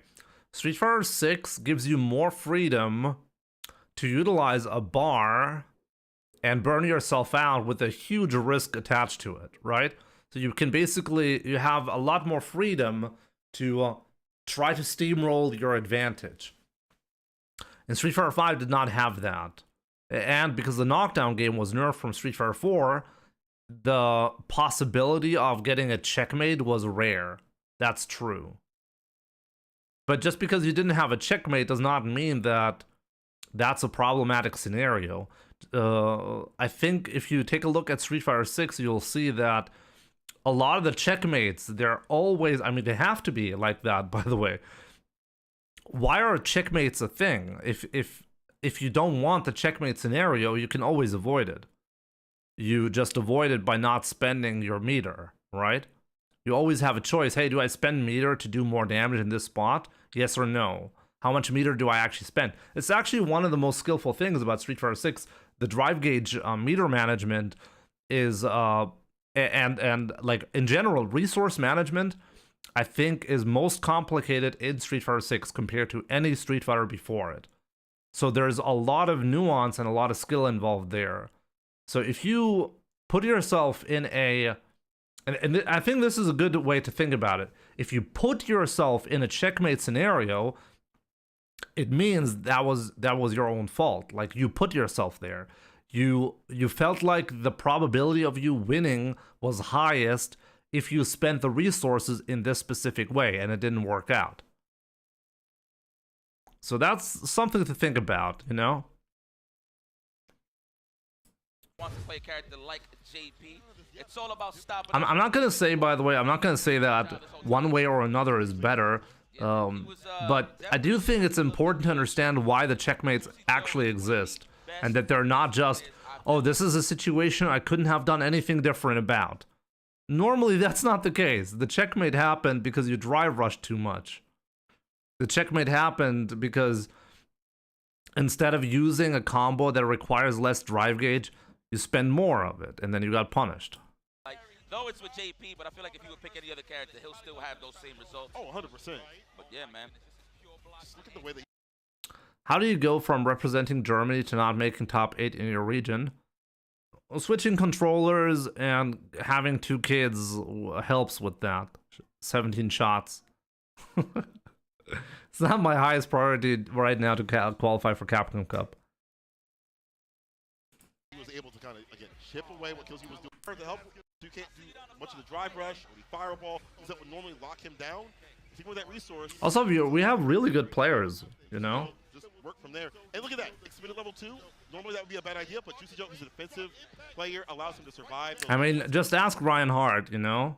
He didn't make top... Did Ryan make top 8 in the World Warrior? I don't think so. Next round sort of scenario. This is good here for Kills You. He had a spin bar. That's good for you to save that I'm round, using a leverless as well. round. I'm using a Furin FRS. To activate isn't too good either. So for closeout, yeah, no, I agree with you on that one. Yeah. Let's see, but this is when it got disgusting here for Kills You. Unfortunately, he was in a burnout, so it was just pure mezcla. That is mix up in Spanish. If you I didn't know. I would love in the ass for Gal to Kava versus Shanghai. Now that's a match I'm interested in. But he openly admits he's washed. There are different priorities, you know? Like, I spend a lot of my time creating content instead of playing. My playtime in Street Fighter 6 is not that high compared to other players. And most of it, it's still, like in a lot of cases, even when I have the game open, I'm not really playing. I'm actually talking to the audience and stuff like that. It depends on what your focus is. Ryan's focus, he has a family, he has a kid, one kid at the very least, maybe even more, I don't know. And he does esports events. I mean, he's at Capcom Cup right now, right, for work. It depends on what is your focus. And competitive play, I mean, obviously it's always going to be a part of the stream. I'm always going to try to show you cool stuff with Ryu and other characters. But, I mean, I knew with the current playtime, with what I'm doing, it's going to be unlikely to make it to Capcom Cup this year. And that's fine. That's fine. Maybe another year, you know? And Oni Akuma, thank you so much for the 1250. I really appreciate the support, my man. No message, no nothing, right? Just 1250. Thank you so much, my man. to eliminate the Sonic Boom from Guile here. But the thing about Kava, again, he is the aggressor. Yeah. So the only way Kava could really lose here if he whiffs. There's more important things than just qualifying for Capcom Cup. It's a lot of time investment, optimizing certain things. But it does not mean that everyone, like, I mean, Ryan says he's washed, okay, but he still knows a lot about the game.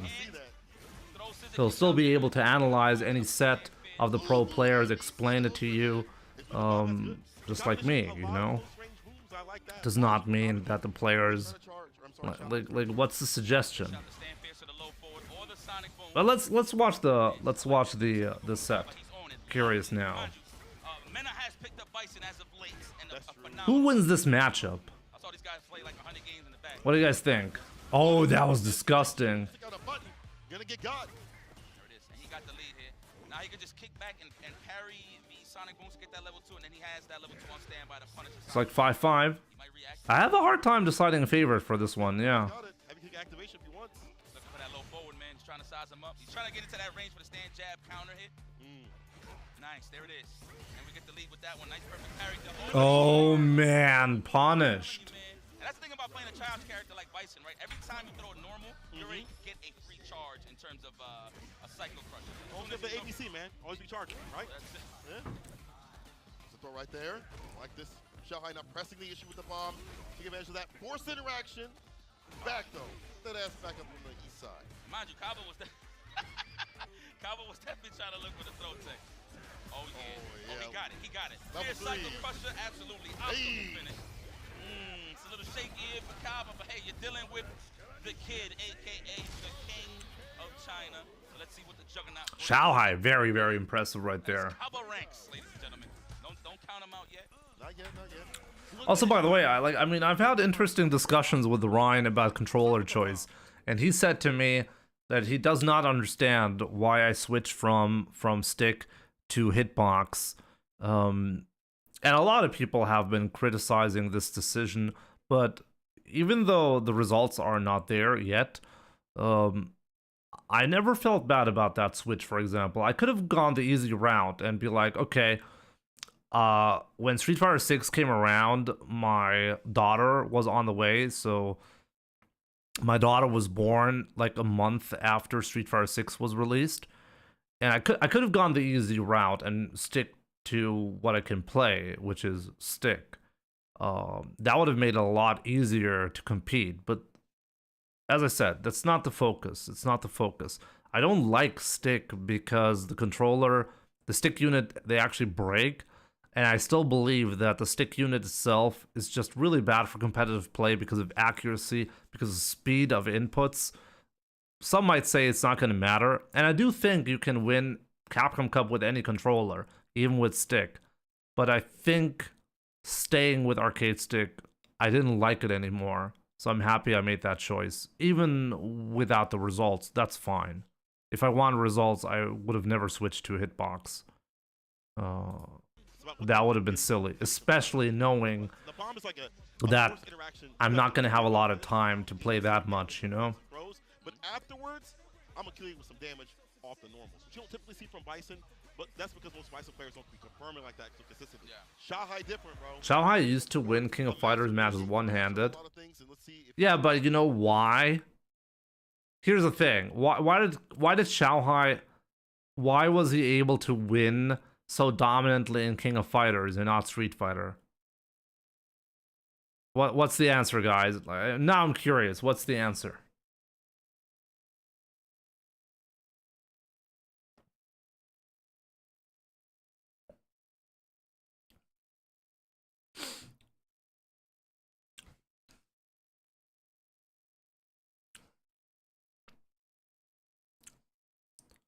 The competition. The amount of players, that's the answer. It's always the answer. If you're asking yourself, how difficult is it for me to win in that tournament? The answer is always tied to the amount of players. If you only have 1/10 of, like, if you have one game and you only have 8 top players in that game, you'll always make, as one of the top players, you'll always make top 8 at every tournament, right? And then you'll have the same game, but the amount of top players is tenfold. Now you have 80 top players. The probability of you being in top 8 is 10% all of a sudden. And people are going to look at the statistics and are going to be like, oh, this other game, that's an inconsistent game because the top player, they're not seeing the same results as with the other game, where we have the same results for every top 8. No, it just means that the game is healthy. That's what it means. And player base matters. That's the dominating factor because humans are amazing. But if you don't have a lot of competition, the probability of you winning dominantly is much, much higher. This is why games that have like one big dominant player, they rarely exist with games that are really popular. First game on his side, we'll see if things continue in his favor. Vega. Damn, I'm gonna have to get hit, yo. There are multiple factors why previously in previous games it was easier to win for players as well. Access to information is a big one because of the internet. Yeah, I fully agree with that. Yawn. It was much easier to win in previous generations, not just because of the community size, but also because of how information was accessed. Try to initiate with Sonic Booms to get himself out. Does get the jump out at least. Flash kick, drive rush. Stand light kick, super good. Enforce that strike throw after a drive rush. But Xiaohai, weather the storm. He used to win one-handed back in the KOF times. Yeah, as I said, the reason is not because he's a genius. The reason is because the competition was weaker. I'm really sorry to say that, but this is just, that's the reality, okay? Is Xiaohai doing that in Street Fighter 6? Is he gonna win Capcom Cup one-handed?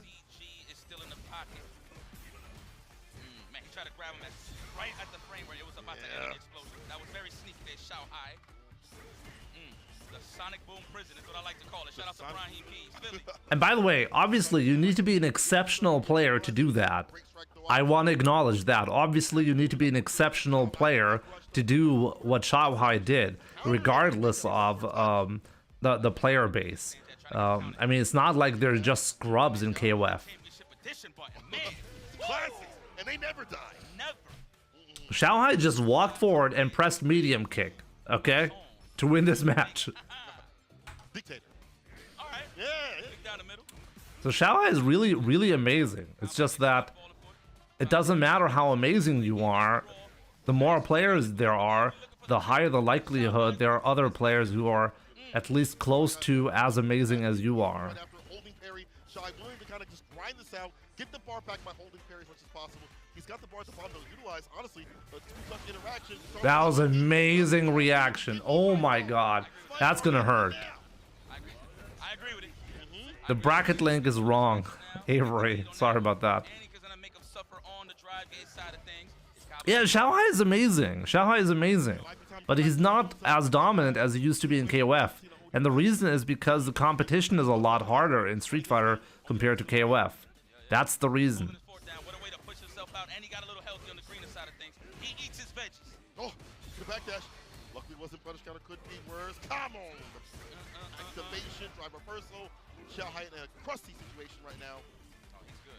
Look at that. Xiaohai still not scared. Level, oh, I thought he had a level 3 for a second. I'm bugging. Oh, Xiaohai.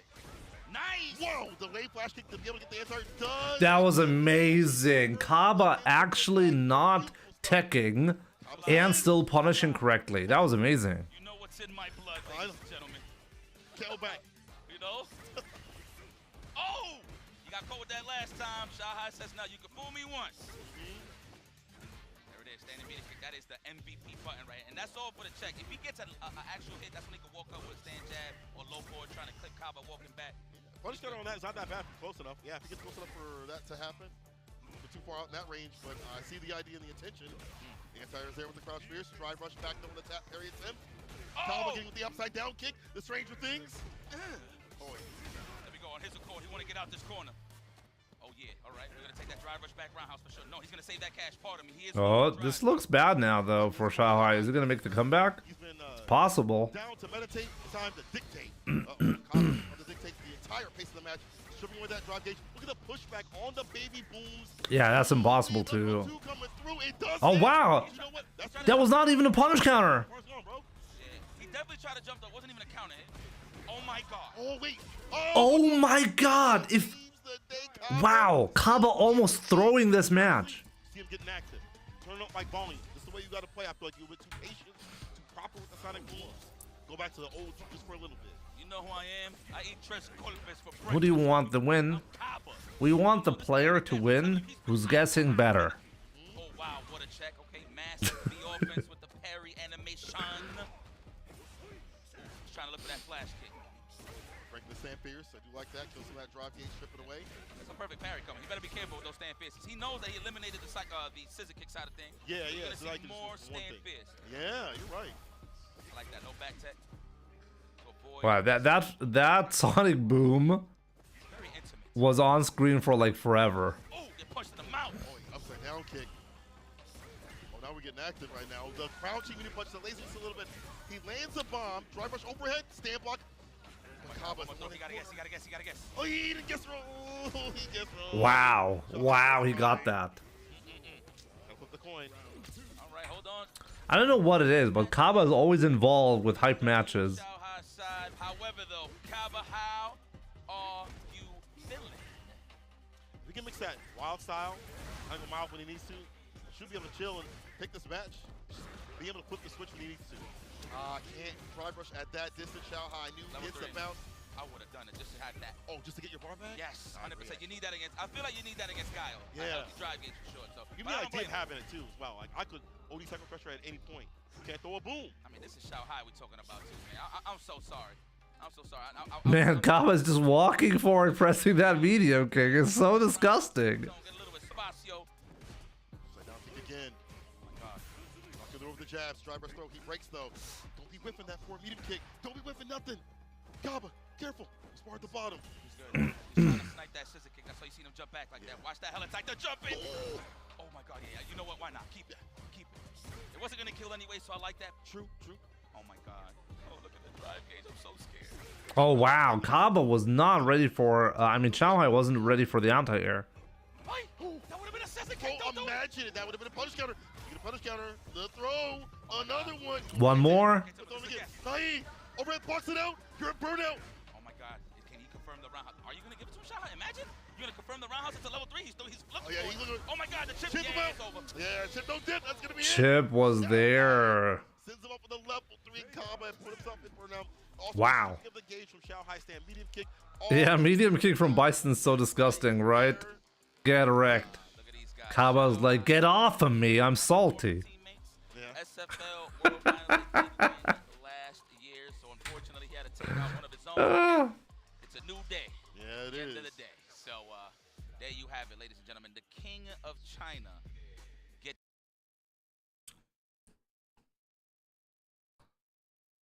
Jimmy, when I see people drive rushing me when down, is it usually safe to reversal with OD Shoryu?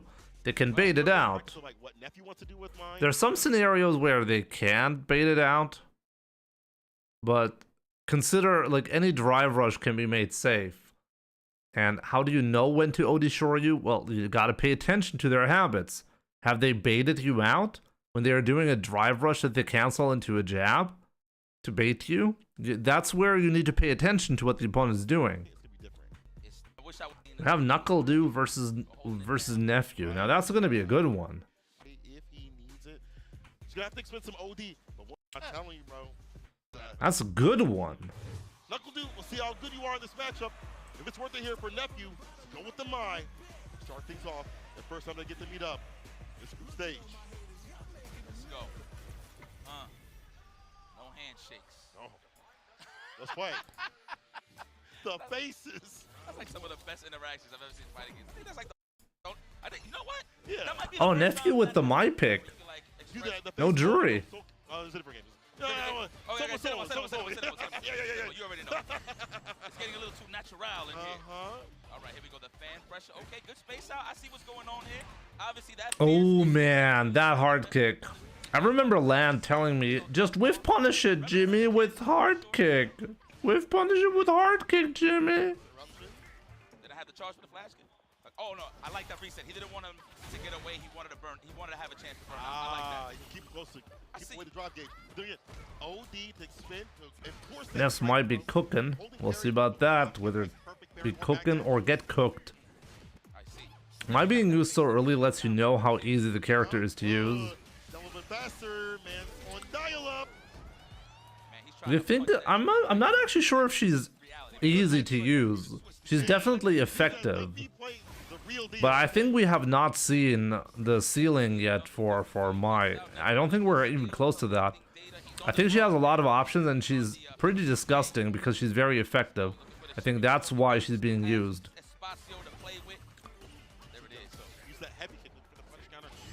Perfect parry on the jump in. Positional advantage with the back throw. Come on.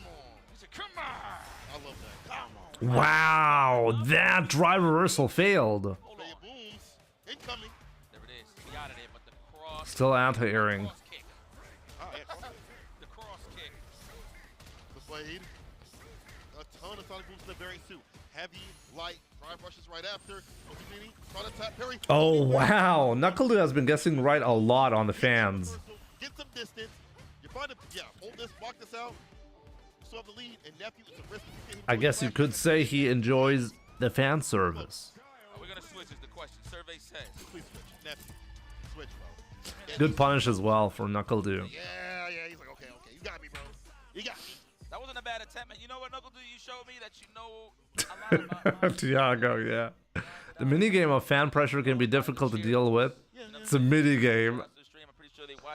The OD, I have to say, like, the OD fan is just ridiculously stupid. Definitely agree with that. We're getting on, like, real-time reports on, like, what frame data is. What do you mean similar to EX Scissor Kicks? In Street Fighter 6, EX Scissor is very punishable. Yes. If I was in that chat and I didn't know him, I would lie to him.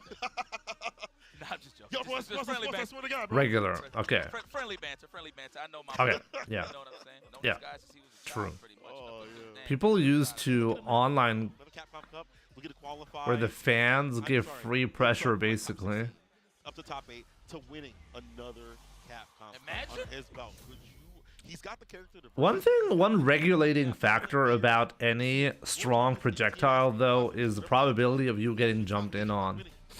If you get jumped in on a lot because you have a strong projectile, then you're gonna lose a lot as well because of it. So something to consider. You know what? I like that. That's confidence. You know why? Because like, you know what? Hey, I know it's 2 out of 3, but I just had a bad start. Okay. Right? All right. Let's see if we can actually switch this chapter. Chapter 2, NuckleDude Nephew, adaptation. Let's see. All right, we got the charged stuff. I know the non-fully charged fans can actually. NuckleDude is really good with understanding when to press the OD flash. But when she's that close, she has to go for the corner. It's just difficult to rotate all that continuously on defense. Right. Nice counter pull with range. Oh, both tried to parry there. Okay. Great way to get the burnout there. Oh, he almost got there. Yeah, can't do that. Her recovery is stupid fast on the EX. Definitely, yeah. But still, NuckleDude is very much in control of this match, you know? That's how you know NuckleDude is so comfortable. Drive rush with Zucchini, flash kick in there. Oh, baited. Baited and waited. The health decimated. Oh my God, I've seen this movie before. Change the channel. Oh, he didn't go for the full thing. Oh, you sneaky man, you. Oh, I know the Probably for the best. If you would have just walked up Oh man, dominating. Performance there from NuckleDude, dang. It just felt like Nephew couldn't get anything really going. Yeah. I mean, the challenges there from NuckleDude was great. Anti-airs was A1, top shelf. Counter. Okay, we have Juicy Joe versus Juicy Xiaohai. So that's down. Oh, he sticks with it. He goes to the mind. Whoa. Having a rotation of characters. You think Xiaohai is playing with one hand right now? When he's playing with Mai? He's got a mind. Could be, right? He's really... all the practice from KOF finally paying off, guys. Well equipped in terms of the Bundy Undies is on for Xiaohai.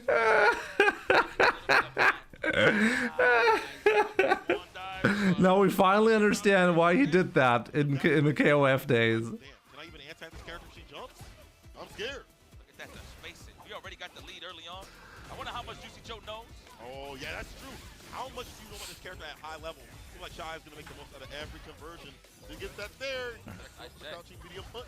Like, Xiaohai is being so aggressive, and Juicy Joe's still, like, able to, I mean, still, Xiaohai advantage. I think this is exactly how you need to do this.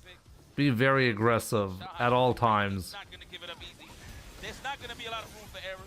No. At this point, Juicy Joe has to be careful. OD Fireball could be the flow here for Xiaohai to enter. He tries to drive rush. The Parchers that are locking down. Oh!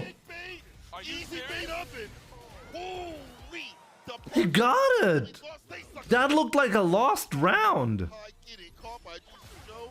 Oh, he's like little character side screen. That was the safe stuff. I like that Juicy Joe layered. That is not corn syrup, my friend. That is organic. That is cane sugar. That is Juicy Joe, the juiciest. Is the juiciest. Watch the sweep. Gotta watch the legs. You're trying to play neutral. You're trying to stagger those legs. Yeah, good interruption from Shanghai. That corner carry, as you mentioned, really good for the character. Meterless, too. Oh, the trade. But that's better. Good for Sam Pierce. Look at that, respecting the amnesia on the wake up. I like that. Go for the delayed pressure. Shanghai. The trade. Can't get nothing. Go for Stan Pierce. If you want a conversion right after. Oh, the overhead. Aye. The drapes covered up the leg, bro. I'm telling you. Man, absolutely stunning how Juicy Joe turned this one around. Might be a character switch. No. I wonder if Shanghai saying to himself right now, I don't know if that was a great idea. So, all right, bro. You got it. Let's hit what is it, 2 on the inputs? Hit 2. Yeah. No, we're gonna hit the rematch. Bro, you got a Cammy, you got a Bison. I'm gonna get a Chambers. He's looking like I don't know what's going on either. Delayed overhead only works on high level. That's true. It's because the delayed overhead causes the opponent to get hit if they try to late tech, or late buttons as well. And the delayed overhead makes the opponent's decision they second guess the decision of doing an ODDP when you're drive rushing in, because usually what players will do is they will buffer the DP when you're drive rushing, and they're waiting for you to cancel into something like an overhead that they can see and, well, press the final button for the ODDP. If that button happens so late that you think that it's not coming anymore, and instead it's just an empty drive rush, that's gonna make you get hit by it because you're buffering a DP. And all of those options are only done if you know how to play the game. This is why you should not do on a low level delayed overhead. It serves no purpose. That's a really nasty way to deal with the anti-air from JP, but right there, good punish from Juicy Joe. I see the jump dive. I see what Shai's doing that. He's throwing off the crouch spear. Oh my god, a great whiff punish. Watch it out. Not the side switch, but now Shanghai back to midstream. Alright, Shanghai's changing the tides here. Nice. Juicy Joe with a chance to set up shop once again. There it is. That is tax-free. Did you know he's an accountant? Yeah. You know he's an accountant. It's tax-free. Oh yeah. Love Yipes. Oh wow. Punished the fan from there. Not even letting any of the fan setups happen at all. I mean, my folds to zoners, like Juicy Joe had to get a miracle to get that first round of this set.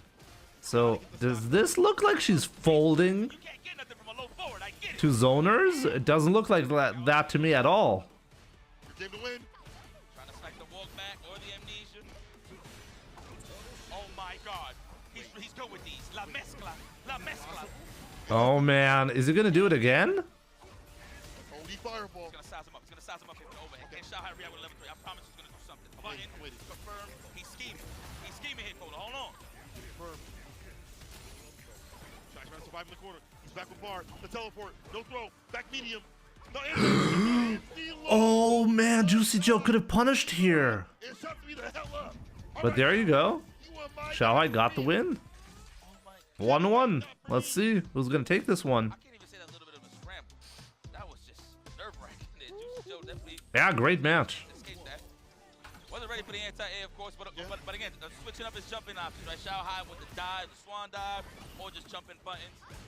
And even if it doesn't work out, it's the idea of that, right? Exactly. Like, well, I got to push, but now I have to work around that continuously. Game to game right now. Oh wow, that did not punish. Yeah, man, That was close for that, Juicy. That layered game 1 going into game 2 offense. Yes. Yeah, you saw it in game 1, but I'm setting you up for the game 2. Well, game 3 at this point. A lot more fierce, I should say. Toko, To lock down thank you so much for the follow. him from leaving. At least if he does, it's been so much drive gauge getting there. Okay, so it clashes with the ghost. I see. Is JP a bad matchup for Bison? Trying to get the counter hit. He's trying to expose Juicy Joe on the defensive end. Good backdash. I don't know. I think that, like with JP, you don't really see him a lot anymore. Man, that anti-air bait is so annoying. Nice. I think he's gonna do it. He's taking Capcom Cup, probably Angry Bird. I don't even think or Punk, or Mena, or Tokido, or Xiaohai. Heavy kick. At the heel. Nah, I don't think Xiaohai is going to be the one, but we'll see. I'd be surprised if it was Xiaohai. I wouldn't be surprised with the other four, though. Especially Angry Bird and Mena.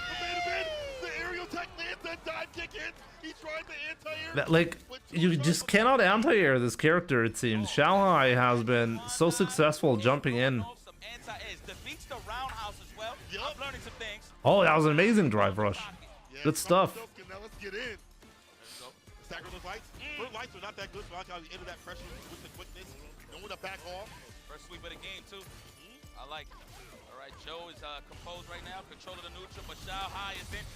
Oh, perfect parry into the eye. I like that option, but unfortunately it didn't work out. Oh, this looks really bad now for Juicy Joe. He seemed to be in control, but now it's looking rough. Oh man, that should be it. Yeah, wow, Xiaohai. Who said it? Who said it in chat? This is a bad match for Mai? Doesn't look like it at all. We just talked about how a DLC this soon is a pain point. Xiaohai comes on the Yo, Gary, what's up, man? I think Xiaohai makes top 16 for sure. I think so too. I mean, Xiaohai is looking really, really strong. I'd still be surprised if he actually won Capcom Cup. Not that he's not capable, for sure he can do it.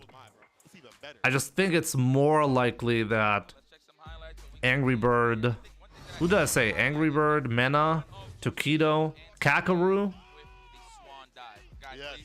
Please correct me if I'm wrong. That's not the name of the move, but you know it looks like one for me. But confirm that for you. Oh, Knuckle versus Kills You should be an interesting one as well.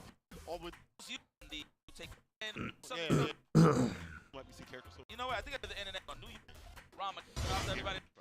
I mean, I never eat before a match, and sometimes I don't eat before a commentator, but I keep that energy up. Hey, okay. Yeah. No love for Do. I mean, he's a previous Capcom Cup winner, right?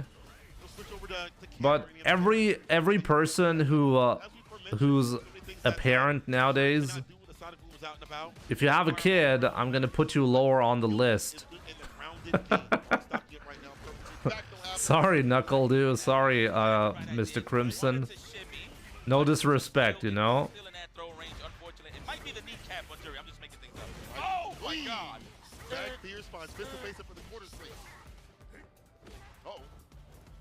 wonder if he stopped the combo just so he could get his drive gains back faster. Did Knuckle Dude win Capcom Cup when he was a dad?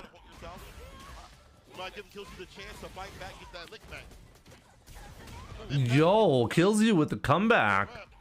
I like to call that the dual Kevin, but I've seen a lot of people do it. Like if he wakes up or in a situation where he gets knocked down and the opponent is a burnout. Fudo has a kid as well, right? He just had his baby. Oh, congratulations. Actual game mechanics, okay? What you got? All right, the boom is in. Wow, that man's wearing it like a belt. Wow, recovered over the jet. My man hit the brakes and went for an air grab. Can I highlight that for me, stream? Okay, that was God damn. Kills you. Like, wasn't Knuckle Dude the one beating Foot to face. Level 3. March the Foot Clan. who did Knuckle Dude beat again? A player who normally plays Jury. Who was it again? But this time he played Mai. Who was it? Wow, kills you very comfortable. Nephew, thank you, Nephew. Nephew played Mai, right? Kills you showing Nephew how it's done right now. Kind of expected from some of the other players when they fight this matchup. It's difficult, but Killsy doing a really good job of taking the Knuckle Dude. I remember a year where he was talking about how being able to raise his new family on Street Fighter was a goal for him. Yeah. Let him get away with a couple of jumps. I like that Killsy's being the aggressor. He's not trying to sit there and try to read you too much. Oh, yeah, How can I get in? Nah, he's in that range where he needs to. My focus with my kids will not be on Street Fighter. If they happen to be interested, that's fine. You know what group you in. You know what building you in. You know what's that. I have a suspicion though that my kids will not be playing Street Fighter when they're growing up. And that's okay. Maybe that's even good.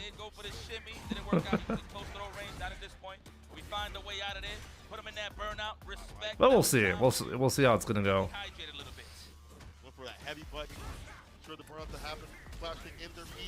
I do think my son is gonna have a phase where he's gonna be like, Dad, I'm gonna beat you at Street Fighter. That could happen. And I'm gonna be all for it, you know? I just don't want to force anything. Yeah. So now it's a little bit troublesome and kills you in proper form right here. Wow, good interruption there from Kills You. Match point. And punish. Happened so fast, I blinked. I thought he just did that wrong. Like he just caught a button. It said counter hit. Oh, okay. I thought he just counter hit right in the light in the medium. Okay. Kills You. Set point scenario. Drake Bang. Nice. Back throw. He needed that. Drive reverse on his own accord, but he's not in range. My daughters begged me to play. I let them play once and then never touched it again. My son currently is playing Pokemon when it comes to video games, as I said, because he's really interested in Pokemon. Started collecting the cards, which might be a really expensive hobby. So thanks for the donations, by the way, guys. Appreciate it.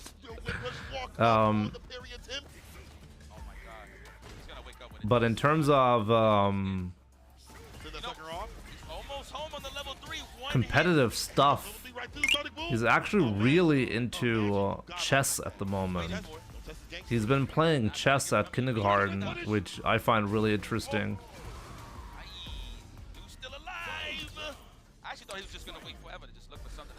What was that? Toron. This time I got you, Toron. Thank you so much for those 6 roses. He's pretty good at chess. Yeah. Be in tune with. But scenarios.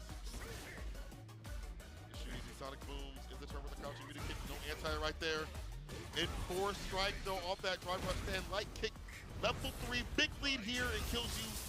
Like he can actually beat the what do you call them? Like the people working in a kindergarten, like daycare?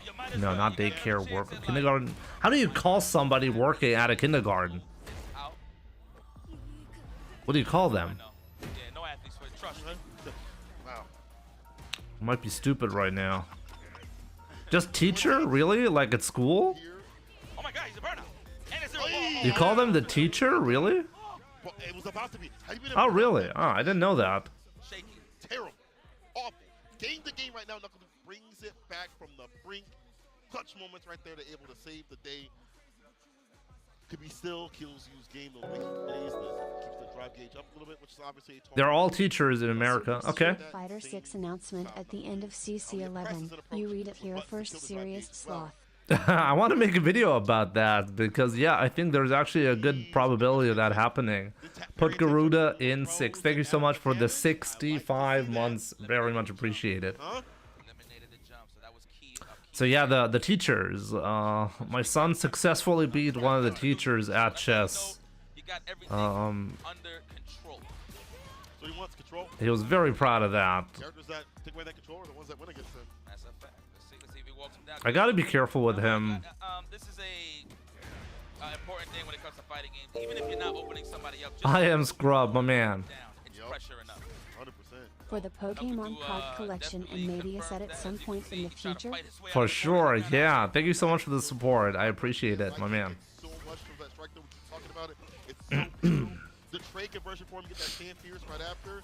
Crouching unity kick, able to catch him coming in. That's gonna be the win. I feel like Knuckles will set this up. No, if your teachers are anything like, actually, we're really happy with the teachers. Yo, wait a minute, is that a comeback? Comeback? Comeback? Oh my God, don't reset. Not reset. Don't even drive impact at this point. You just gotta go. Are you serious? I'm hitting you. Can he kill? Go for a reset right here, though. Oh, oh, you went for the throw, but it did it too early. Or he was too far away. I'm not sure. But at that point, you probably have a better chance to kill. Yeah, no, seriously. Greedy out here. And Duke could have killed with Tarkon with flash kick. Oh man, sloppy. That was a commendable attempt there. Kills You. Yeah. still got a chance. Corner control early on. This is what you want, Giles. Oh my God, look at the trade-off into the drive gauge. Oh yeah, you're right. Burnout. Baby booms incoming. These are yours. Pay that child support. With the left. All with the left.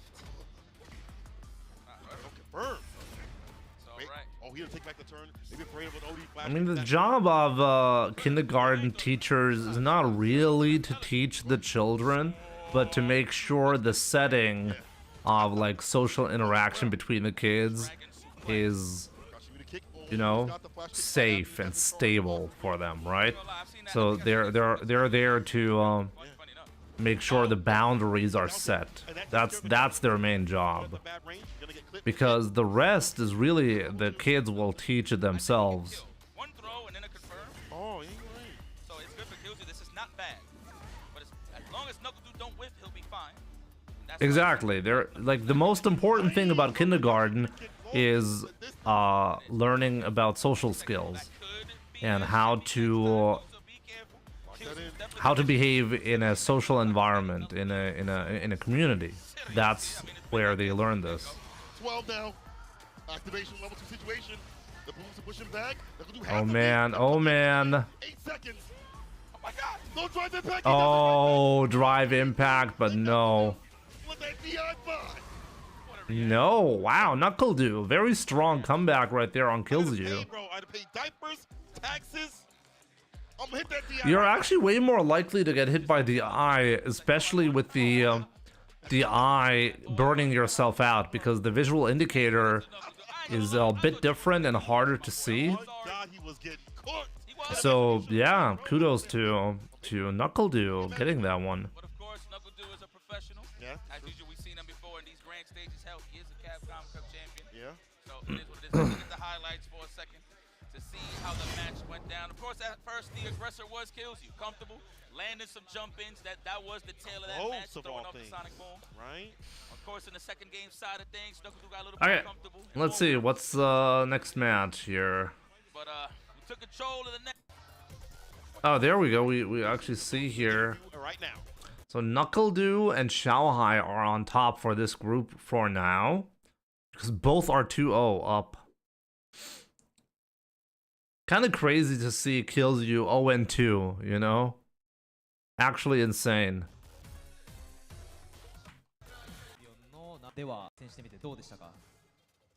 So we saw Knuckles do defeat. So one more group, right? I saw Mai. I need to go back to that. We saw Mai appear in one of the matches. What did you think of? Oh my God, Ryan just said the same thing, but we had totally different things in mind.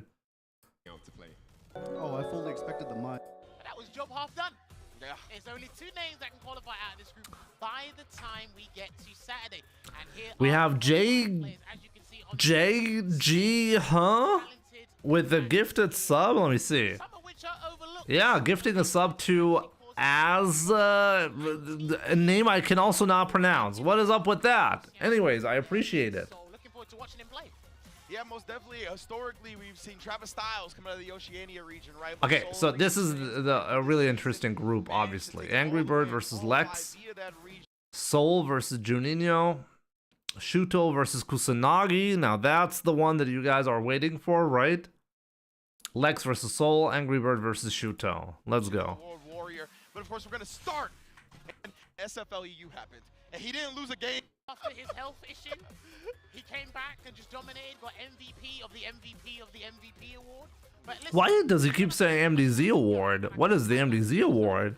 He came back off the MDZ? their journey from the start of Street What's Fighter that? until now, Lex is one of the most improved players from start up until this point. One of the strongest players we have in the European region. I'd argue, listen, if he came back to the States, he'd argue be one of the best in the States. And he's called himself the Lexecutioner. For heaven's sake, he's called. Of course, but yeah, I come back to the States. He's just been one of the premier players. He's been, listen, He's anticipation. By the way, like my daughter was just here earlier, like a couple of hours ago, right? And now she's apparently sick, throwing up a lot. Feels bad, man. Incredible. He all celebrates, so can't find his psychology. He knows what you need to do. Shuto's still with Marisa? No. I don't think so. I think it was with Akumo, right? and control the Let's game, go. win in Burnout. Just a testament to how impressive Angry Bird is. I can't remember what tournament it was, but he was working on it. Might have been Sehr gut, spielt mein Sohn auch, hilft bei der Entwicklung. Ah, meinst du mit really worked on simple things in this matchup. Schach? Ja. You don't really rely on the fireball, but if you whiff, that sweep's coming out, maybe you run in, you'll try and experiment with certain things. Yeah, you can see, right? He's definitely staying at that range where he's trying to make Lex whip something, but he keeps going with the step kick. Oh, great punish from Lex. To catch Angry Bird trying something. This is really good play from Lex so far, honestly. Just being conscious of the area that Angry Bird likes to exploit, but you see the parry into the perfect, and he is one of the masters of the I think Shudo is exclusively playing Akuma, but I could be wrong. triple perfect parry, run DP, all day, every day. Oh, and there's another whiff on the sand. Heavy pick there, but a punish into the Shoryuken. Oh, great punish there from Angry Bird from that range. A backdash punish there, but didn't quite get it. Oh, great punch from Lex as well. All of his buttons have been so spaced perfectly. Right now, Angry Bird, yeah, he's been switching it up, trying to get it in. Of course, I hope it's nothing serious as well. She's been apparently throwing up a lot. So I hope she's going to be fine soon, but that's a bad sign usually. Oh, what? Crazy drop there from Angry Bird. Great chip as well, though. That was actually a really fantastic way to get that.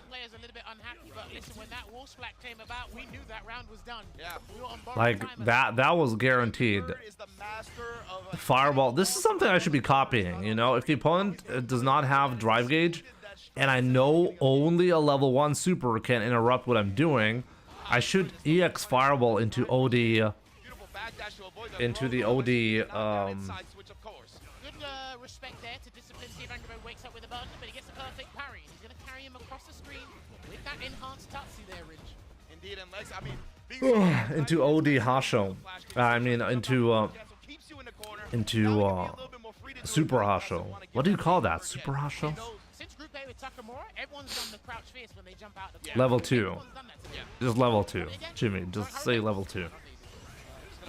Whoa! Wow, that was ridiculous. Oh my god, absolutely annihilated. Let's watch that again. That was crazy. Check this out. Boom right here. Lex throws the boom, expecting to have enough time to set up the what do you call that? The Sonic Blade, right? But because it was perfect parried into an immediate drive rush, the crouching medium kick actually interrupts before the Sonic Blade comes out. That was insane. And by the way, that range right there, I mean, this is one of the reasons why this attack is considered so strong.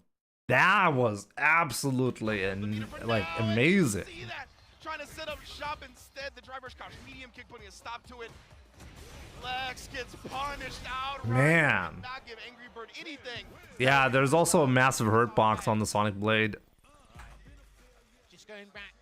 Oh yeah, and we might see it after all. Hey, listen, right? To our callous dictator. Yeah, let's go. Vega. Because you have to invest a lot of time. A lot of these DLC characters, you can't half-ask them. Not right now, anyway. Yeah, they're very unique in the way they all work. Especially like just you could see that. Is this the final group? I think it's the final group, right? Drop from Angry Bird, just some weird execution stuff going on. Now I know with Bison before, he used to prioritize high drive gauge damage and high regular damage, but the developers have actually shifted it, saying, we'll let you do some drive gauge damage still, but we want to prioritize. First to 3, no. First to 2.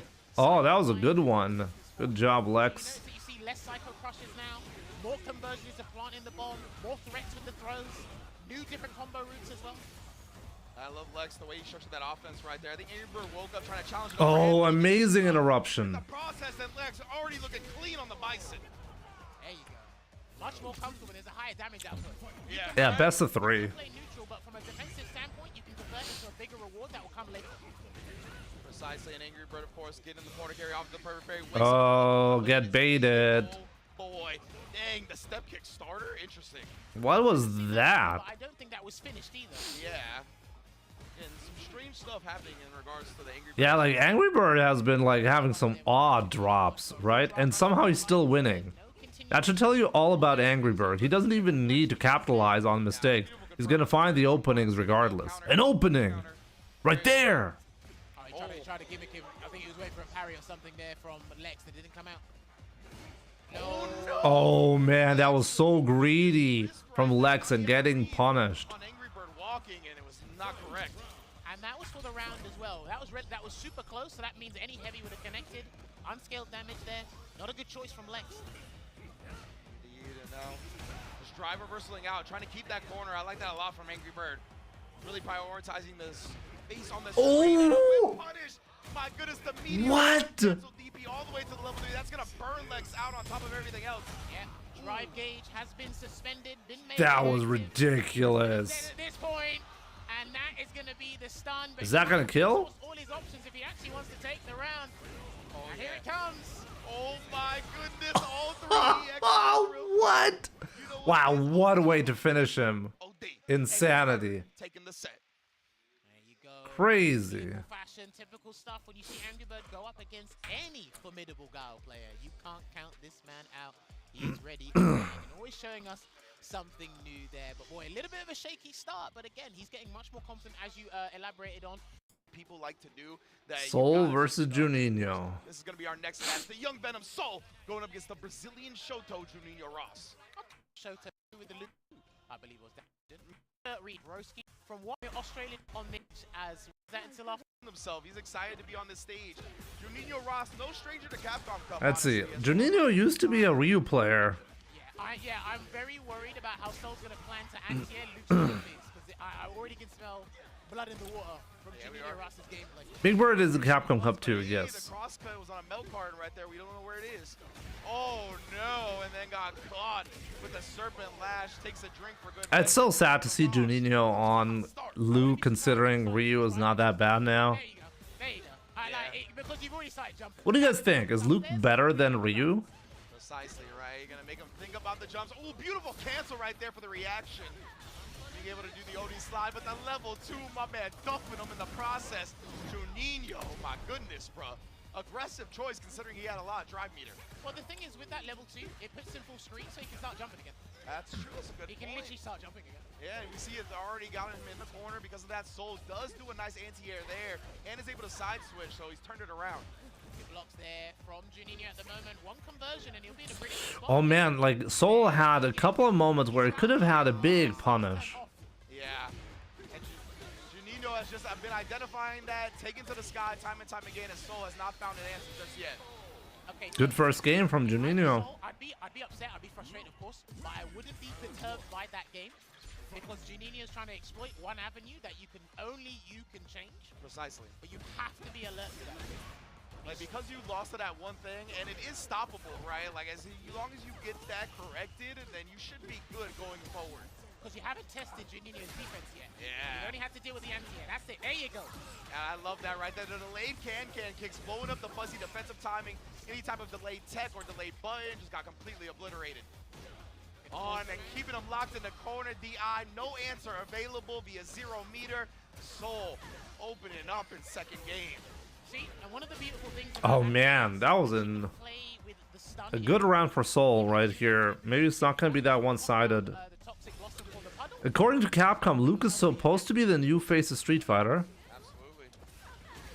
Yeah, but it doesn't really tell us anything. Whoa, interesting conversion. So low sophisticated. Good to see you on TikTok.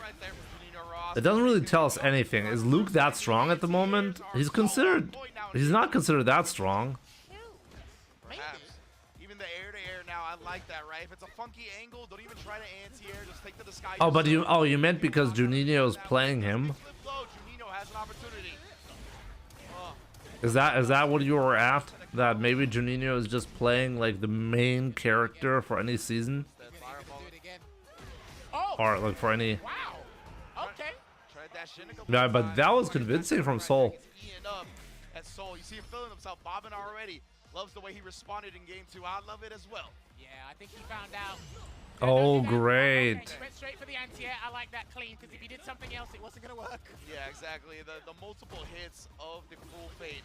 Very tough to actually punish when you get the perfect parry. It's like 4-hitting move, I think, so you can't DI. Yeah, exactly. You can't even DI it. It'll just break through the armor.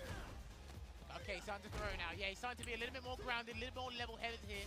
Is Juninho Rast. Before that jumping worked out. And Oh wow, he could have killed him. Oh, still got the perfect. The recovery of the poison ball, Juninho. So we talked Jimmy, about is the current layout available right now? Could we see it if you can, to say who's lost and whose version, who's versing who? Juninho. He's like, I'm an old man, bro. I got some lessons to teach you. What do you mean the current layout? Like of what? Of the matches for day 2?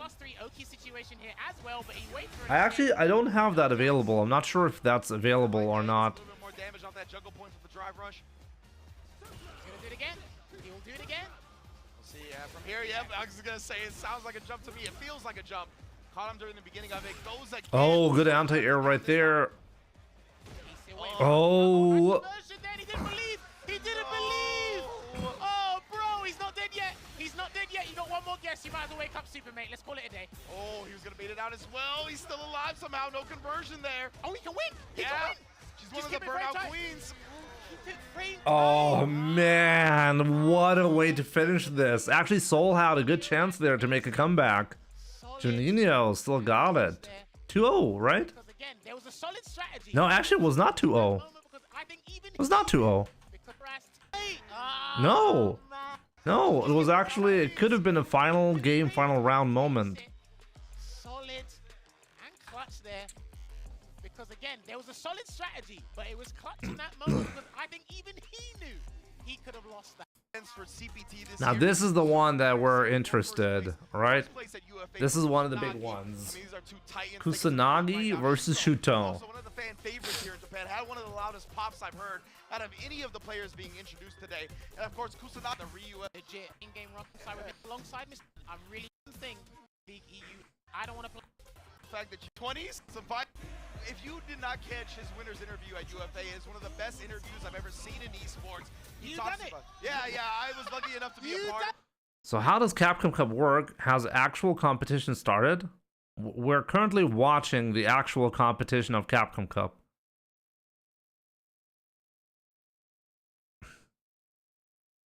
So the way it works is everybody is put in a group. We're currently watching Group H. And Group H has a certain set of players, I think 6 players.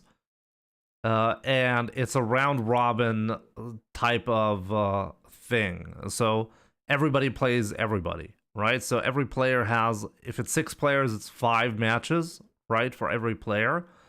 I think it's 6 players. And who the top 2 characters top 2 players out of every group will make it to the top 16 bracket. So there are 8 groups and 2 players making it out of the group stages. So that's how the top 16 bracket is filled with the players. That's how it works. Lucky enough to be a part of it. I asked why Ryu. He said, so because it's only the top 2 players, it's very unlikely for you actually to make it further from the group stages. Making it out of the group stages is an amazing accomplishment, okay? It's difficult to do. And he'd be a part of it. I asked why Ryu. He said, so I'm guessing the one with the most amount of wins, there are multiple tiebreakers, obviously. Whoever has the best win-loss ratio wins. If there's a tie in that regard, I'm not sure what the next tiebreaker is. If it's head-to-head record, or maybe it's match differentials, you know? That could be the second tiebreaker as well. I don't know. That's probably the second tiebreaker. But let's take a look. Shuto versus Kusanagi. That was a great perfect parry into an immediate pressure sequence. This is something I should be doing as well, right? Perfect parry into pressure. Just do it. Kusanagi is like, just do it. Great anti-air. That's a difficult one. Yeah, was not it. Kusanagi looking for the perfect parry. Yeah, that's gonna be it for this round. Yep. Blast did play Ryu, yes. respect about Shuto. Logan highlighted this before in Singapore. Kusanagi is a pad player, I think.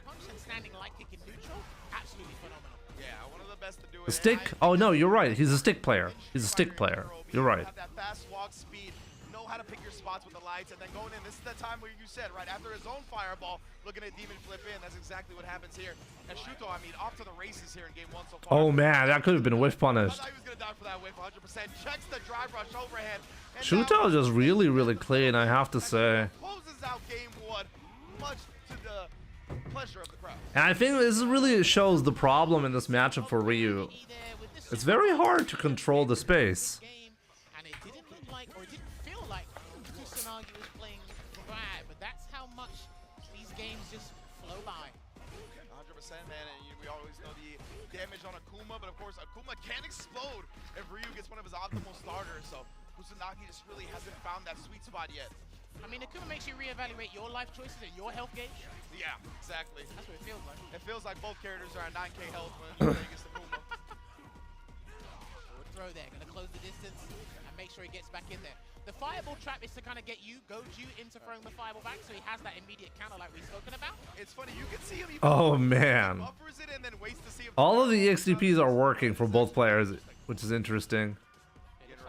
Feet firmly applying on the ground, trying to get those perfect parries there. And Oh, nice. perfect parry right on cue. Oh, wow. That's one of the things with Kusanagi, right? What a reset. Great anti-air again. And again the ODDP. You know what it is? It's not even Kusanagi, it's the French. They love their overhead reset. You're right. Hashigeki. He can't get close. Oh man, oh man. They both gotta watch out for level 1. It's very scary. He actually gets the sweet punish. He gets the foul. Yeah, that was actually not guaranteed. No, it was guaranteed. Yeah, he didn't have it until he got hit by the fireball. Oh, well, they input it anyway, but... One thing I do want to go back real quick, okay? Real quick. Take a look at this right here. Speaking of which... See this overhead setup? The Kusanagi that won UFA never did the back fears after the crouching overhead. So that means Kusanagi is finally adapting his routes on hit depending on whether the opponent is crouching or standing. So he's clearly been putting in the work. Interesting, he won a UFA without doing this conversion right here. Reset their damage scaling. He can't... Two with the fireball. Yeah, he didn't have it until he got hit by the fireball. Oh, well, they input it anyway, but... Yeah, because I was like, oh man. It's going to be real scary. Of course, the projectile shuts down the... Trying to whiff punish. Right, gets dunked in the face with the I really like that. kick and stores up a Denjin charge there for later safekeeping. Oh man. Once again, though, beautiful throw bait set up by Shuto. Kusanagi has been very, like, he's been getting hit just from late teching. Also, Kusanagi really likes to keep the opponent further away and just Denjin charge instead. Something to think about as well for my gameplay. Oh! The charge at Shogeki with the DI. Alright, hang on. He might be able to take the round here. We're going to a final round, and it looks like he's going to have to do another super... Yeah, that's gonna kill. Damn, what a read. Just DI through that because you know he's gonna attempt the OD Denjin Hasho. But the way players have been so informed of their opponent's resources and how those resources are going to affect their decisions, so impressive here at Capcom Cup 11. Oh, he waited. Oh, that's huge. That is massive. Alright. I mean, it's not over, but it's going to be long for Mans to take The back fear's counter hit solo plexus only works if I'm close enough. It's not... That's not a guaranteed scenario. Wow, crazy round from Kusanagi.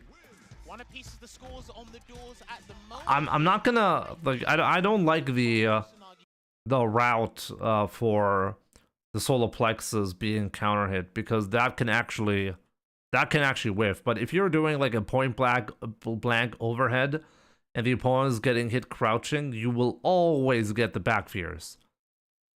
But the solar plexus is generally not used at close-up distances. You want to have a little bit of space normally where you want to use it. So it's not a situation that comes up often. Now, I don't doubt solar range. I'm saying that the solar plexus is usually not used point blank. I do not use solar plexus point blank. So the back fierce will whiff at the ranges that I like to use the tool in. But there's also disrespect. Yeah. He's not. It's like he's looking through Shuto, not at him. Yeah. Because he's waking up. He's getting hit by DPs. He's still getting hit by certain straight hits. I wish he asked was at Capcom Cup. There's so many great players, you know. I do feel like Oh, that was interesting. Did you see that? Let's watch that again.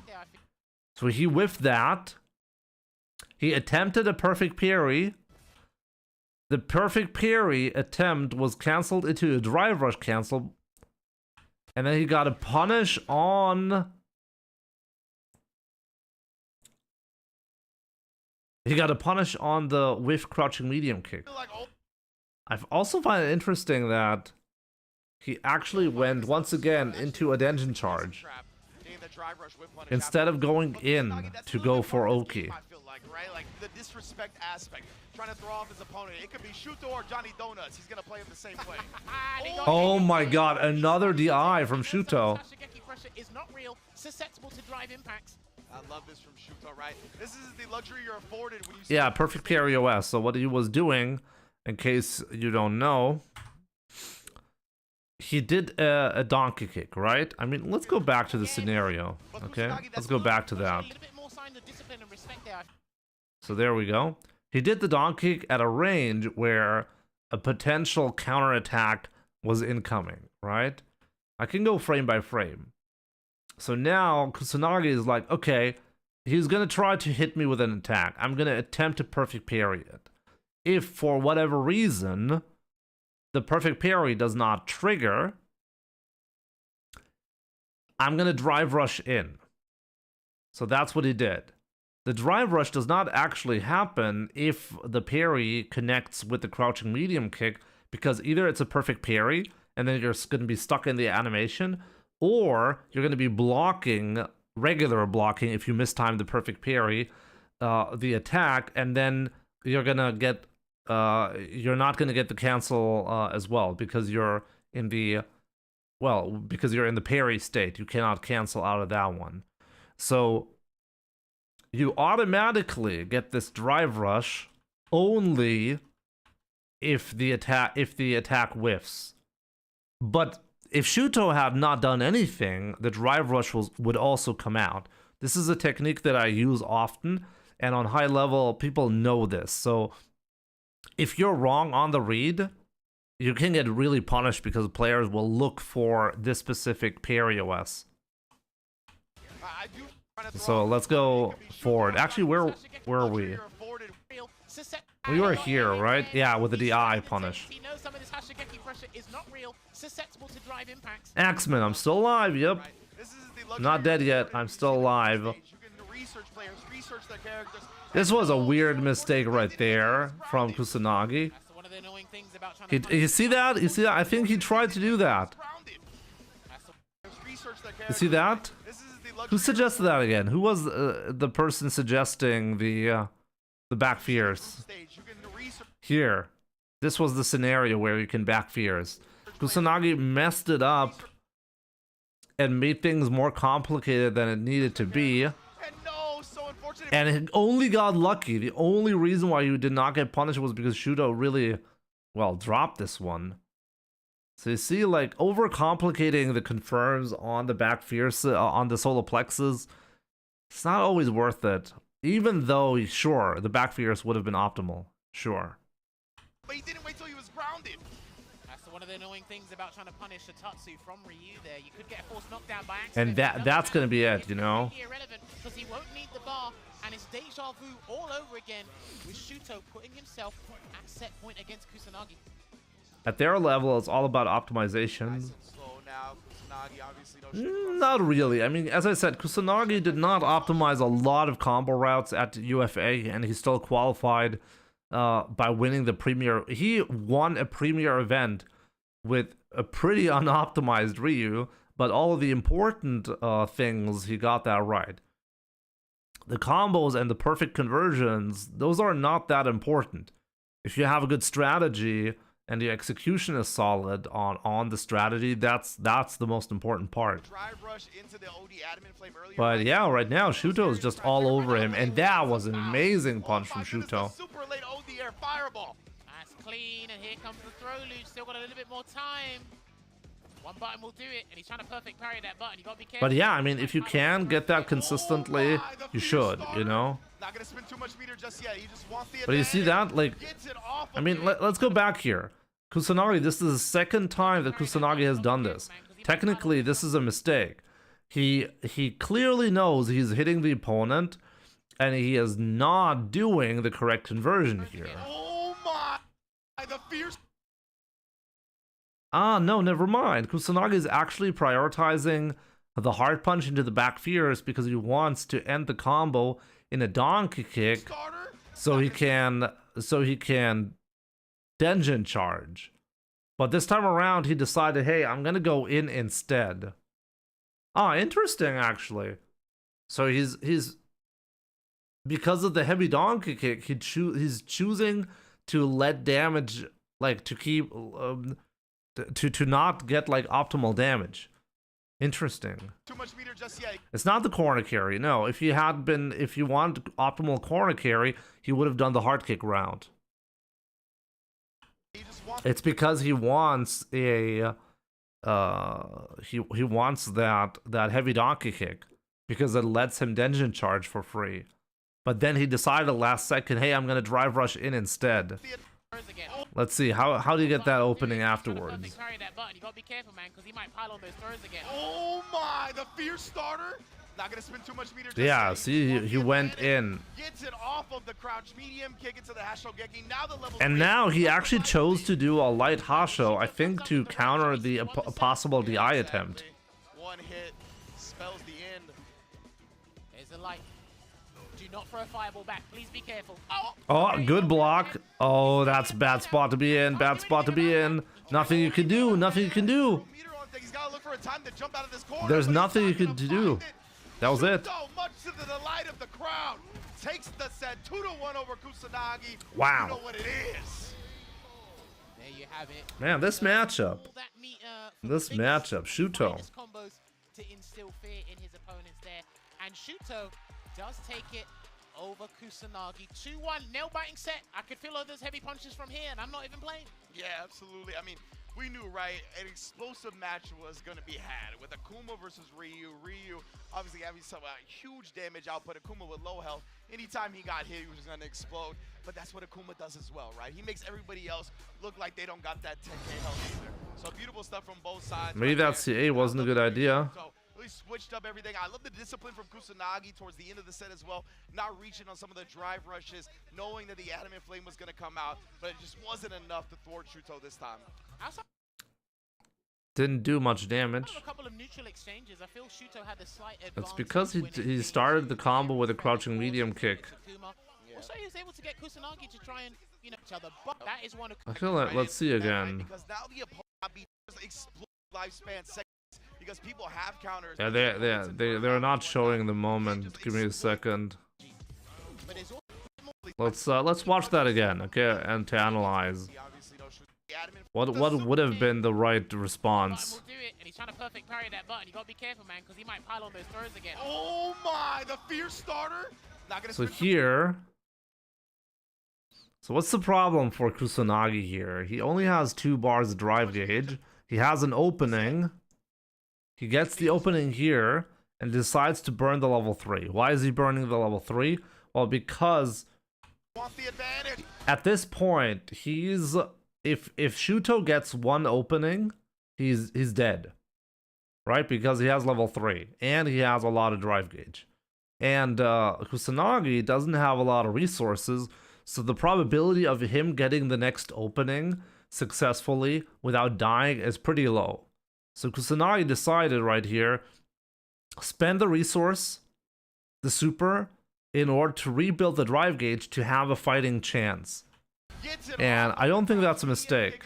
It's just a bit of a shame that he started the sequence with a crouching medium kick, because that really hurt the damage.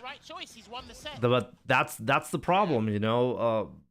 Kusanagi had to make a decision. He was like, okay, the probability of the opponent walking backwards is pretty high, so I gotta go crouching medium kick. You end up losing damage as a result. I mean, tough luck, you know? This is the thing about fighting games.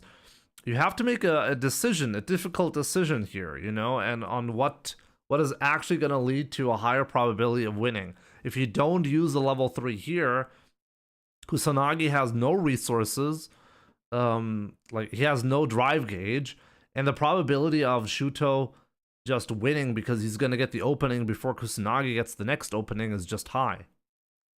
So here, now Kusanagi has a life lead, he has 4 bars of drive gauge, so if he clips him once, he can guarantee the kill. And now Shuto does not have the drive gauge advantage. So the probability of Kusanagi getting the opening is pretty much they're even. You see? Like, you see how Kusanagi turned a situation where he was clearly at a disadvantage? He turned it into a situation where they're basically even. One hit. So let's watch again. Why did Kusanagi still not get it? Well, he burned 2 bars right there, and he didn't get any advantage out of it. So that was a tough one, right? Do not throw a fireball back, please. And now Shuto is using up all of his resources to hopefully finish him off. Be careful. Oh! Okay, block overhead. And this is the moment. Was really the moment where everything was decided, because Kusanagi chose to do a perfect parry. He went greedy. He did not have to do that. He wanted to be greedy right here. And the rest of his drive gauge was basically eaten up by that. Now Shuto is in a position where, like, he can safely pressure Kusanagi without having to fear anything. He could have taken the regular throw, he would not have lost his drive gauge, and the situation would have still been fine. But once again, you have to make a decision. You have to do something, you know? If you're going to be like, hey, I'm guessing he's going to press a button right there, then you'll win the game, if you're right. So at the end of the day, it came down to that. He just made the wrong call and he died. But the wrong call was not the level 3. The level 3 was actually fine. The problem, you know what really the problem was? Not even that EX fireball that he threw. Yeah, exactly. You know what really the problem is? You put yourself in a spot where you're basically even against Akuma, but the situation is not really even. Akuma still holds the advantage over Ryu in that spot.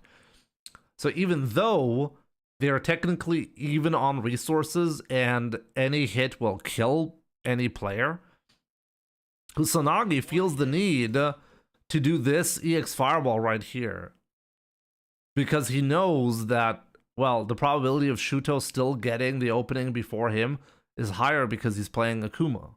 So he wants to spend those resources. So Shuto can afford to be patient in this spot and just wait for Kusanagi to kill himself. Do not throw a fireball back. Please be careful. Oh, okay. So yeah, that's ultimately it, you know? You gotta make the right calls at the right times, and if you're not gonna make that, the opponent is gonna, well, take advantage of the advantage that they played, you know? Got the advantage just from being patient right here, Shuto. Good stuff.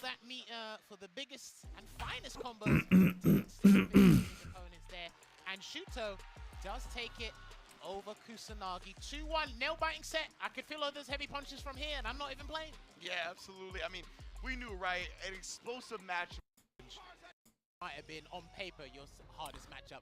So we fit in long term. Obviously, Lex versus Soul. I'm predicting Lex is gonna win this one comfortably.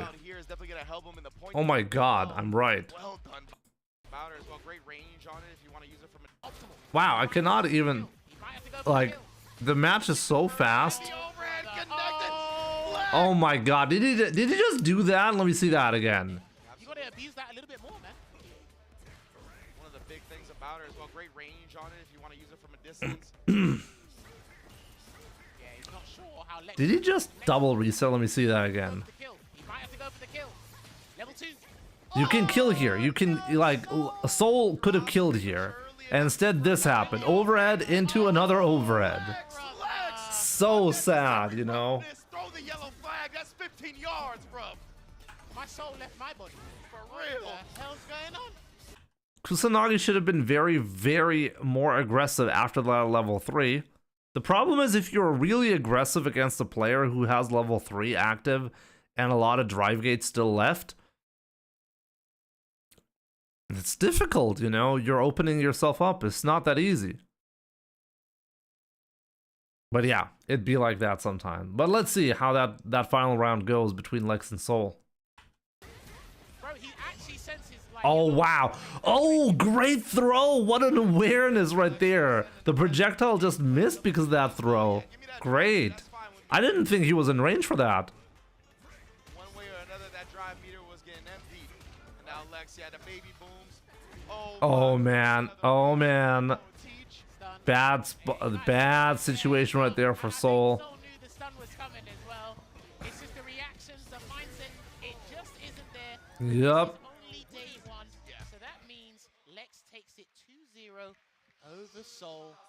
That was such Good stuff. a dominating performance here and a big message to the rest of the compete. The point differential. If it goes, He's fought Broski in off in front of Street Fighter 6. Okay, so Shuto versus Angry. Oh my god, let's go. Let's go. Oh, yes, good match. Came to Japan early for that extra training in anticipation of the cup. Just getting comfortable, acclimatizing to the time zones. Not Broski. Of course, Shuto. They think Angry Bird was Broski because they all both have a beard. On reject Angry Bird going up against Shuto. You already know it's going to be one for the ages. 2 out of 3. Let's conclude Capcom Cup 11 day 1. All right, so playing a little bit. Yeah, this is the final match for today. Damn. What Shooter's going to do and install a new strategy later. Look at Angry Bird just waiting. Man, Angry Bird is parked. He's busting out the marshmallows, the graham crackers. What was that start of the round? In the UK or Europe, we call it parking the bus. Okay, yeah. Parking the bus. Precisely, bro. He's putting the 10 up. Oh, beautiful timing on that jab, though. And of course, being able to link into the light kick is a very great privilege of Ken. Nice forward medium kick there from Shooter, but he's going to have to build on. Oh man. Take a look at Angry Bird. He's just controlling the space so well. What timing for Shuto to actually catch the moment he moved. Oh, barely beat him. Oh. That perfect parry. Knew he was going to keep his turn going after getting hit. Oh yeah. Yeah. Because Shuto was so low that even if he DI'd back, he didn't actually have the health to survive it. So beautiful timing from Angry Bird. But notice that Angry Bird's jumped back twice on defense. I think he's doing the fuzzy block, but he's done that twice. I don't know if Shooter wants to get a hard read on that. Oh yeah, that's gonna get punished. Shuto punishing the second hit of the target combo right there. Did it with the low as well, so in case Angry Bird committed to the third hit of the target combo, he would have dodged it and punished it anyway. All right, back row there for Angry Bird. Low on dry gauge is Shooter, so he's looking to burn him out. If he gets the chance here, Angry Bird. What an interruption. Yeah, just figured that he was going to go with something else and tried the fierce, but Angry Bird picking it up. These pro players are waiting to connect the crouching medium kick. It's a bit more complicated than that, but I guess basically true, yeah. Oh man, that reset was so unnecessary, but hey, nobody's gonna counter that one, I guess. Angry Bird. I don't know what it is about this guy. This man, he's impossible to read. Sometimes it looks like he's just messing around, but somehow he's always going to end up on top. This dude has looked untouchable. Untouchable is the word. I know no one's perfect, but we've got some players that I also heard the commentator say Broski, right? Jammers said Broski, but I'm not sure what the context was. Obviously looking to have an amazing start to this group, trying to go up 2-0. Now, I don't know if it's out of fear or out of respect. He's not playing like he did against Kusanagi, because Angry Bird, when he knows he doesn't have to take the dogfight to you, he won't necessarily overextend or take a step over the line. But Oh, good punish. standing heavy kick, and we will convert into the adamant flame. And Angry Bird just taking the throw so far. He was even willing to do it that time. Wow, what a sweep. Absolute insanity. Good punish from Shuto. Looking a lot better here from Shuto, and that's a punish. Again, right, yeah, just Not confirming the target combo, and that low will always guarantee the punish. Good DP. Trying to base something out right there, but Shuto Wow. we'll go with the parry and realize that it was You see, this was the parry OS again. punish. Does DP the demon? Here. Shuto was going for a perfect parry, but Angry Bird actually tried to bait that out. So Shuto is doing an option select into a drive rush. Let's go back a frame. So he's doing an option select into a drive rush in case the perfect parry whiffs. The only way this whiffs is if Angry Bird does a jab here to get the drive rush to, well, connect, to not connect. And then one thing that Angry Bird should have done is, and he tried to, by the way, he's doing a hard punch here. This is a very greedy option, probably to punish a late tech. So Angry Bird is actually committing here to a late tech punish, even though the situation is completely different. So here, Shuto is getting away with the perfect parry option select, often punished on high level. Trying to base something out right there, but Shuto recognized it. We'll go with the parry and realized that it was a fake, so he just canceled in the drive rush and beat it to the button. That was beautiful. I think one of the interesting things as well for me about Angry Bird, we can list up 100 things at this point, is how he has to try and make a comeback. Always pay attention to when he has to make a comeback when the life is substantially different. Oh, good punish there. Got an opening. And there, this is the first DP that Shuto whiffs, I think. Against Kusanagi, he hit all of them.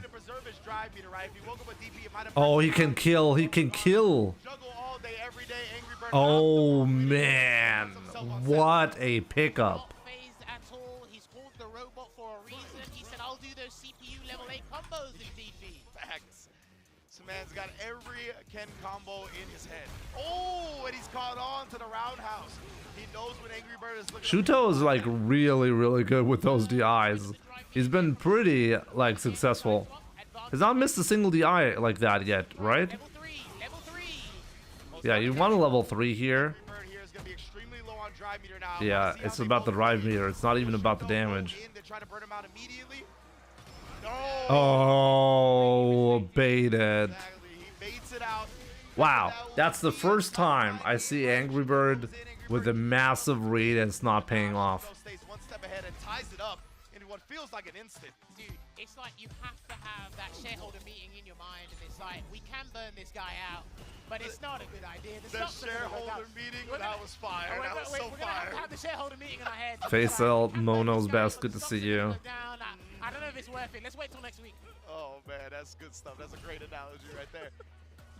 Now one up here. Both players not committing to anything too heavily right now, but of course the buffer with the run behind. Oh man, he tried to late tech because he was looking for an EP. He got punched by the neutral jump. That was crazy.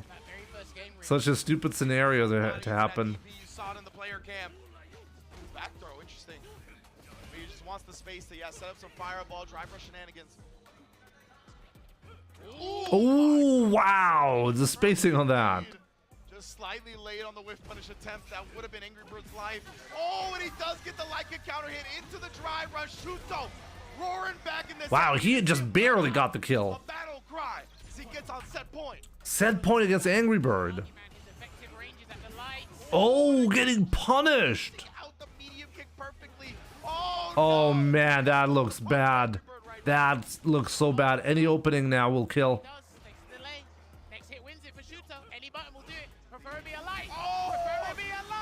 That's gonna kill. Wow.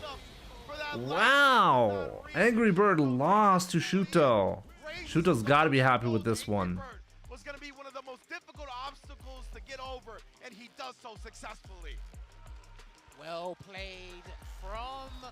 Very well played from Shuto. That is the nickname he's given himself here at Capcom Cup 11. Fine start, but the job is not done.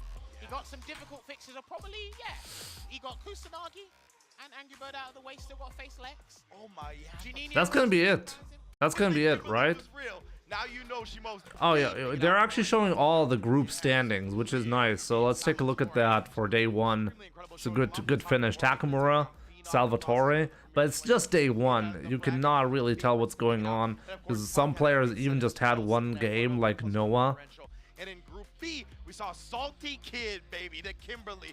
Salty Kid, I'm really happy for Salty Kid. Like, I think like I mean I commentated at the CPT event that Salty Kid qualified for Capcom Cup and it looked like Garnet was gonna qualify over Salty Kid, but it ended up, well, Salty Kid really got that spot unexpectedly for a lot of people.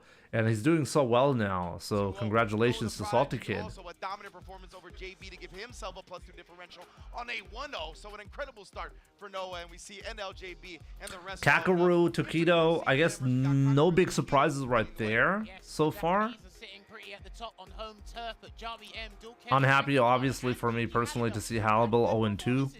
Hopefully tomorrow he can do better. But then Group D, Broski doing well as well. Blaz as well. Shown us all the characters yet in his array, but Umpra, Bravery, Idom, and VX Bao. Not the results I'm expecting, but Group D is another tall order. Yeah, absolutely. Umpra on the heels, right? Technically tied with Blaz, but Bravery right behind them with a +0. And Broski has just been so impressive today on the Aki as we move along to Group E. Fudo in the building with a 2-0 +4. Mena RD, we only got to see him once today. The Red Bull and Weibo Gaming's Mena RD, but he had such an impressive showing as well against Grease CCH on the Idom matches were so sad / close for Idom, of course. Yeah, I guess so. As we get into Group F, where Shien has a +3 differential on the 1-1. Big Bird 1-1 on the +1. Oh, Jack did get a good result. This is an interesting one because 4 players are 1-1 in Group F. So that's a clutch one. That's going to be a clutch one. Not the way he wants to play, but I reckon he can turn it around. But this is another tough group to call who's going to make it out, especially after looking at day one. Yeah, absolutely. Jack being able to take down the Shard. NuckleDo, Shanghai, both 2-0 in this group. Showing out up crazy to see kills you 0-2. And then Shanghai following up as well, busting out the Mai to make. But that's a tough group. That's a tough group for sure. Shout out to Juicy Joe for getting the dub as well against fellow European Killjoy. I'm a little bit upset, but I mean, what's the plus? That means how many the match differential probably, right? How can you be, if you have 2 matches, how could you be +3? No, it can't actually be the match differential because if you 2-0 both players. No, you can. No. Net difference between rounds versus games. Is it rounds? If you're 2-0 and 2-1, you're going to be +3. But if you're like Shanghai winning 2-0 overall your sets, but both times you're 2-1, you're going to be +2. So it works out. So NuckleDo won one game 2-0 and the other one 2-1. Shanghai won both his games 2-1, and that's why he's only +2. So it makes sense. So it's game differential, not round differential. Okay. So that seems to be the second tiebreaker. When we transition over to Group H, what we just saw unfold and unpack in front of you guys. Shuto, another hometown hero here, sitting pretty in that winner position right now with 2 wins and 0 losses. Angry Bird on the 1-1, but has a better differential than Lex at the moment because Juninho Wrath got a good result against Seoul. But yeah, this one is interesting. Angry Bird 1-1. He's still like in second place. But yeah, I mean, depending on how the rest of the matches go, I'm really curious. It would be crazy to not see Angry Bird in the finals, right? We'll see about that. So we have, I mean, all of the groups are still pretty much open, you know? Anything can still happen. So I guess we'll see what will happen, you know? And that's going to be tomorrow. So yeah, I mean, I'll probably make a YouTube video out of that. So maybe I'll put this at the end as well, so you can see the overall stuff besides the just the highlights. So yeah, Day 1 over. Yeah, and interesting stuff happening here. Really, really, a lot of really cool moments in Capcom Cup so far, and it's just day 1. So I'm really looking forward to day 2 as well. Hope you enjoyed it as well.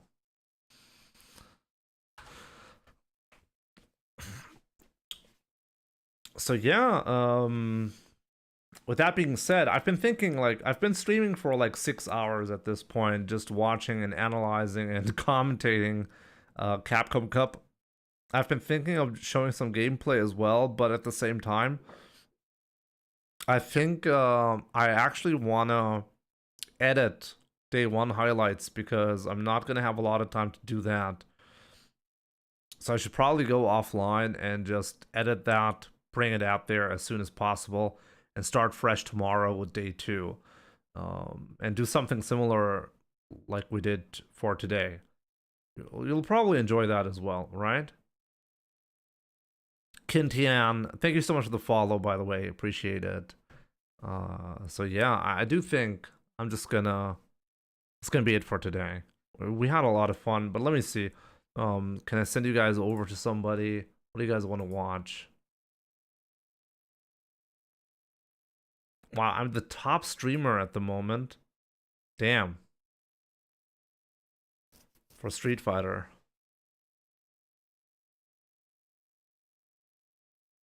So how about we send you guys over to...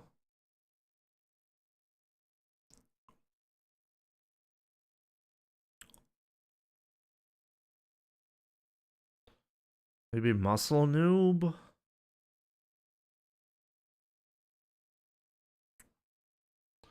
Maybe Sheldon? I like Sheldon. Come on, he only has 17 viewers right now. I think he'll appreciate it. I'm not sure what he's doing right now, but it looks like a lot of fun, so I'll send you guys over to him. So enjoy Sheldon's stream. Thank you so much for tuning in. I do appreciate that a lot. Hope you had a lot of fun. And I'll be back tomorrow, guys. Take care.